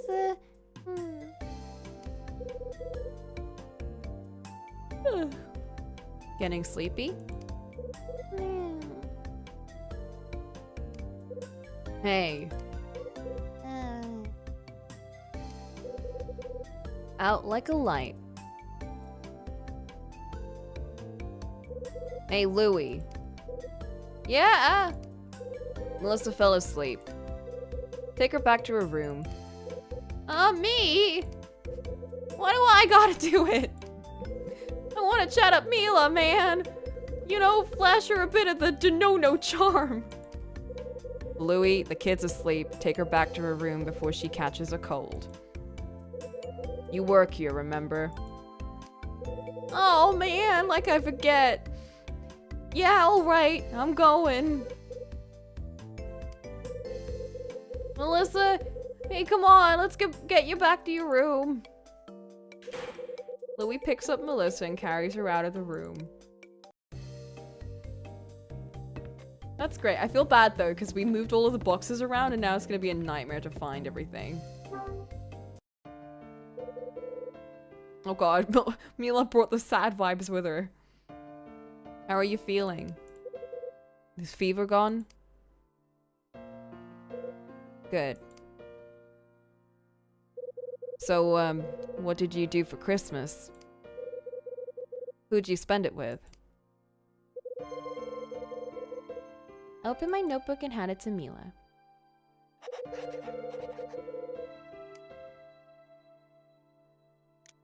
So she must actually be mute, or at least she might have selective mutism.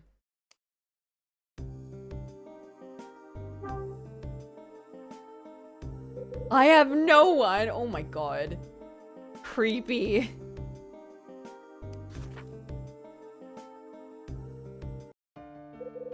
But by yourself, huh? Oh my god. The vibes are gone. Where was your father? Here you go.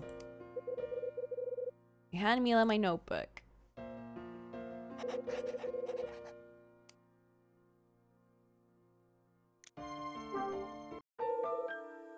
Let's see.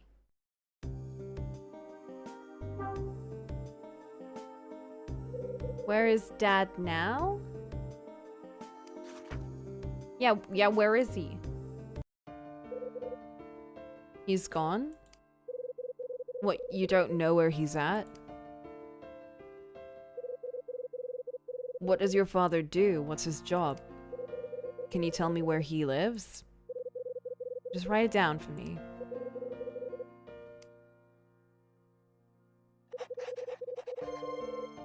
Mila hesitates and then writes something. This notebook's just for Mila to write things in, isn't it? Thanks. And for me.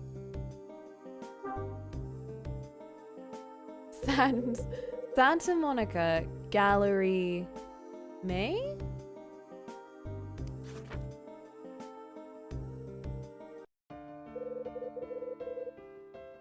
Gallery May in Santa Monica. Your father owns an art gallery.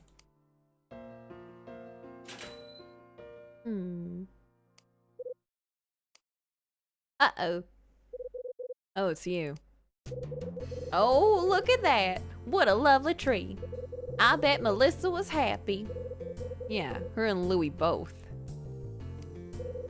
That's nice. Something good came from your snooping after all. Come on, Mila. I think it's time to go. Man, every time I talk to Mila, Rosa always swoops in. Good night, Mr. Hyde. I'll be taking Mila back to my room. Oh, and you can go ahead and leave the tree up. It's just too nice to take down. Oh. Rosa leaves, taking Mila with her. Just give me a sec.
Okay, I'm back.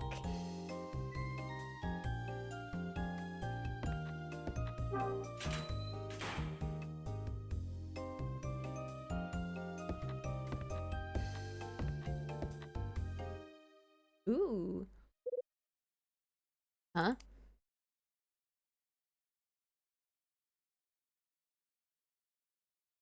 What's wrong?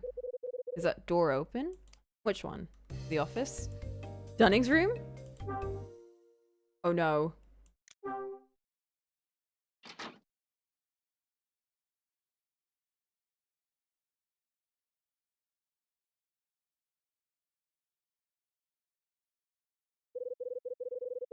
This must be Dunning's room. They wouldn't just let us go into his room, would they?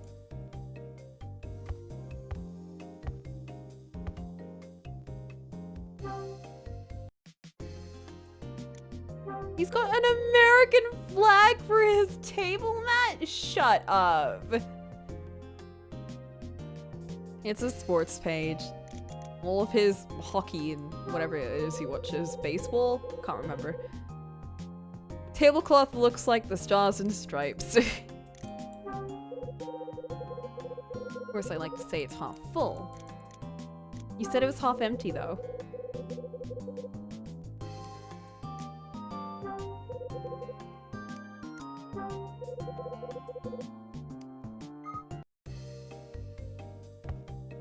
Oh, it's hockey, yeah. Ooh, I can't wait to go ice skating. I think it's next month.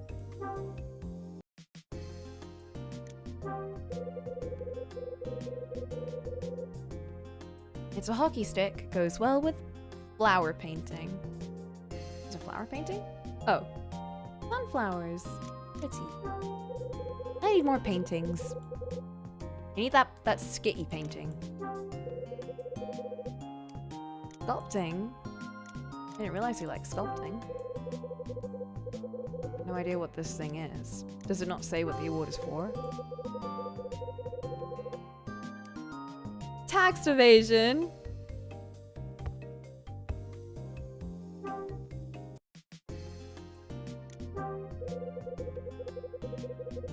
Pay big TV. Wish the one in my room was that big. Layers and video decks. Dunning's got more money than I thought. Damn. He needs a fireplace in LA. Clock. Wow, glad I broke in here for this. Picture of a woman. A woman? Who's it? Photo of a couple of guys. Maybe one of them will say the name of that. There's that girl, right? Was it Emma or something? Jenny? It was Jenny. Picture of Dunning. Ooh, the camera sure ain't kind to him. Oh, that's not nice. Pop art calendar. Dunning struck me as more of a landscape guy. Damn.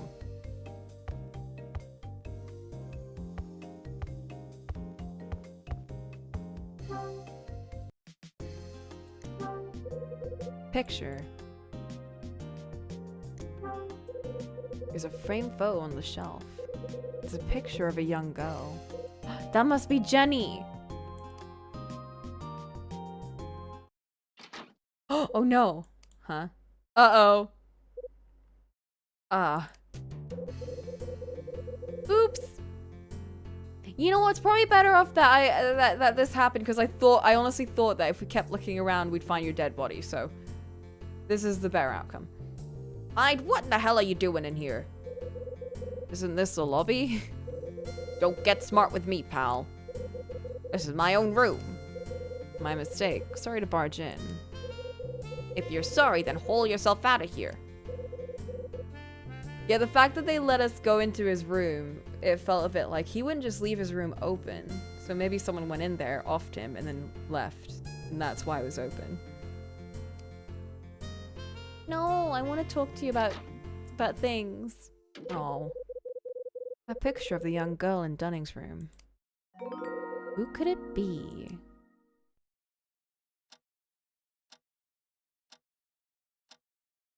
Got 20 minutes left.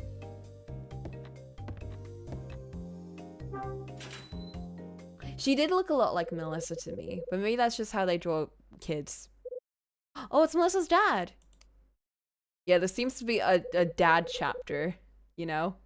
Talking to the dads. That's Melissa's old man.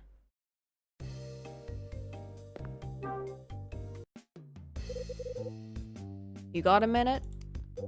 Oh, hey there. Looky here. Ish Mr. Hyde. Did you get drunk? Ish a lovely night, isn't it? Oh! I see you're in a good mood.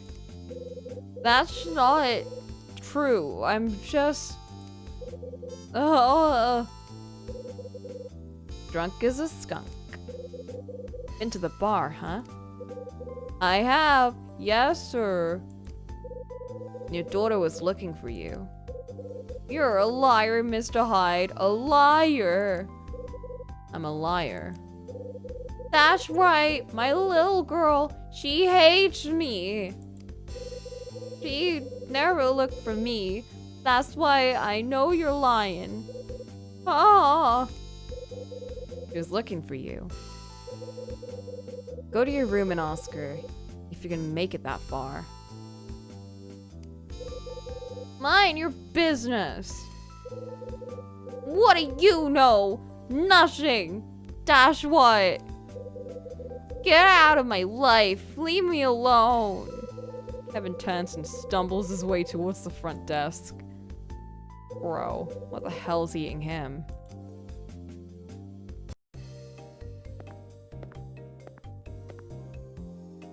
Bro, you need to sit down and drink some water.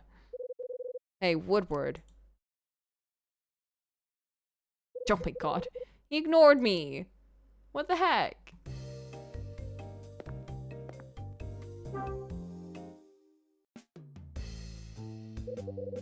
You got a minute? Don't want company. Leave me alone. Just leave me alone. Blurp. Hey, You're really plowed! You're really putting him down, huh? Oh. Oof, you need to drink water if you're drinking that much. Maybe.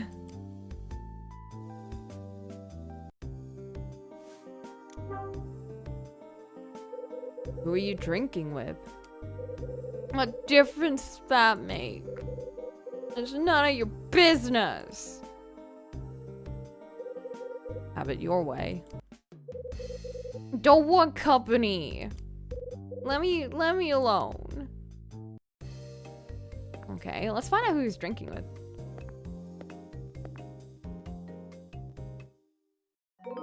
I wonder who Kevin was throwing them back with. I'm guessing Dunning. Ooh, probably. What if they had like a dad moment together?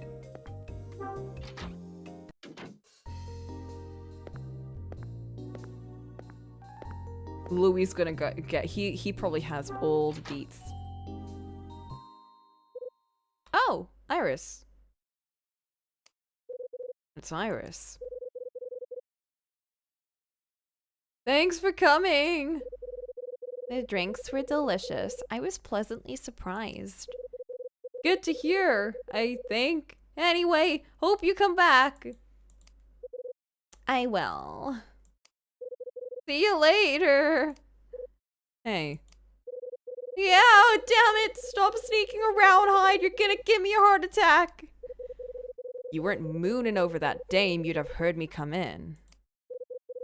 Oh, Mr. Hyde, as tactful as ever, I see. If you'll excuse me.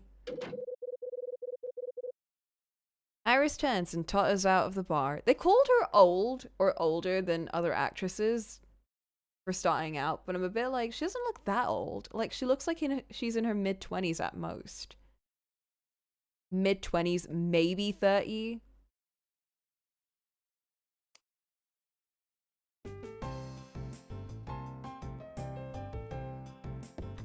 How old are these newbie actresses?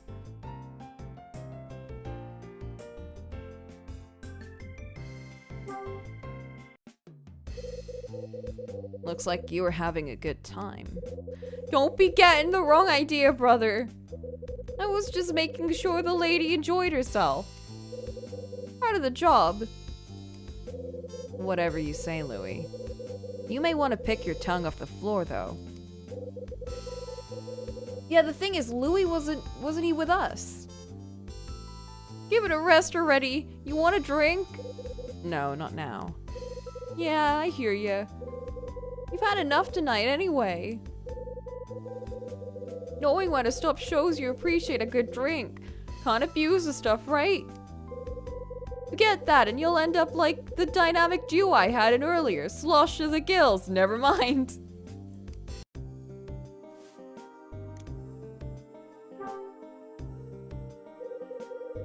Who's the dynamic duo, Louis? Well, the better half just left. That babe Iris was tossing him back with Melissa's pops. Kevin and Iris were drinking together? Yeah, and more in a little. Got back from putting Melissa to bed and here they are. Plotted at the counter like a couple of regulars. What? Looked like they was talking about something serious too. Then they both pounded back a row of drinks and got fried to the tonsils. Melissa's pops ain't much of a drinker. Thought he might repaint the bar, yeah? Luckily for me, he got up and stumbled out of here. Iris stuck around and had a couple more. She wasn't as bad off as I thought. Hurts to say it, man, but she wasn't here to chat me up. She was just killing time.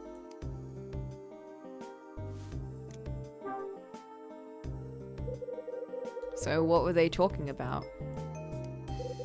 Who knows, man? Weather, sports, whatever rich fancy people chat about. You telling me you didn't overhear anything? Well, I guess I did hear something. Melissa's pop said something about a Gallery May in Santa Monica.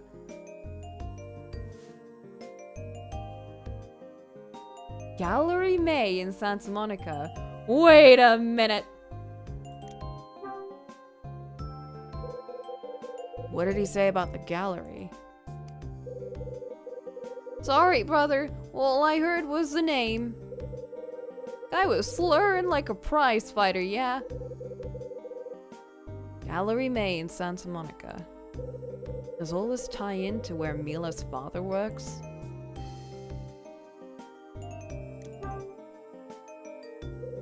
There's a framed photo of a little girl in Dunning's room. Do you know who it is? Picture of a kid? No clue, man. Dunning ain't never invited me in for tea and cookies, you dig? What's up, Hyde? You thinking deep again? You could say that. Well, come on, man. Don't leave me hanging. What is it? I learned some things about Mila's old man. You did? How? More snooping?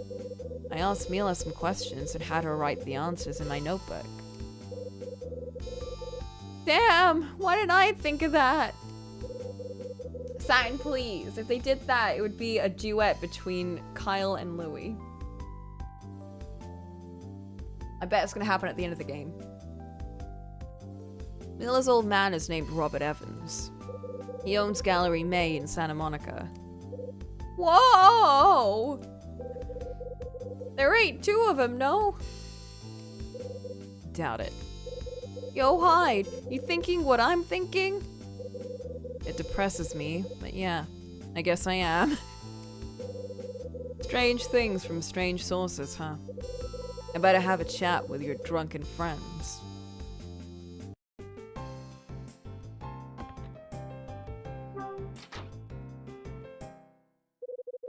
Here we go. I think I'll start with Iris, because she's actually more sober, surprisingly.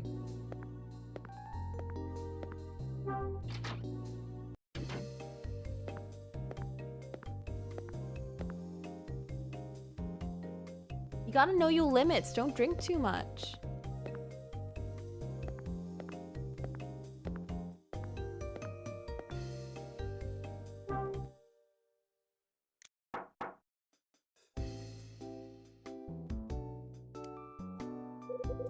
Can I help you? Something I wanted to ask you. Fine. Do you know anyone that runs a gallery down in Santa Monica? That's a rather odd question, isn't it? You were talking about a gallery at the bar while you were drinking with Kevin Woodward. Remember? Guy from room 219? I remember my actions quite well, thank you. I didn't black out or anything. And what business is this of yours? Just curious. Do you want me to believe that you've suddenly become a patron of the arts? Yeah, that's me. I'm a big fan of apple paintings and armless statues. If you must know, I merely mentioned a gallery where an associate of mine works. Mr. Woodward then told me with no prompting from me that he knew of it. Actually, I'm glad you're here. I need to speak to you about something. Believe it or not, I don't have anyone else to turn to for help. Oh, I believe it. Bro, why are we so mean? Just come in, will you?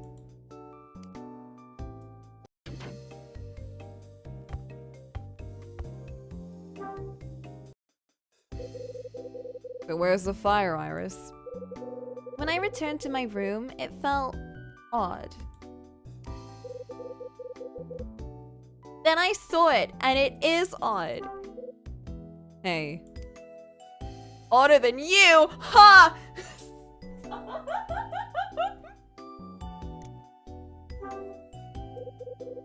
Odd? You mean something besides yourself, right? Pardon? Are you saying... Are you saying I'm odd? Why is he... Why? Why does he lack any sort of tact with her? For, like, he just, like, sees her and he's like, I'm gonna dig right into this woman. Yeah, Iris probably gets like a lot of shit from a lot of dudes, but then Kyle goes the complete opposite direction. And every time she's like, what?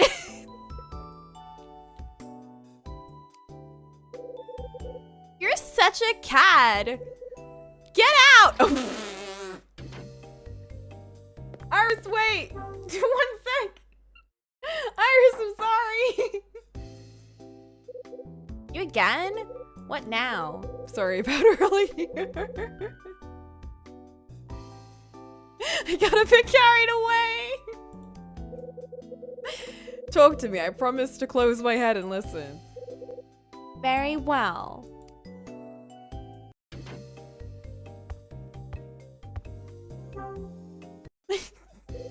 I am kind of happy that she had a proper reaction to that though, like, for real, if someone came into my room and just said, you're really odd, I'd be like, what?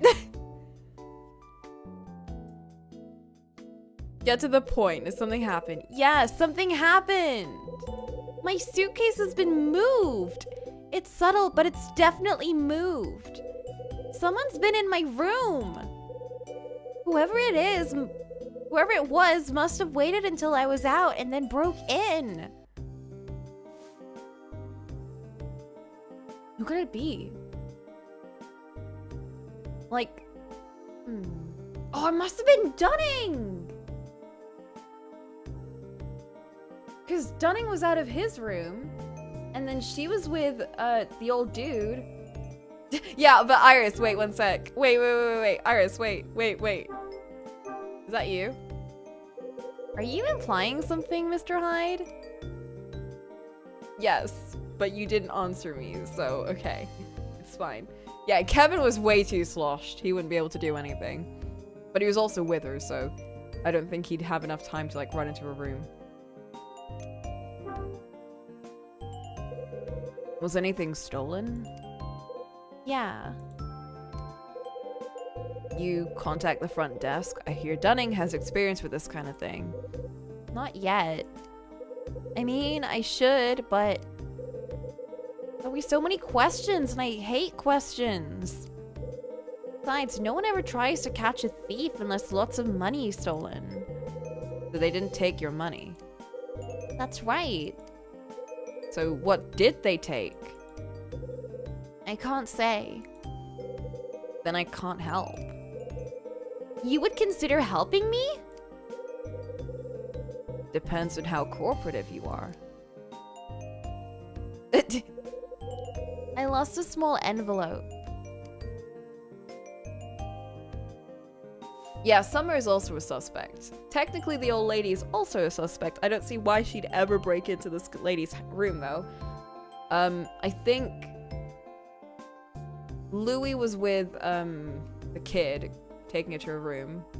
I don't think Louis would do it either, but the kid is definitely, you know. She wouldn't. I don't think she'd do it. She's asleep.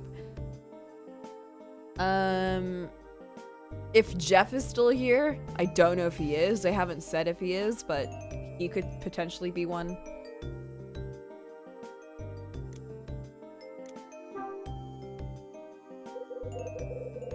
Rosa could have done it. I don't see a reason why Rosa would do it, but she was free. What was in this small envelope? A small letter? I can't tell you. I was sworn to secrecy, Mr. Hyde. You must believe me. I made a promise to the person who gave it to me.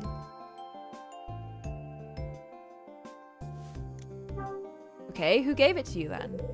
So someone gave you the envelope, right? Anything else you can tell me? Was there anything written on it? I can't say. Then I can't help. Good luck, lady. I'm out of here. Why must you be such a cross and sensitive lout? Fine, I'll tell you. Just give me a moment. I'm impatient. Who gave it to you? It was Grace. You'll find her name written on the back of the envelope.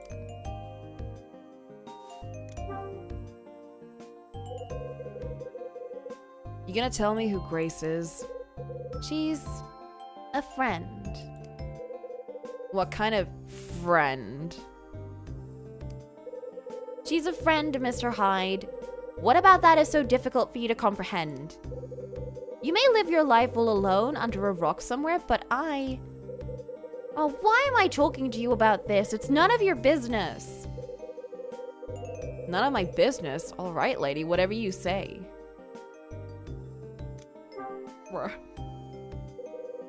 So what's the name of the gallery, you know? Gallery May. Wait a second. What's the owner's name? You know the name of the owner. No, why? Are you gonna tell me you know it? Oh, you own it? Alright, I'm off. I'll drop in if I find anything. Thank you. Helping me is more kindness than I expected. Don't get used to it. I ain't doing this for you. But then... I'm just curious about what got stolen, that's all. You don't say. Oh, but I do. Got a hunch about your mystery envelope and whatever's inside it. I think it's gonna shine a light on some shadows I've been following around. Mr. Hyde, what on earth are you talking about? See ya. We just dropped the most noir detective line ever and left.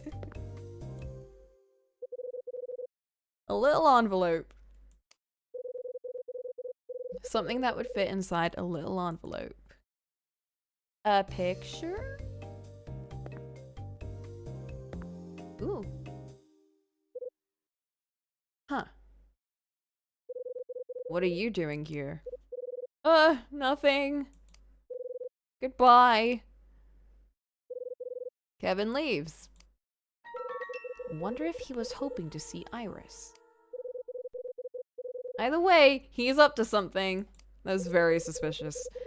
I guess it's time to put the good doctor to coals. Oh shit. Are we gonna confront him? Yes, yes, yes.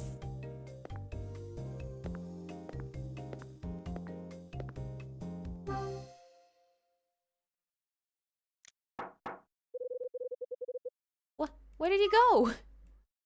He was right here. Why did he disappear? I thought he went back to his own room.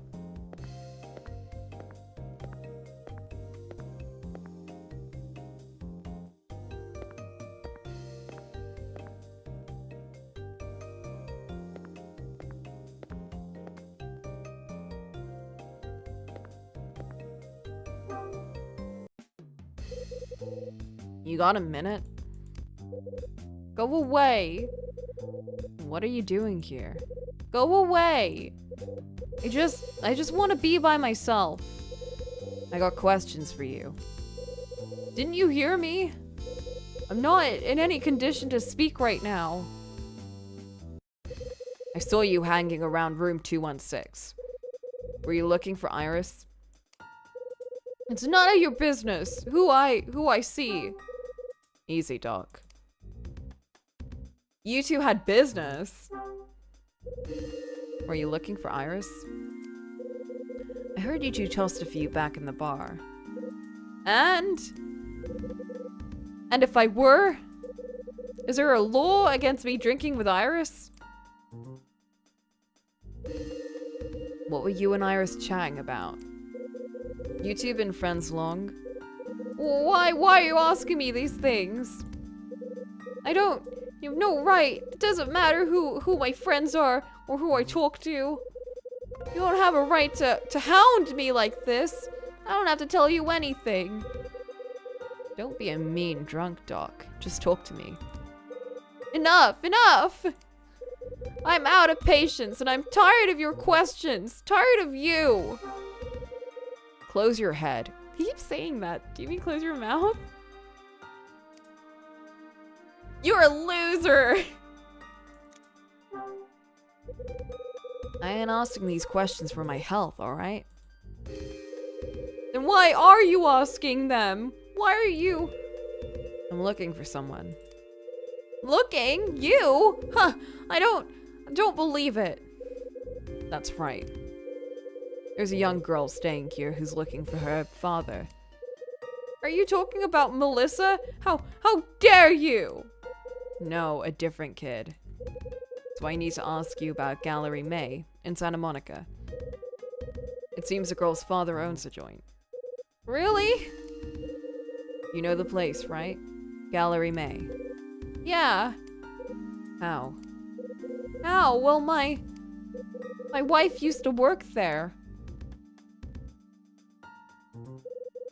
We're done. We're done here. I'm going back to my room. Not yet, Doc. I've got more questions. Mr. Hyde, what do you want? Yes, I know Gallery May. My wife used to work there before she used to work there. Iris is we just met. We had drinks, and that's why my head hurts. She mentioned the gallery. I was surprised. That's all. No mystery. No, there's no mystery here. I don't know the owner. Never met him.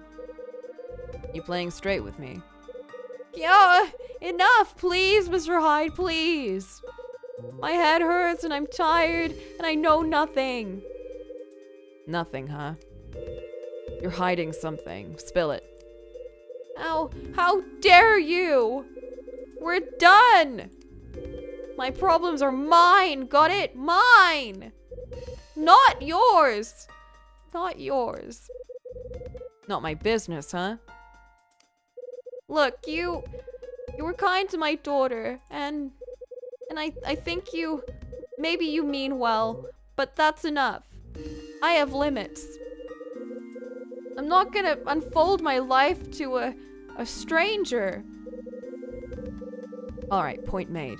Let's step back a second. We've both been around the block, right? Got a few scars to show for it.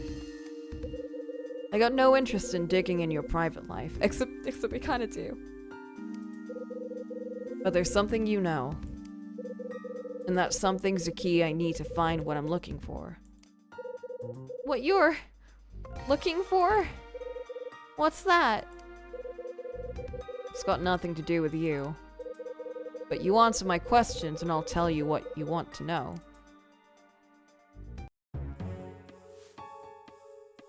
Okay, Iris. Let's talk about Iris. I bet you're lovers. This is the first time you met her. That's right. I never met her before tonight. But she said she knew Grace and oh.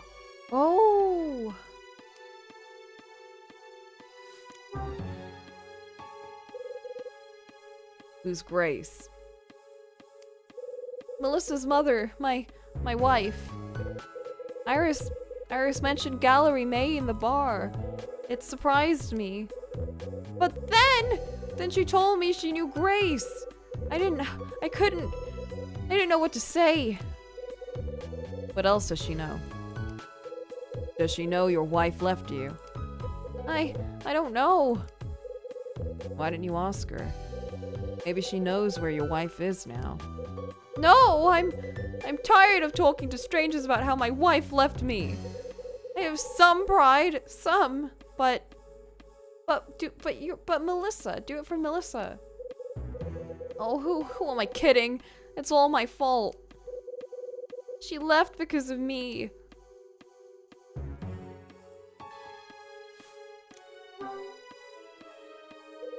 Why'd she leave you?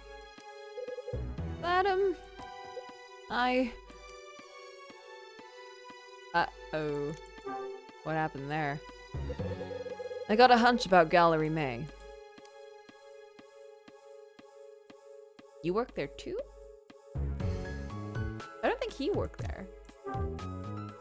You never worked there, so when did she start at the gallery? No, I didn't, but she was there 7 years ago. Long time. Wife was working at the gallery when we got married. Then Melissa was born and she took a few years off. It was important. She thought spending time together was important. But she missed the gallery. She I wanted to use her training, so when Melissa turned 2, Grace found work at an art museum. And things were still all right between the two of you. Yeah. They were.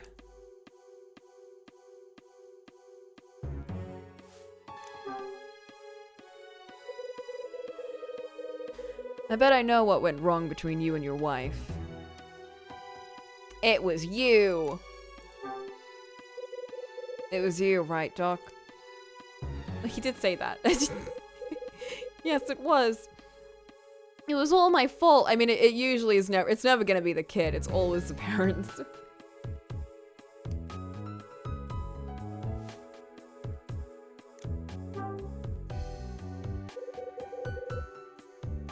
How was it your fault? Maybe they should have put Grace as an option. Ooh. It was Grace's fault. What did you do? Well,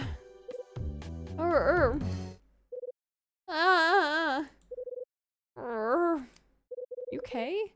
You feeling low? My head, it's gonna explode. He needs some painkillers, man. He needs painkillers and water. I bet. Well, you'd better get to your room before you make Rose's life a living hell. Can you make it? 'Cause I ain't carrying you. You're right, it's just like you said. I'm right? Hey, hold up. What? What is it? You're pathetic, you know that?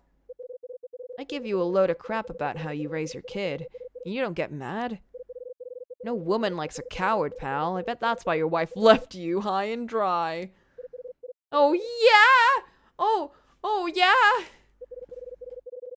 I bet she'd been planning to dump you for a long time. Whoa! You know, she left a message on the back of one of Melissa's puzzles, right? I know, he's like, what? The one she gave her as a gift. She left a goodbye message on the back. She did what? You didn't know? Where's your head at, Doc? I never knew. That was the problem. I never knew anything.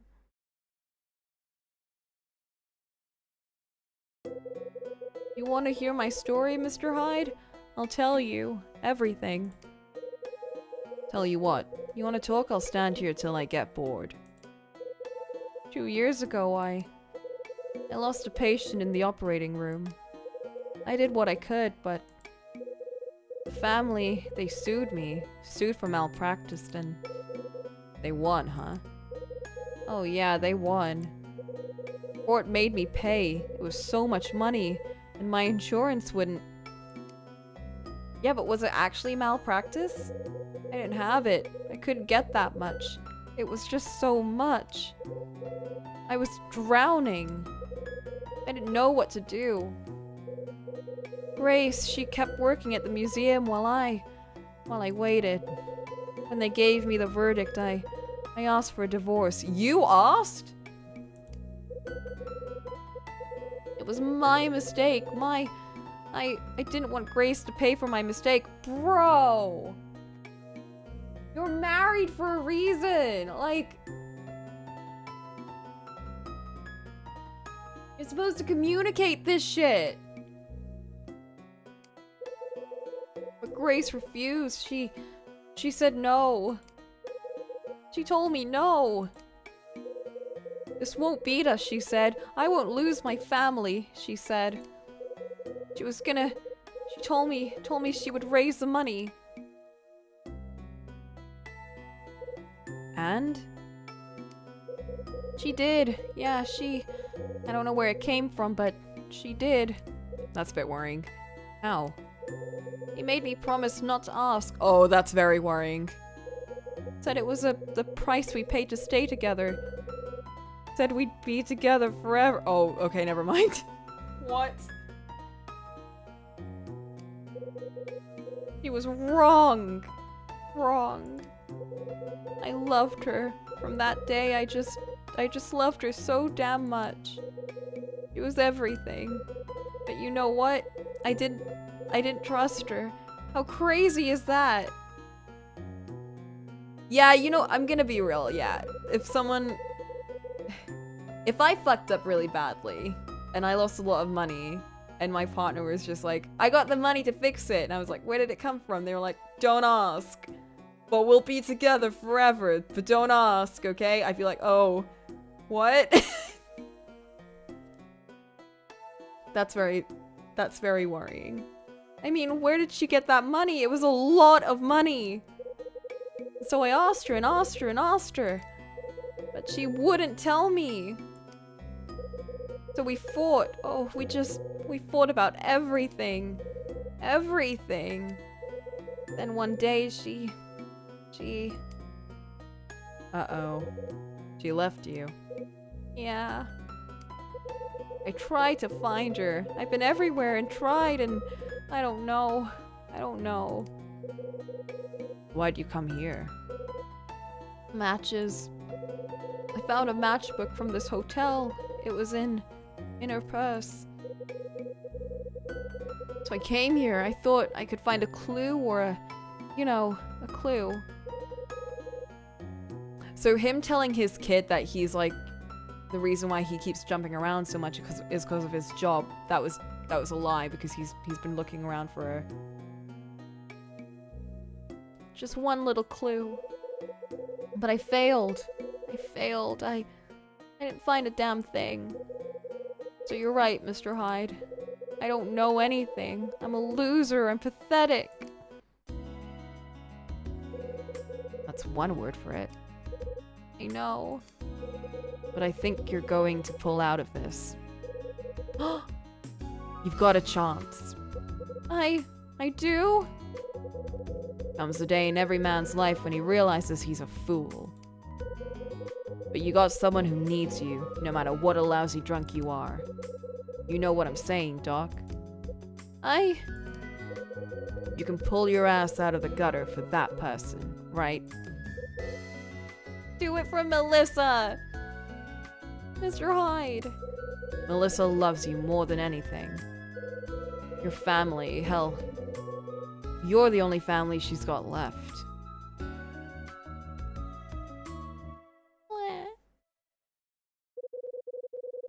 So that's what happened to Melissa's mom, huh? I wonder how Grace scored all that cash.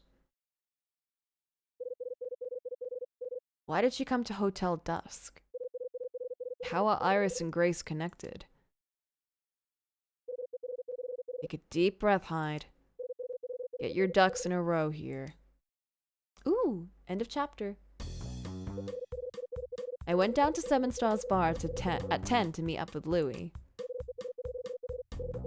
While I was enjoying some good scotch, Summer barged in. I told him that Helen was Alan's mother, then split before he talked more. After leaving the bar, I ran into... You think she was an accessory insurance fraud? I think so. Because... Oh my god! Wait, shut up. Yes, because... the thing that Louis was talking about with Danny and Jay, they were in insurance fraud with paintings at art galleries, and she worked in an art gallery, and she found a way to score some cash quickly. It had to have been insurance fraud. Oh my god, that's where they're all connecting. Incredible. What was the question? Fuck, I forgot.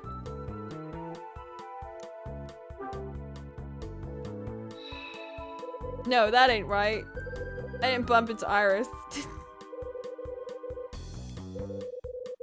Summer barged in, then we told them the things, and then we ran into Rosa.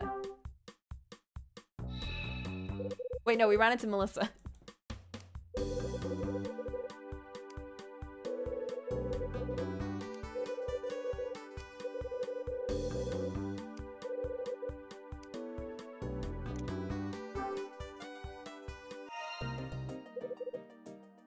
That's right. Melissa was roaming around the hallway outside the bar. She was looking for her old man, Kevin, and she didn't look happy. She was upsetty because she didn't get to celebrate Christmas. I told Melissa it was late and she should go back to her room. But something about how sad she looked stayed with me. Because this was a secret Christmas game. Oh, by the way, deleted. I know you're watching through Haruhi right now. Or you're going to watch through it. Just remember, the series goes through the entire year. And it ends in December. And the movie, please save the movie for Christmas. Because it just fits very well with like the timing. And it's also a Christmas movie.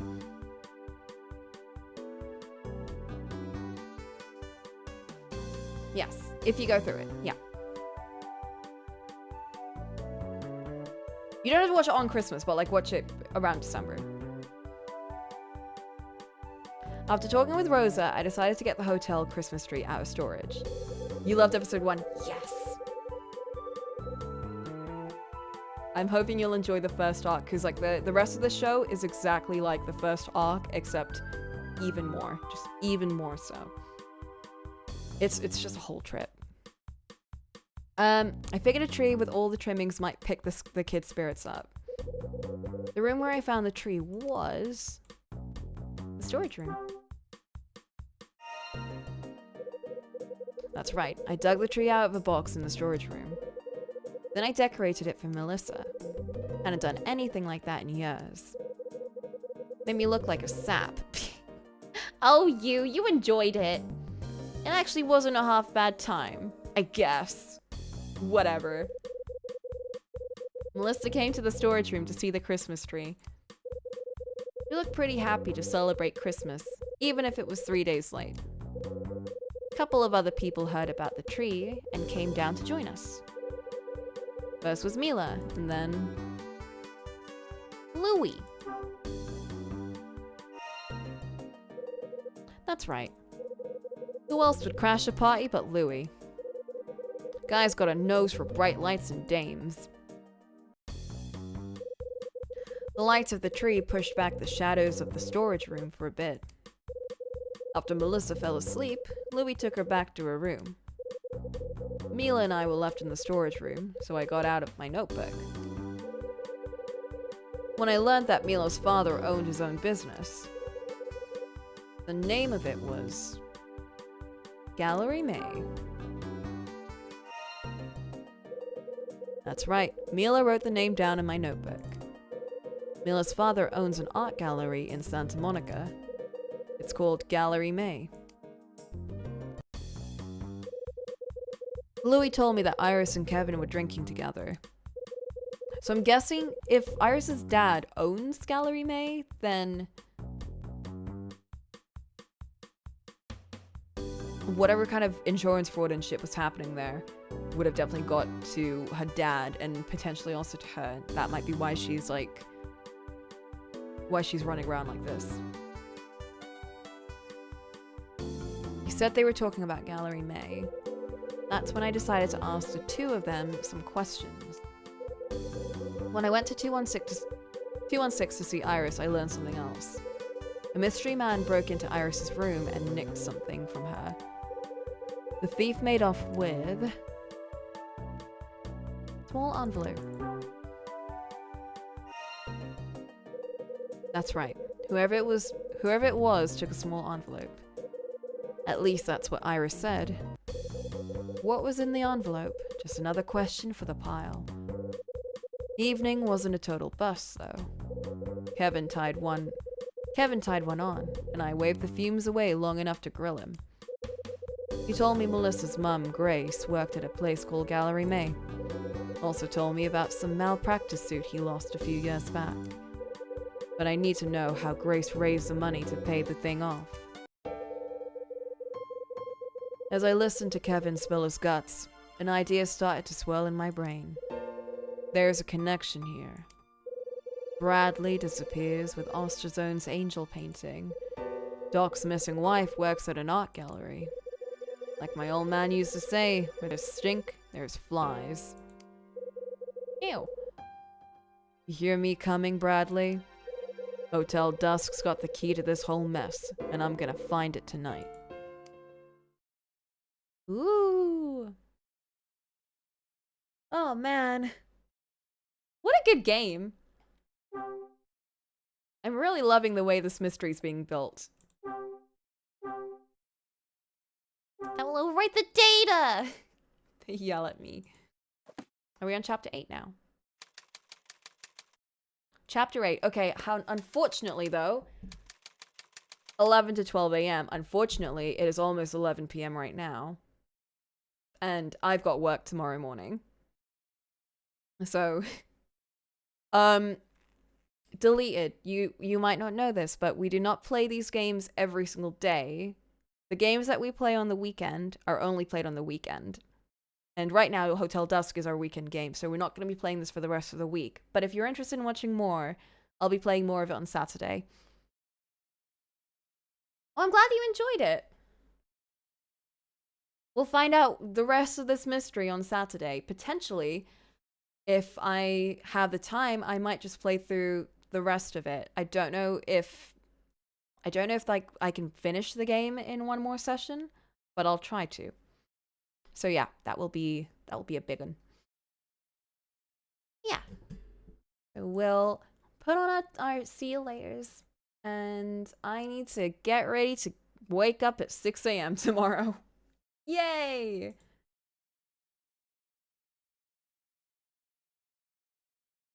I'm gonna make some food. I'm hungry. So yeah, good night, guys.